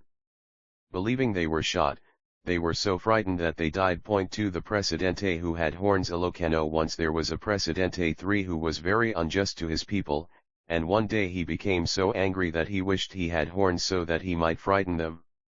No sooner had he made this rash wish, than horns began to grow on his head. He sent for a barber who came to his house to cut his hair, and as he worked the Presidente asked, "What do you see on my head?" "I see nothing," answered the barber, for although he could see the horns plainly, he was afraid to say so. Soon, however, the Presidente put up his hands and felt the horns, and then when he inquired again the barber told him that he had 2 horns. "If you tell anyone what you have seen, you shall be hanged," said the Presidente as the barber started away, and he was greatly frightened. When he reached home, the barber did not intend to tell anyone, for he was afraid, but as he thought of his secret more and more, the desire to tell someone became so strong that he knew he could not keep it. Finally he went to the field and dug a hole under some bamboo, and when the hole was large enough he crawled in and whispered that the Presidente had horns. He then climbed out, filled up the hole, and went home. By and by some people came along the road on their way to market, and as they passed the bamboo they stopped in amazement, for surely a voice came from the trees, and it said that the Presidente had horns. These people hastened to market and told what they had heard, and the people there went to the bamboo to listen to the strange voice. They informed others, and soon the news had spread all over the town. The councilmen were told, and they, too, went to the bamboo. When they had heard the voice, they ran to the house of the Presidente. But his wife said that he was ill and they could not see him. By this time the horns had grown until they were 1 foot in length, and the Presidente was so ashamed that he bade his wife tell the people that he could not talk. She told this to the councilmen when they came on the following day, but they replied that they must see him, for they had heard that he had horns, and if this were true he had no right to govern the people. She refused to let them in, so they broke down the door. They saw the horns on the head of the Presidente and killed him. For, they said, he was no better than an animal. 4 The story of a monkey. Ilocano. One day when a monkey was climbing a tree in the forest in which he lived, he ran a thorn into his tail. Try as he would, he could not get it out, so he went to a barber in the town and said, "Friend barber, I have a thorn in the end of my tail. Pull it out, and I will pay you well." The barber tried to pull out the thorn with his razor, but in doing so he cut off the end of the tail. The monkey was very angry and cried, "Barber, barber, give me back my tail, or give me your razor." The barber could not put back the end of the monkey's tail, so he gave him his razor. On the way home the monkey met an old woman who was cutting wood for fuel, and he said to her, "Grandmother, grandmother, that is very hard. Use this razor and then it will cut easily." The old woman was very pleased with the offer and began to cut with the razor, but before she had used it long it broke. Then the monkey cried, "Grandmother, grandmother, you have broken my razor. You must get a new one for me or else give me all the firewood." The old woman could not get a new razor, so she gave him the firewood. The monkey took the wood and was going back to town to sell it, when he saw a woman sitting beside the road making cakes. "Grandmother, grandmother," said he, "your wood is most gone, take this of mine and bake more cakes." The woman took the wood and thanked him for his kindness, but when the last stick was burned, the monkey cried out, "Grandmother, grandmother, you have burned up all my wood. Now you must give me all your cakes to pay for it." The old woman could not cut more dry wood at once, so she gave him all the cakes. The monkey took the cakes and started for the town, but on the way he met a dog which bit him so that he died. And the dog ate all the cakes. The white squash Ilocano. In a queer little bamboo house in front of a big garden lived a man and his wife all alone. They had always been kind and good to everyone, but still they were not happy, because the child for which they longed had never come to them. Each day for many years they had prayed for a son or a daughter, but their prayers had been unanswered. Now that they were growing old they believed that they must always live alone. In the garden near their house this couple grew fine white squash, and as the vines bore the year around, they had never been in need of food. One day, however, they discovered that no new squash had formed to take the place of those they had picked, and for the first time in many seasons they had no vegetables. Each day they examined the vines, and though the big, yellow flowers continued to bloom and fade, no squash grew on the stems. Finally, one morning after a long wait, the woman cried out with delight, for she had discovered a little green squash. After examining it, they decided to let it ripen that they might have the seeds to plant. They eagerly watched it grow, and it became a beautiful white vegetable, but by the time it was large enough for food they were so hungry that they decided to eat it. They brought a large knife and picked it, but scarcely had they started to open it when a voice cried out from within, "Please be careful that you do not hurt me." The man and woman stopped their work, for they thought that a spirit must have spoken to them. But when the voice again called and begged them to open the squash, they carefully opened it, and there inside was a nice baby boy. 5 He could already stand alone and could talk. And the man and his wife were overjoyed. Presently the woman went to the spring for a jar of water, and when she had brought it she spread a mat on the floor and began to bathe the baby. As the drops of water fell off his body, they were immediately changed to gold, so that when the bath was finished gold pieces covered the mat. The couple had been so delighted to have the baby that it had seemed as if there was nothing more to wish for, but now that the gold had come to them also they were happier than ever. The next morning the woman gave the baby another bath, and again the water turned to gold. They now had enough money to build a large house. The third morning she brought water for his bath again, but he grew very sad and flew away. At the same time all the gold disappeared also, and the man and his wife were left poor and alone. The creation story Tagalog. When the world first began there was no land, but only the sea and the sky, and between them was a kite. 6 One day the bird which had nowhere to light grew tired of flying about, so she stirred up the sea until it threw its waters against the sky. The sky, in order to restrain the sea, showered upon it many islands until it could no longer rise, but ran back and forth. Then the sky ordered the kite to light on one of the islands to build her nest, and to leave the sea and the sky in peace. Now at this time the land breeze and the sea breeze were married, and they had a child which was a bamboo. One day when this bamboo was floating about on the water, it struck the feet of the kite which was on the beach. The bird, angry that anything should strike it, pecked at the bamboo, and out of one section came a man and from the other a woman. Then the earthquake called on all the birds and fish to see what should be done with these two, and it was decided that they should marry. Many children were born to the couple, and from them came all the different races of people. After a while the parents grew very tired of having so many idle and useless children around, and they wished to be rid of them, but they knew of no place to send them to. Time went on and the children became so numerous that the parents enjoyed no peace. One day, in desperation, the father seized a stick and began beating them on all sides. This so frightened the children that they fled in different directions, seeking hidden rooms in the house. Some concealed themselves in the walls, some ran outside, while others hid in the fireplace, and several fled to the sea. Now it happened that those who went into the hidden rooms of the house later became the chiefs of the islands, and those who concealed themselves in the walls became slaves.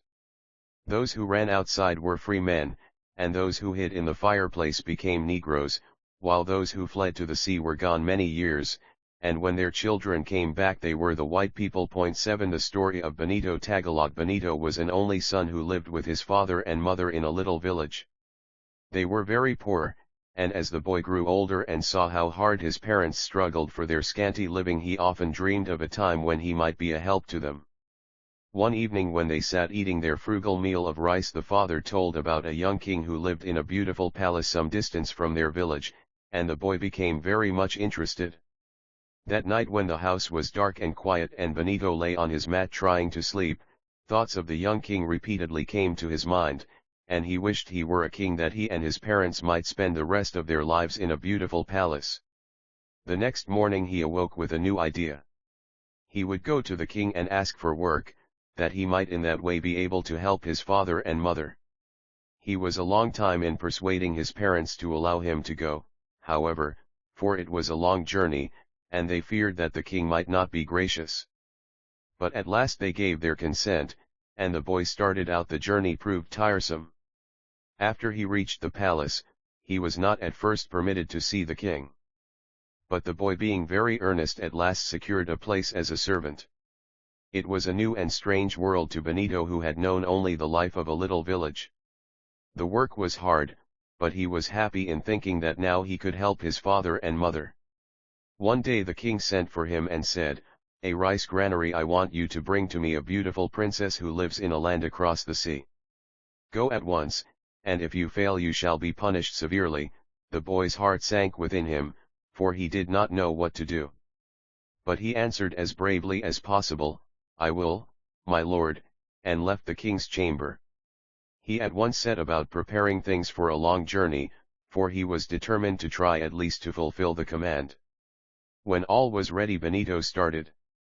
He had not gone far before he came to a thick forest, where he saw a large bird bound tightly with strings.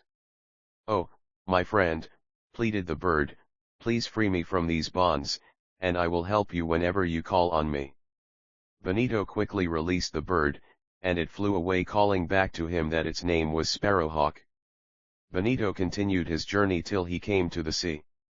Unable to find a way of crossing, he stopped and gazed sadly out over the waters, thinking of the king's threat if he failed. Suddenly he saw swimming toward him the king of the fishes, who asked, "Why are you so sad?" "I wish to cross the sea to find the beautiful princess," answered the boy.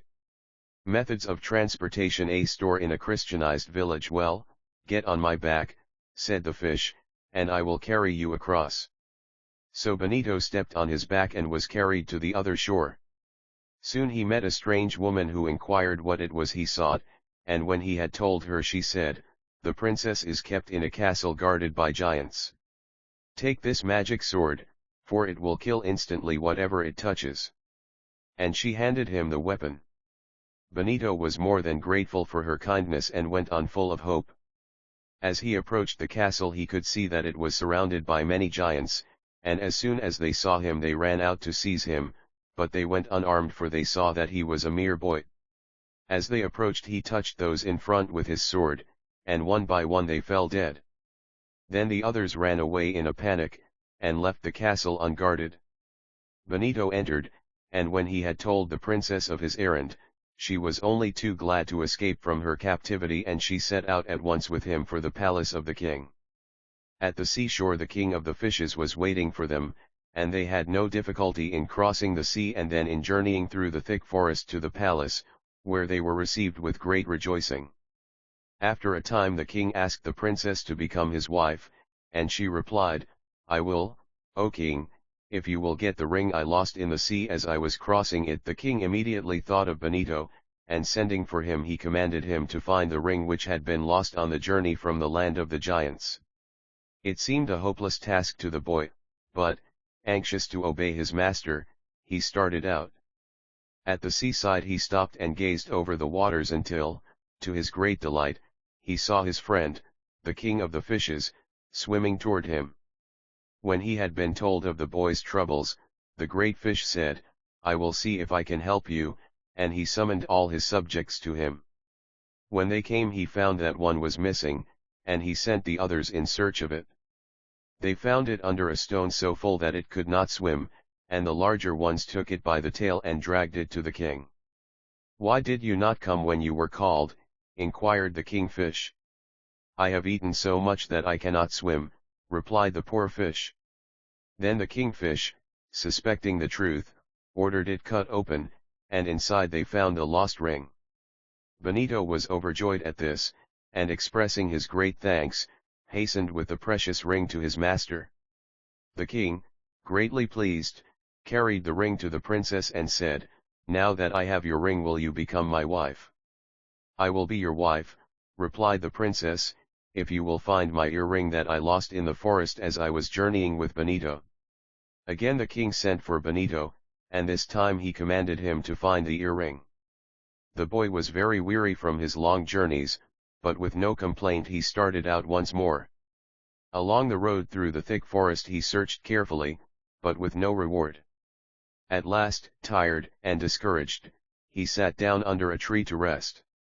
Suddenly there appeared before him a mouse of great size, and he was surprised to find that it was the king of mice. "Why are you so sad?" asked the king mouse.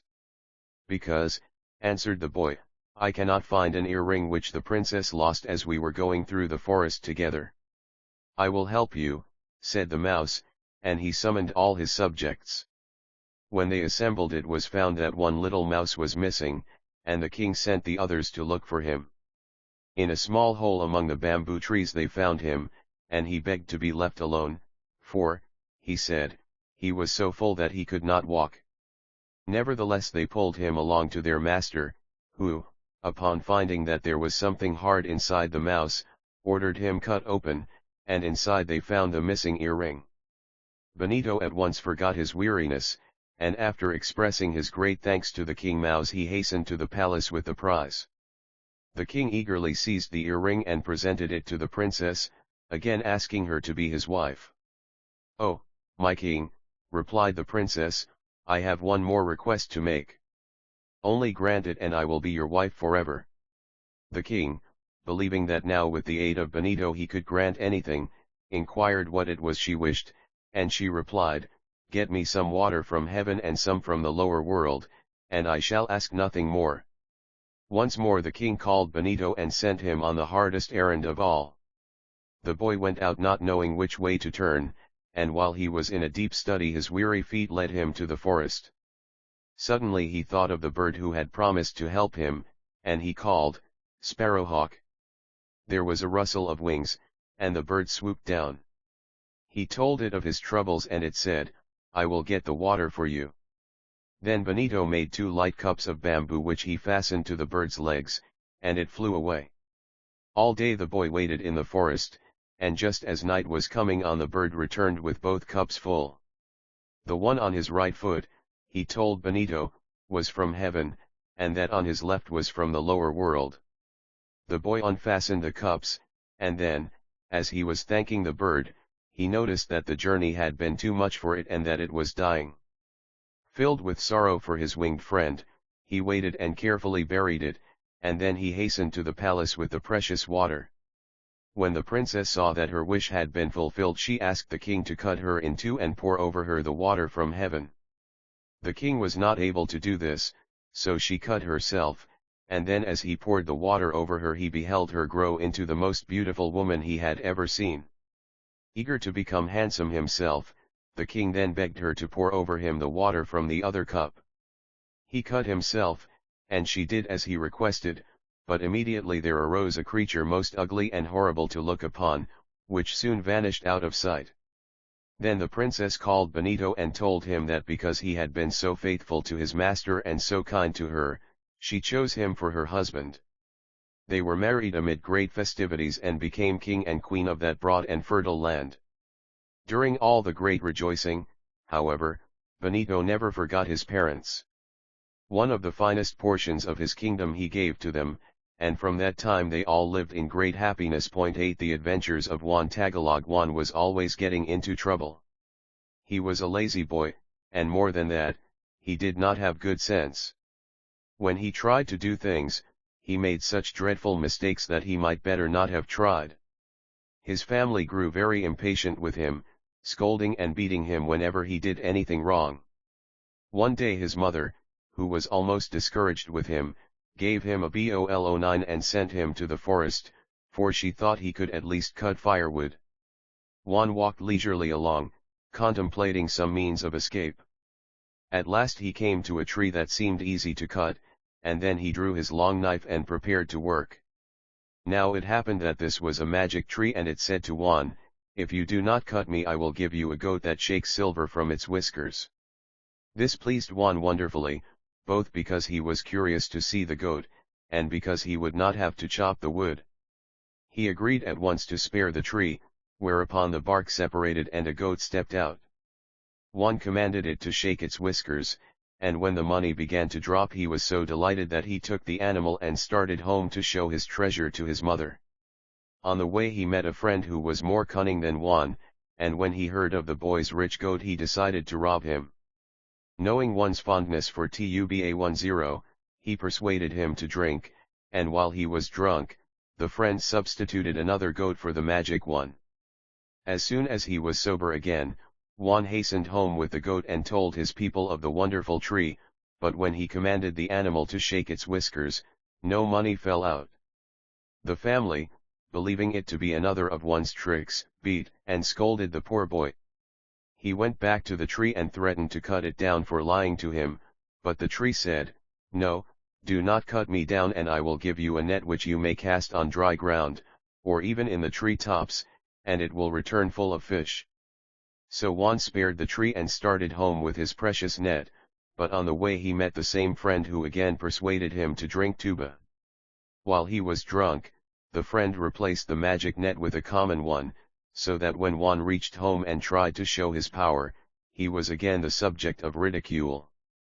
Once more Juan went to his tree, this time determined to cut it down. But the offer of a magic pot, always full of rice and spoons which provided whatever he wished to eat with his rice, dissuaded him, and he started home happier than ever.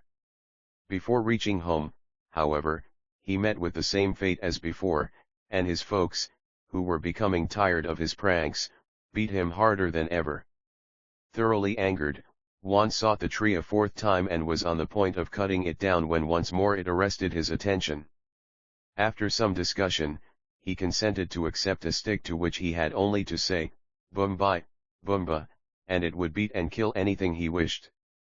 When he met his friend on the strip, he was asked what he had and he replied, "Oh, it is only a stick, but if I say Bumbai, Bumba it will beat you to death."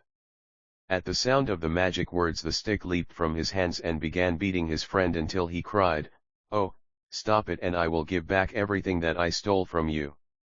Juan ordered the stick to stop, and then he compelled the man to lead the goat and to carry the net and the jar and spoons to his home. There Juan commanded the goat, and it shook its whiskers until his mother and brothers had all the silver they could carry. Then they ate from the magic jar and spoons until they were filled. And this time Juan was not scolded. After they had finished Juan said, "You have beaten me and scolded me all my life, and now you are glad to accept my good things. I am going to show you something else, Bumbai, Bumba." Immediately the stick leaped out and beat them all until they begged for mercy and promised that Juan should ever after be head of the house. From that time Juan was rich and powerful, but he never went anywhere without his stick. One night, when some thieves came to his house, he would have been robbed and killed had it not been for the magic words Bumbai, Bumba, which caused the death of all the robbers. Some time after this he married a beautiful princess, and because of the kindness of the magic tree they always lived happily. 11 Juan gathers guavas. Tagalog. One day Juan's father sent him to get some ripe guavas, for a number of the neighbors had come in and he wanted to give them something to eat. Juan went to the guava bushes and ate all the fruit he could hold, and then he decided to play a joke on his father's guests instead of giving them a feast of guavas. A wasp's nest hung nearby. With some difficulty he succeeded in taking it down and putting it into a tight basket that he had brought for the fruit. He hastened home and gave the basket to his father, and then as he left the room where the guests were seated he closed the door and fastened it. As soon as Juan's father opened the basket the wasps flew over the room, and when the people found the door locked they fought to get out of the windows. After a while Juan opened the door, and when he saw the swollen faces of the people, he cried, "What fine, rich guavas you must have had! They have made you all so fat." The sun and the moon. 12 Visayan. Once upon a time the sun and the moon were married, and they had many children who were the stars. The sun was very fond of his children, but whenever he tried to embrace any of them, he was so hot that he burned them up. This made the moon so angry that finally she forbade him to touch them again, and he was greatly grieved. One day the moon went down to the spring to do some washing, and when she left she told the sun that he must not touch any of their children in her absence. When she returned, however, she found that he had disobeyed her, and several of the children had perished. She was very angry, and picked up a banana tree to strike him, whereupon he threw sand in her face, and to this day you can see the dark marks on the face of the moon. Then the sun started to chase her, and they have been going ever since. Sometimes he gets so near that he almost catches her, but she escapes, and by she is far ahead again. 13 The first monkey Visayan. Many years ago at the foot of a forest-covered hill was a small town, and just above the town on the hillside was a little house in which lived an old woman and her grandson. The old woman, who was very industrious, earned their living by removing the seeds from cotton, and she always had near at hand a basket in which were cotton and a long stick that she used for a spindle. The boy was lazy and would not do anything to help his grandmother, but every day went down to the town and gambled. One day, when he had been losing money, the boy went home and was cross because his supper was not ready. "I am hurrying to get the seeds out of this cotton," said the grandmother, "and as soon as I sell it, I will buy us some food."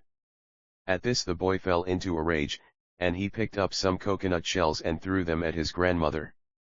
Then she became angry and began to whip him with her spindle, when suddenly he was changed into an ugly animal, and the cotton became hair which covered his body, while the stick itself became his tail. As soon as the boy found that he had become an ugly creature, he ran down into the town and began whipping his companions, the gamblers, with his tail, and immediately they were turned into animals like himself. Then the people would no longer have them in the town, but drove them out. They went to the forest where they lived in the trees, and ever since they have been known as monkeys. 14 The virtue of the coconut Visayan. One day a man took his blowgun 15 and his dog and went to the forest to hunt. As he was making his way through the thick woods, he chanced upon a young coconut tree growing in the ground. It was the first tree of this kind that he had ever seen, and it seemed so peculiar to him that he stopped to look at it. When he had gone some distance farther, his attention was attracted by a noisy bird in a tree, and he shot it with his blowgun. By and by he took aim at a large monkey, which mocked him from another treetop, and that, too, fell dead at his feet. Then he heard his dog barking furiously in the distant bushes, and hastening to it he found it biting a wild pig.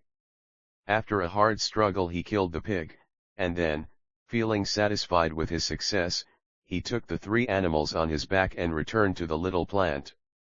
"I have decided to take you home with me, little plant," he said, "for I like you and you may be of some use to me."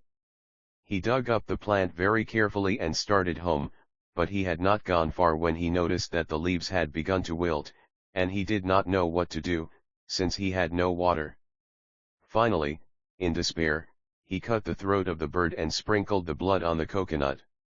No sooner had he done this than the plant began to revive, and he continued his journey. Before he had gone far, however, the leaves again began to wilt, and this time he revived it with the blood of the monkey. Then he hastened on, but a third time the leaves wilted, and he was compelled to stop and revive it with the blood of the pig. This was his last animal, so he made all the haste possible to reach home before his plant died.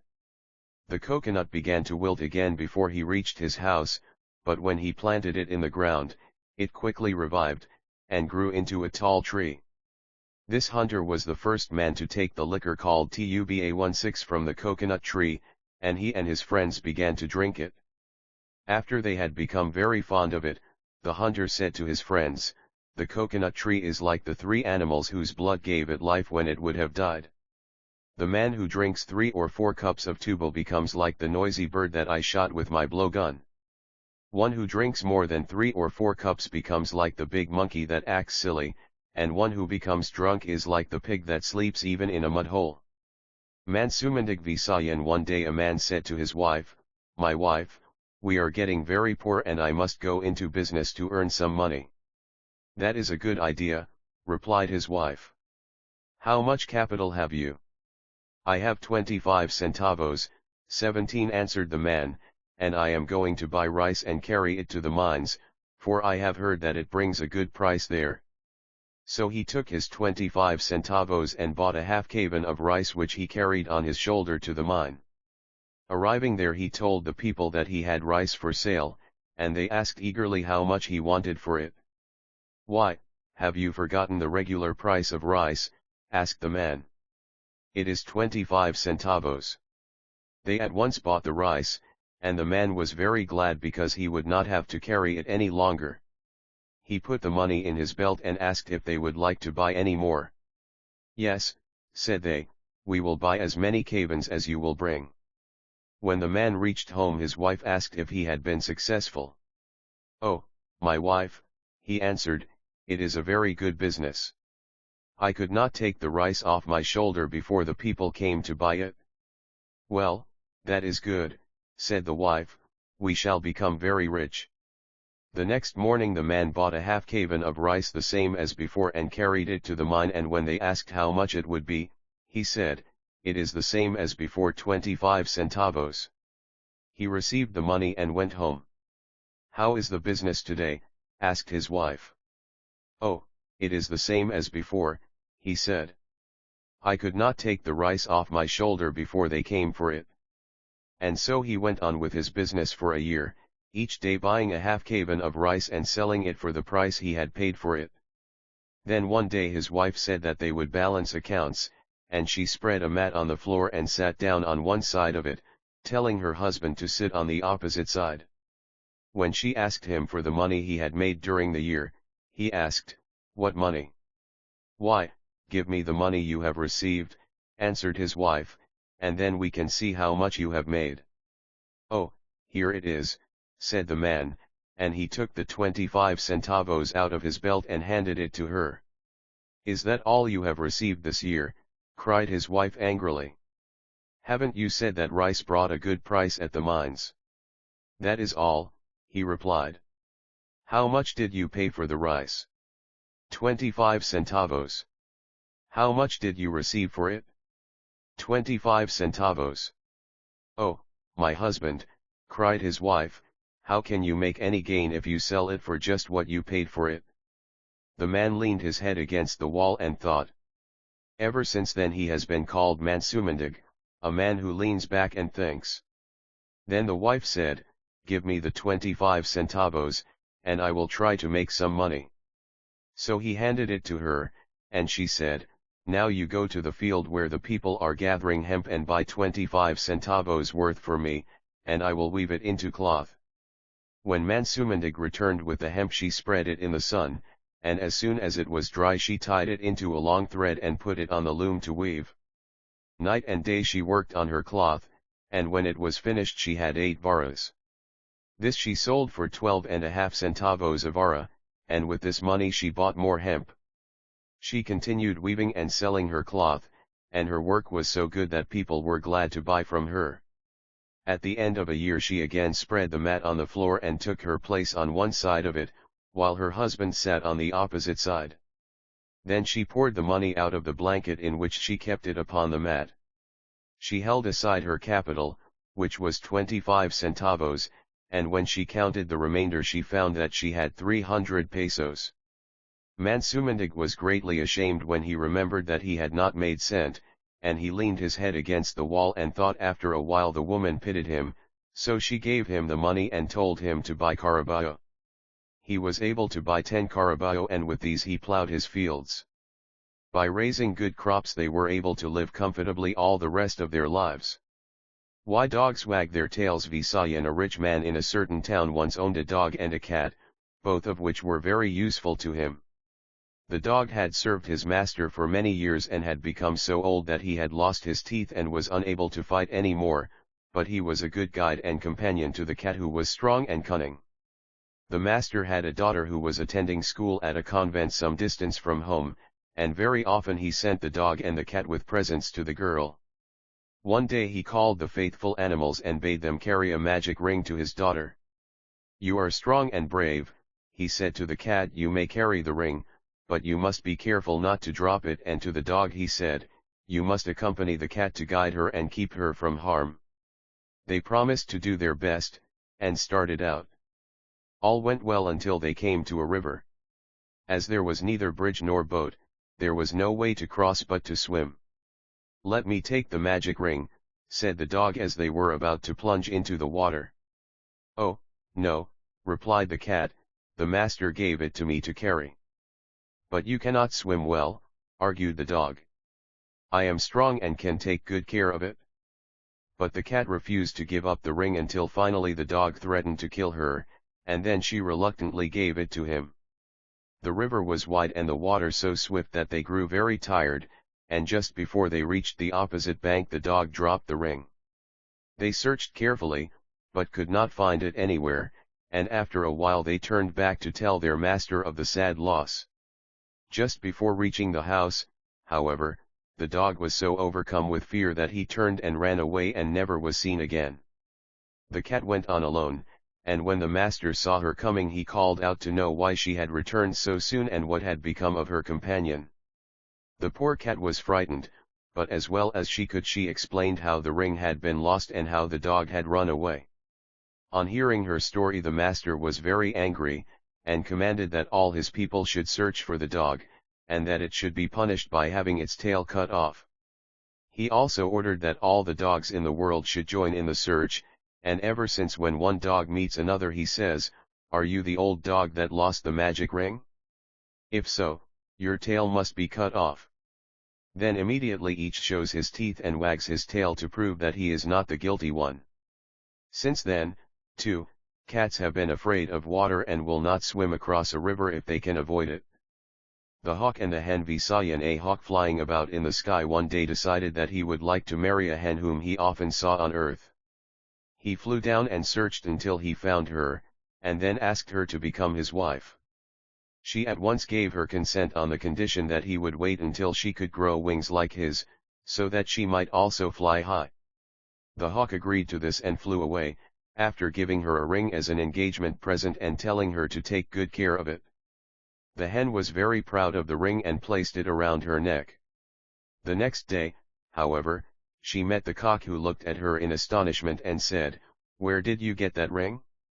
Do you not know that you promised to be my wife? You must not wear the ring of anyone else. Throw it away." And the hen threw away the beautiful ring. Not long after this the hawk came down bringing beautiful feathers to dress the hen. When she saw him coming she was frightened and ran to hide behind the door, but the hawk called to her to come and see the beautiful dress he had brought her. The hen came out, and the hawk at once saw that the ring was gone. "Where is the ring I gave you?" he asked. "Why do you not wear it?" The hen was frightened and ashamed to tell the truth, so she answered, "Oh, sir, yesterday when I was walking in the garden, I met a large snake and he frightened me so that I ran as fast as I could to the house. Then I missed the ring and I searched everywhere but could not find it." The hawk looked sharply at the hen, and he knew that she was deceiving him. Then he said to her, "I did not believe that you could behave so badly. When you have found the ring I will come down again and make you my wife. But as a punishment for breaking your promise, you must always scratch the ground to look for the ring. And every chicken of yours that I find, I shall snatch away." Then he flew away, and ever since all the hens throughout the world have been scratching to find the hawk's ring. The spider and the fly. Visayan. Mr. Spider wanted to marry Miss Fly. Many times he told her of his love and begged her to become his wife, but she always refused for she did not like him. One day when she saw Mr. Spider coming again, Miss Fly closed all the doors and windows of her house and made ready a pot of boiling water. Then she waited, and when Mr. Spider called, begging her to allow him to enter, she answered by throwing boiling water at him. This made Mr. Spider very angry and he cried, "I will never forgive you for this, but I and my descendants will always despise you. We will never give you any peace." Mr. Spider kept his word, and even today one can see the hatred of the spider for the fly. The Battle of the Crabs. Visayan. One day the land crabs had a meeting and one of them said, "What shall we do with the waves? They sing so loudly all the time that we cannot possibly sleep." "Well," answered one of the oldest of the crabs, "I think we should make war on them." The others agreed to this, and it was decided that the next day all the male crabs should get ready to fight the waves. They started for the sea, as agreed, when they met a shrimp. "Where are you going, my friends?" asked the shrimp. "We are going to fight the waves," answered the crabs, "for they make so much noise at night that we cannot sleep." "I do not think you will succeed," said the shrimp, "for the waves are very strong and your legs are so weak that even your bodies bend almost to the ground when you walk." Wherewith he laughed loudly. This made the crabs very angry, and they pinched the shrimp until he promised to help them win the battle. Then they all went to the shore. But the crabs noticed that the eyes of the shrimp were set unlike their own, so they thought his must be wrong and they laughed at him and said, "Friend shrimp, your face is turned the wrong way. What weapon have you to fight with the waves?"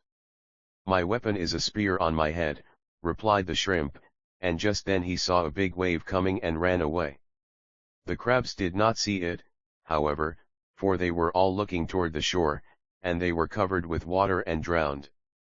By and by the wives of the crabs became worried because their husbands did not return, and they went down to the shore to see if they could help in the battle.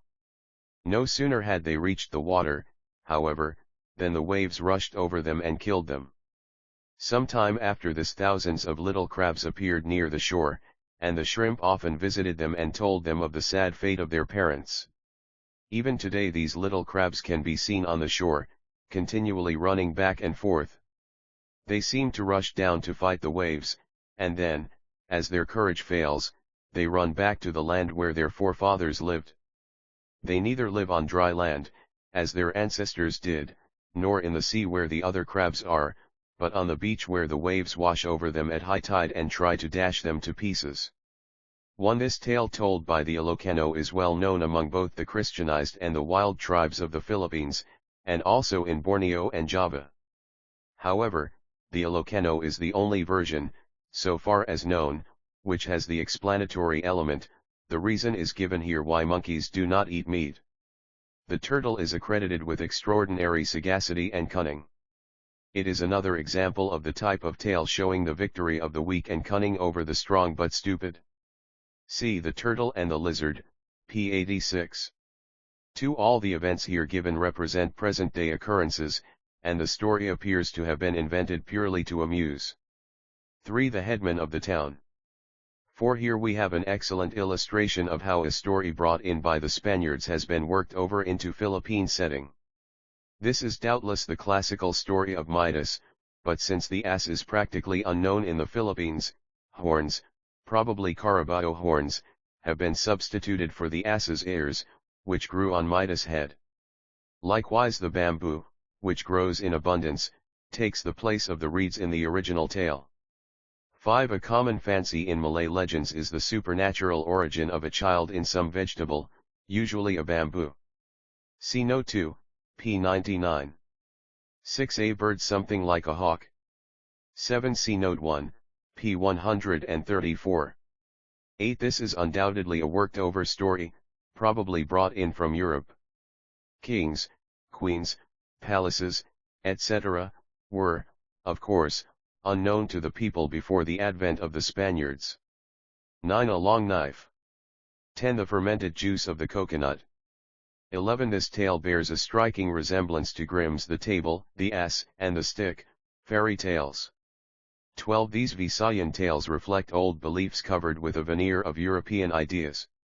The Visayan still holds to many of the old superstitions, not because he has reasoned them out for himself, but because his ancestors believed them and transmitted them to him in such stories as these.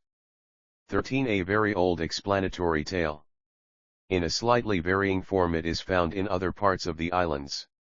14. Here we have an old type of tale explaining where monkeys came from. See Note 2, p. 130. 15. The blowgun is a Malayan weapon, which is used extensively in the Philippines. Among certain wild tribes poison darts are blown through it, but among the Christianized tribes a clay pellet is used. 16 See Note 1, p. 197. 17 A Spanish coin worth half a cent. Pronunciation of Philippine names. The vowel sounds in the following pronunciations are those used in Webster's dictionary. Adasen, Ada Senagio, Ageo Alan, Alan Alakotan, Alkatan Apani Balajan, Apan Balagian Apanibalanayan, Apan Blnayan Apanitolo, Apo Net Lubag Bagok, Bag Bagok Bagabo, Bagb Balatama, Balatama Bangan, Bangan Bantagan, Bantugan Benito, Bnt Bilan, Bilan Bida, Bita Bontok, Bontok Bukidnon, Bukid Nn Bulan Awan, Buel Nawan Kalan, Kailang Kabildo, Kabi Sibilan, Cib Lan Dalanagan, Dlna with Macron Gan Danepan, Dnpan Dapilizon, Do Pl San. Dayapan, Dapan Kataklon, Kadoklan Katalayapan, Katalayapan Katayadawan, Katayadawan Kanag, Kanag Como, Kaomau Kurada, Ku Artalanguna, Lang Gna Liji, Lg Limokon, Lmkn Lumabet, Lumabet Lumawig, Lumawig Magbangal, Magbang al Majindana, Maji Endano Mago Sang, Maji Sang Mag Sawai, Mag Saw Mag Single, Mag Sn Gal Manama, Man Ama Mandaya, Mandiya Mansumandig, Mansumandig Mayanit, Mnt Mayo, Amyo Mindanao, Mindanao Nal Pangan, Nal Pangan Pilar.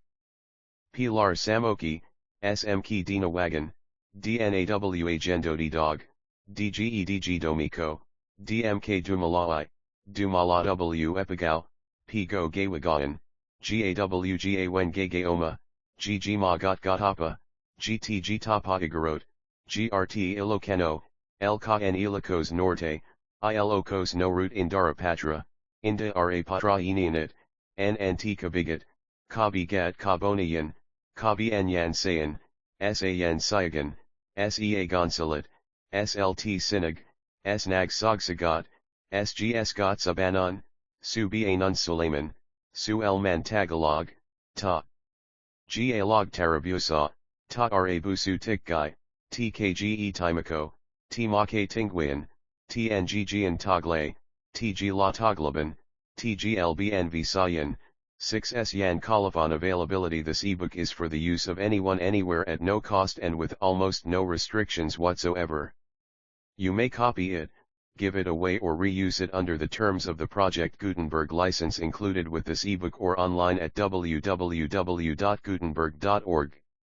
This ebook is produced by Jeroen Hellingman and the online distributed proofreading team at www.pgdp.net. GBN 0406211926, Mabel Cook Cole, Philippine Folk Tales. Jeroen Hellingman Jeroen at bohal.ph. 1916 June 24, 2004. OK. A copy of this work is available at the Internet Archive. Encoding Revision History July 3, 2005 Added T tagging and header. March 25, 2008 Revisited, added illustrations from copy available at the Internet Archive. Corrections. The following corrections have been applied to the text. Location page 23 page 47 Source Bismarck not in source correction deleted Bessemer End of Project Gutenberg's Philippine Folk Tales, by Mabel Cook Cole. End of this Project Gutenberg ebook Philippine Folk Tales. This file should be named 12814h.htm or 12814h.zip. This and all associated files of various formats will be found in http://www.gutenberg.org/1/2/8/1/12814. Produced by this ebook is produced by Jeroen Hellingman and the online distributed proofreading team at http://www.pgdp.net. Illustrations have been added from a copy made available at the Internet Archive. Updated editions will replace the previous one. The old editions will be renamed. Creating the works from public domain print editions means that no one owns a United States copyright in these works, so the Foundation, and you, can copy and distribute it in the United States without permission and without paying copyright royalties. Special rules, set forth in the general terms of use part of this license, apply to copying and distributing Project Gutenberg TM electronic works to protect the Project Gutenberg TM concept and trademark. Project Gutenberg is a registered trademark, and may not be used if you charge for the ebooks, unless you receive specific permission. If you do not charge anything for copies of this ebook, complying with the rules is very easy. You may use this ebook for nearly any purpose such as creation of derivative works, reports, performances, and research. They may be modified and printed and given away. You may do practically anything with public domain ebooks. Redistribution is subject to the trademark license, especially commercial redistribution. Start, full license. The full Project Gutenberg license. Please read this before you distribute or use this work to protect the Project Gutenberg TM mission of promoting the free distribution of electronic works. By using or distributing this work, or any other work associated in any way with the phrase Project Gutenberg, you agree to comply with all the terms of the full Project Gutenberg TM license, available with this file or online at http://gutenberg.org/license right parenthesis. Section 1. General Terms of Use and Redistributing Project Gutenberg TM Electronic Works 1.a. By reading or using any part of this Project Gutenberg TM electronic work, you indicate that you have read, understand, agree to and accept all the terms of this license and intellectual property, trademark/copyright, agreement.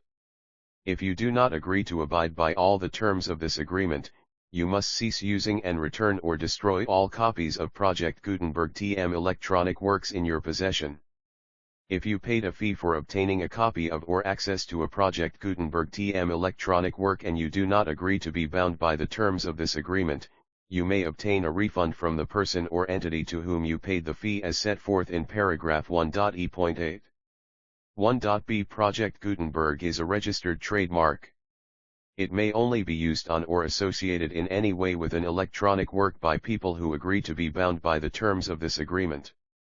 There are a few things that you can do with most Project Gutenberg TM electronic works even without complying with the full terms of this agreement. See paragraph 1.c below. There are a lot of things you can do with Project Gutenberg TM electronic works if you follow the terms of this agreement and help preserve free future access to Project Gutenberg TM electronic works. See paragraph 1.e below.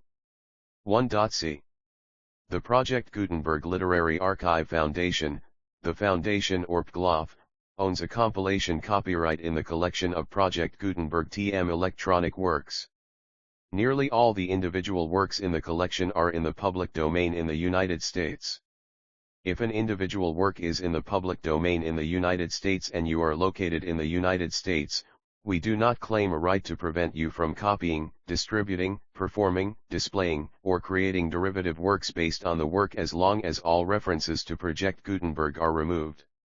Of course, we hope that you will support the Project Gutenberg TM mission of promoting free access to electronic works by freely sharing Project Gutenberg TM works in compliance with the terms of this agreement for keeping the Project Gutenberg TM name associated with the work. You can easily comply with the terms of this agreement by keeping this work in the same format with its attached full Project Gutenberg TM license when you share it without charge with others.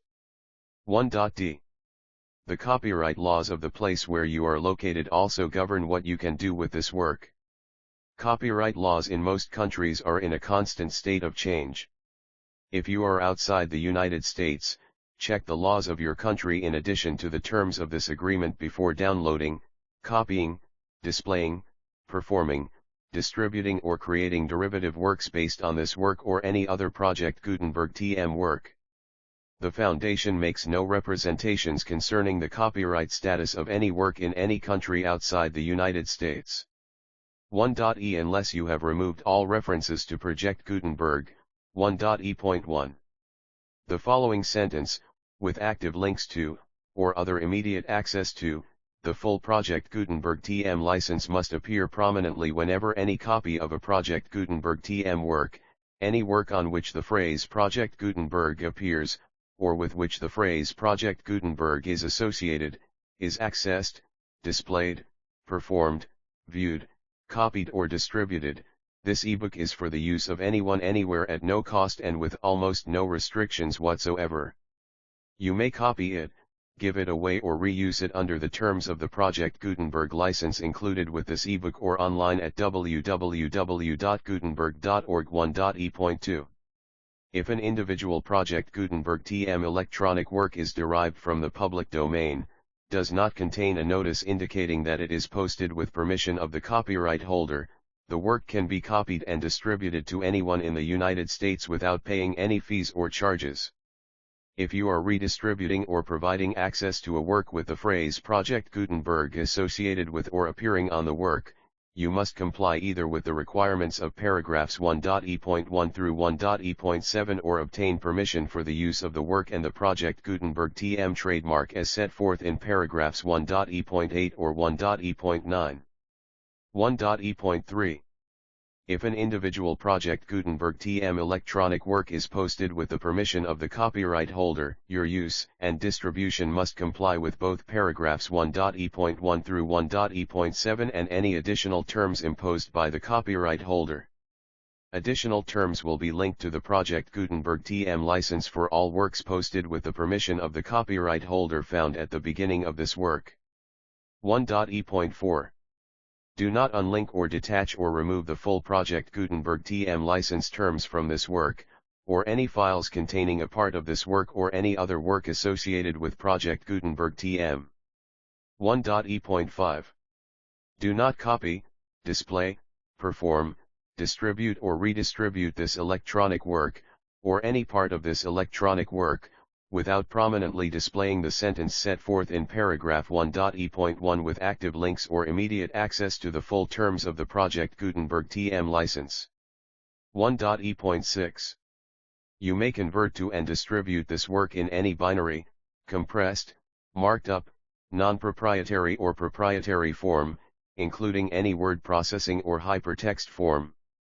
However, if you provide access to or distribute copies of a Project Gutenberg TM work in a format other than plain vanilla ASCII or other format used in the official version posted on the official Project Gutenberg TM website, www.gutenberg.org, you must, at no additional cost, fee, or expense to the user, provide a copy, a means of exporting a copy, or a means of obtaining a copy upon request, of the work in its original plain vanilla ASCII or other form.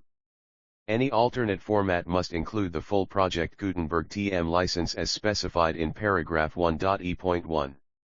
1.e.7. Do not charge a fee for access to, viewing, displaying, performing, copying or distributing any Project Gutenberg TM works unless you comply with paragraph 1.e.8 or 1.e.9. 1.e.8. You may charge a reasonable fee for copies of or providing access to or distributing Project Gutenberg TM electronic works provided that, you pay a royalty fee of 20% of the gross profits you derive from the use of Project Gutenberg TM works calculated using the method you already use to calculate your applicable taxes. The fee is owed to the owner of the Project Gutenberg TM trademark, but he has agreed to donate royalties under this paragraph to the Project Gutenberg Literary Archive Foundation. Royalty payments must be paid within 60 days following each date on which you prepare, or are legally required to prepare, your periodic tax returns. Royalty payments should be clearly marked as such and sent to the Project Gutenberg Literary Archive Foundation at the address specified in Section 4, Information about donations to the Project Gutenberg Literary Archive Foundation. You provide a full refund of any money paid by a user who notifies you in writing, or by email, within 30 days of receipt that he does not agree to the terms of the full Project Gutenberg TM license. You must require such a user to return or destroy all copies of the works possessed in a physical medium and discontinue all use of and all access to other copies of Project Gutenberg TM works. You provide, in accordance with paragraph 1.f.3, a full refund of any money paid for a work or a replacement copy, if a defect in the electronic work is discovered and reported to you within 90 days of receipt of the work. You comply with all other terms of this agreement for free distribution of Project Gutenberg TM works. 1.e.9. If you wish to charge a fee or distribute a Project Gutenberg TM electronic work or group of works on different terms than are set forth in this agreement, you must obtain permission in writing from both the Project Gutenberg Literary Archive Foundation and Michael Hart, the owner of the Project Gutenberg TM trademark. Contact the foundation as set forth in section 3 below. 1.f1.f.1 Project Gutenberg volunteers and employees expend considerable effort to identify, do copyright research on, transcribe and proofread public domain works in creating the Project Gutenberg TM collection.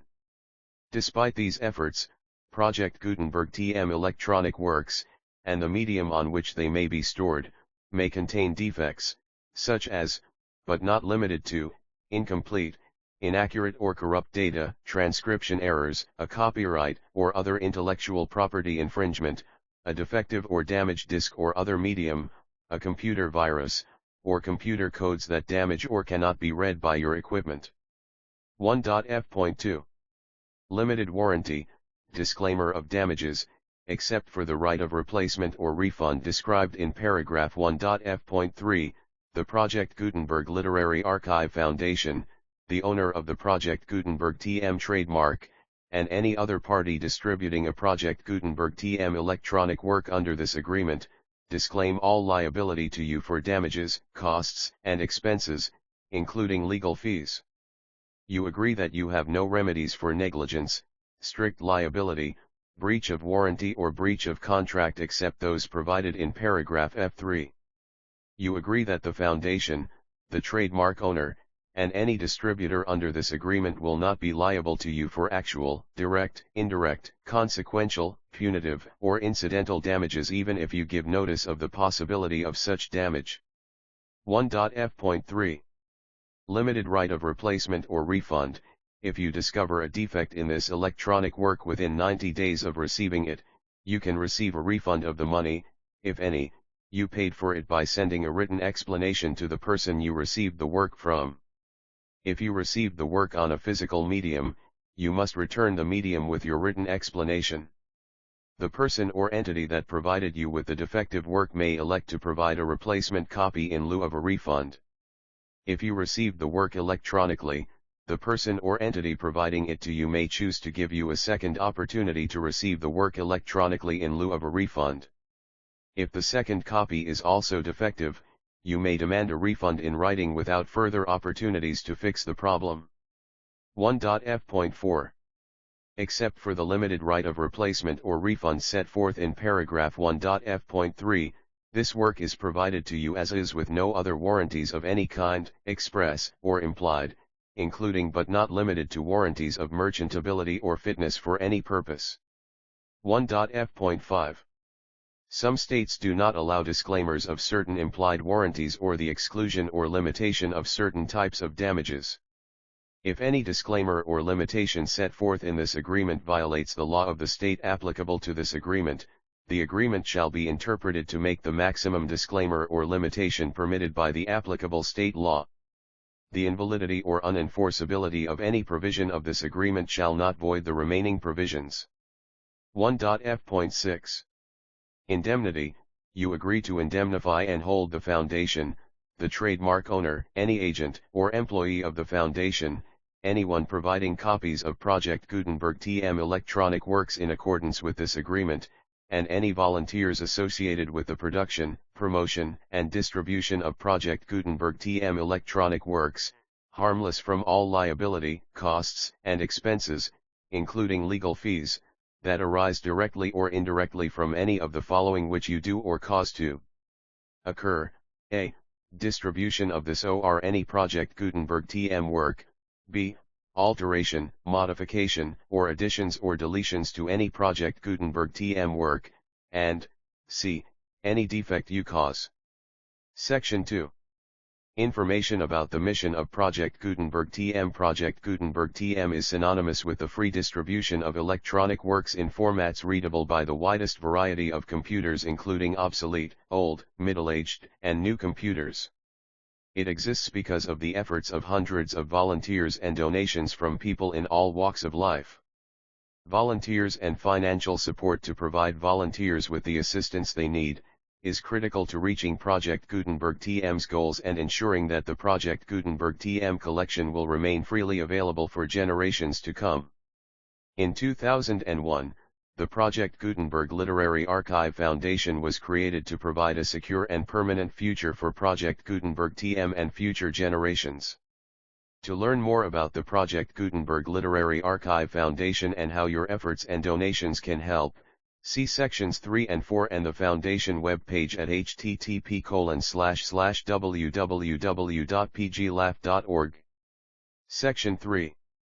Information about the Project Gutenberg Literary Archive Foundation. The Project Gutenberg Literary Archive Foundation is a non-profit 501(c)(3) educational corporation organized under the laws of the state of Mississippi and granted tax-exempt status by the Internal Revenue Service. The Foundation's IN or Federal Tax Identification Number is 6426221541. Its 501(c)(3) letter is posted at http://pglaf.org/fundraising. Contributions to the Project Gutenberg Literary Archive Foundation are tax-deductible to the full extent permitted by U.S. federal laws and your state's laws. The Foundation's principal office is located at 4557 Mellon Drive, South Fairbanks, Alaska 99712, but its volunteers and employees are scattered throughout numerous locations. Its business office is located at 809 North 1500 West, Salt Lake City, Utah 84116801596-1887, email business@pglaf.org. Email contact links and up-to-date contact information can be found at the Foundation's website and official page at http://pglaf.org. For additional contact information, Dr. Gregory B. Newby, Chief Executive and Director, GB Newby at pglaf.org. Section 4. Information about donations to the Project Gutenberg Literary Archive Foundation. Project Gutenberg TM depends upon and cannot survive without widespread public support and donations to carry out its mission of increasing the number of public domain and licensed works that can be freely distributed in machine-readable form, accessible by the widest array of equipment including outdated equipment. Many small donations, $1 to $5,000, are particularly important to maintaining tax-exempt status with the IRS. The Foundation is committed to complying with the laws regulating charities and charitable donations in all 50 states of the United States. Compliance requirements are not uniform and it takes a considerable effort, much paperwork, and many fees to meet and keep up with these requirements. We do not solicit donations in locations where we have not received written confirmation of compliance. To send donations or determine the status of compliance for any particular state, visit http://pglaf.org. While we cannot and do not solicit contributions from states where we have not met the solicitation requirements, we know of no prohibition against accepting unsolicited donations from donors in such states who approach us with offers to donate. International donations are gratefully accepted, but we cannot make any statements concerning tax treatment of donations received from outside the United States. U.S. laws alone swamp our small staff. Please check the Project Gutenberg web pages for current donation methods and addresses. Donations are accepted in a number of other ways, including checks, online payments, and credit card donations. To donate, please visit http://pglaf.org/donate. Section 5. General information about Project Gutenberg TM electronic works. Professor Michael S. Hart is the originator of the Project Gutenberg TM concept of a library of electronic works that could be freely shared with anyone. For 30 years, he produced and distributed Project Gutenberg TM ebooks with only a loose network of volunteer support. Project Gutenberg TM ebooks are often created from several printed editions, all of which are confirmed as public domain in the U.S. unless a copyright notice is included. Thus, we do not necessarily keep ebooks in compliance with any particular paper edition. Most people start at our website, which has the main PG search facility, http://www.gutenberg.org. This website includes information about Project Gutenberg TM, including how to make donations to the Project Gutenberg Literary Archive Foundation, how to help produce our new ebooks, and how to subscribe to our email newsletter to hear about new ebooks.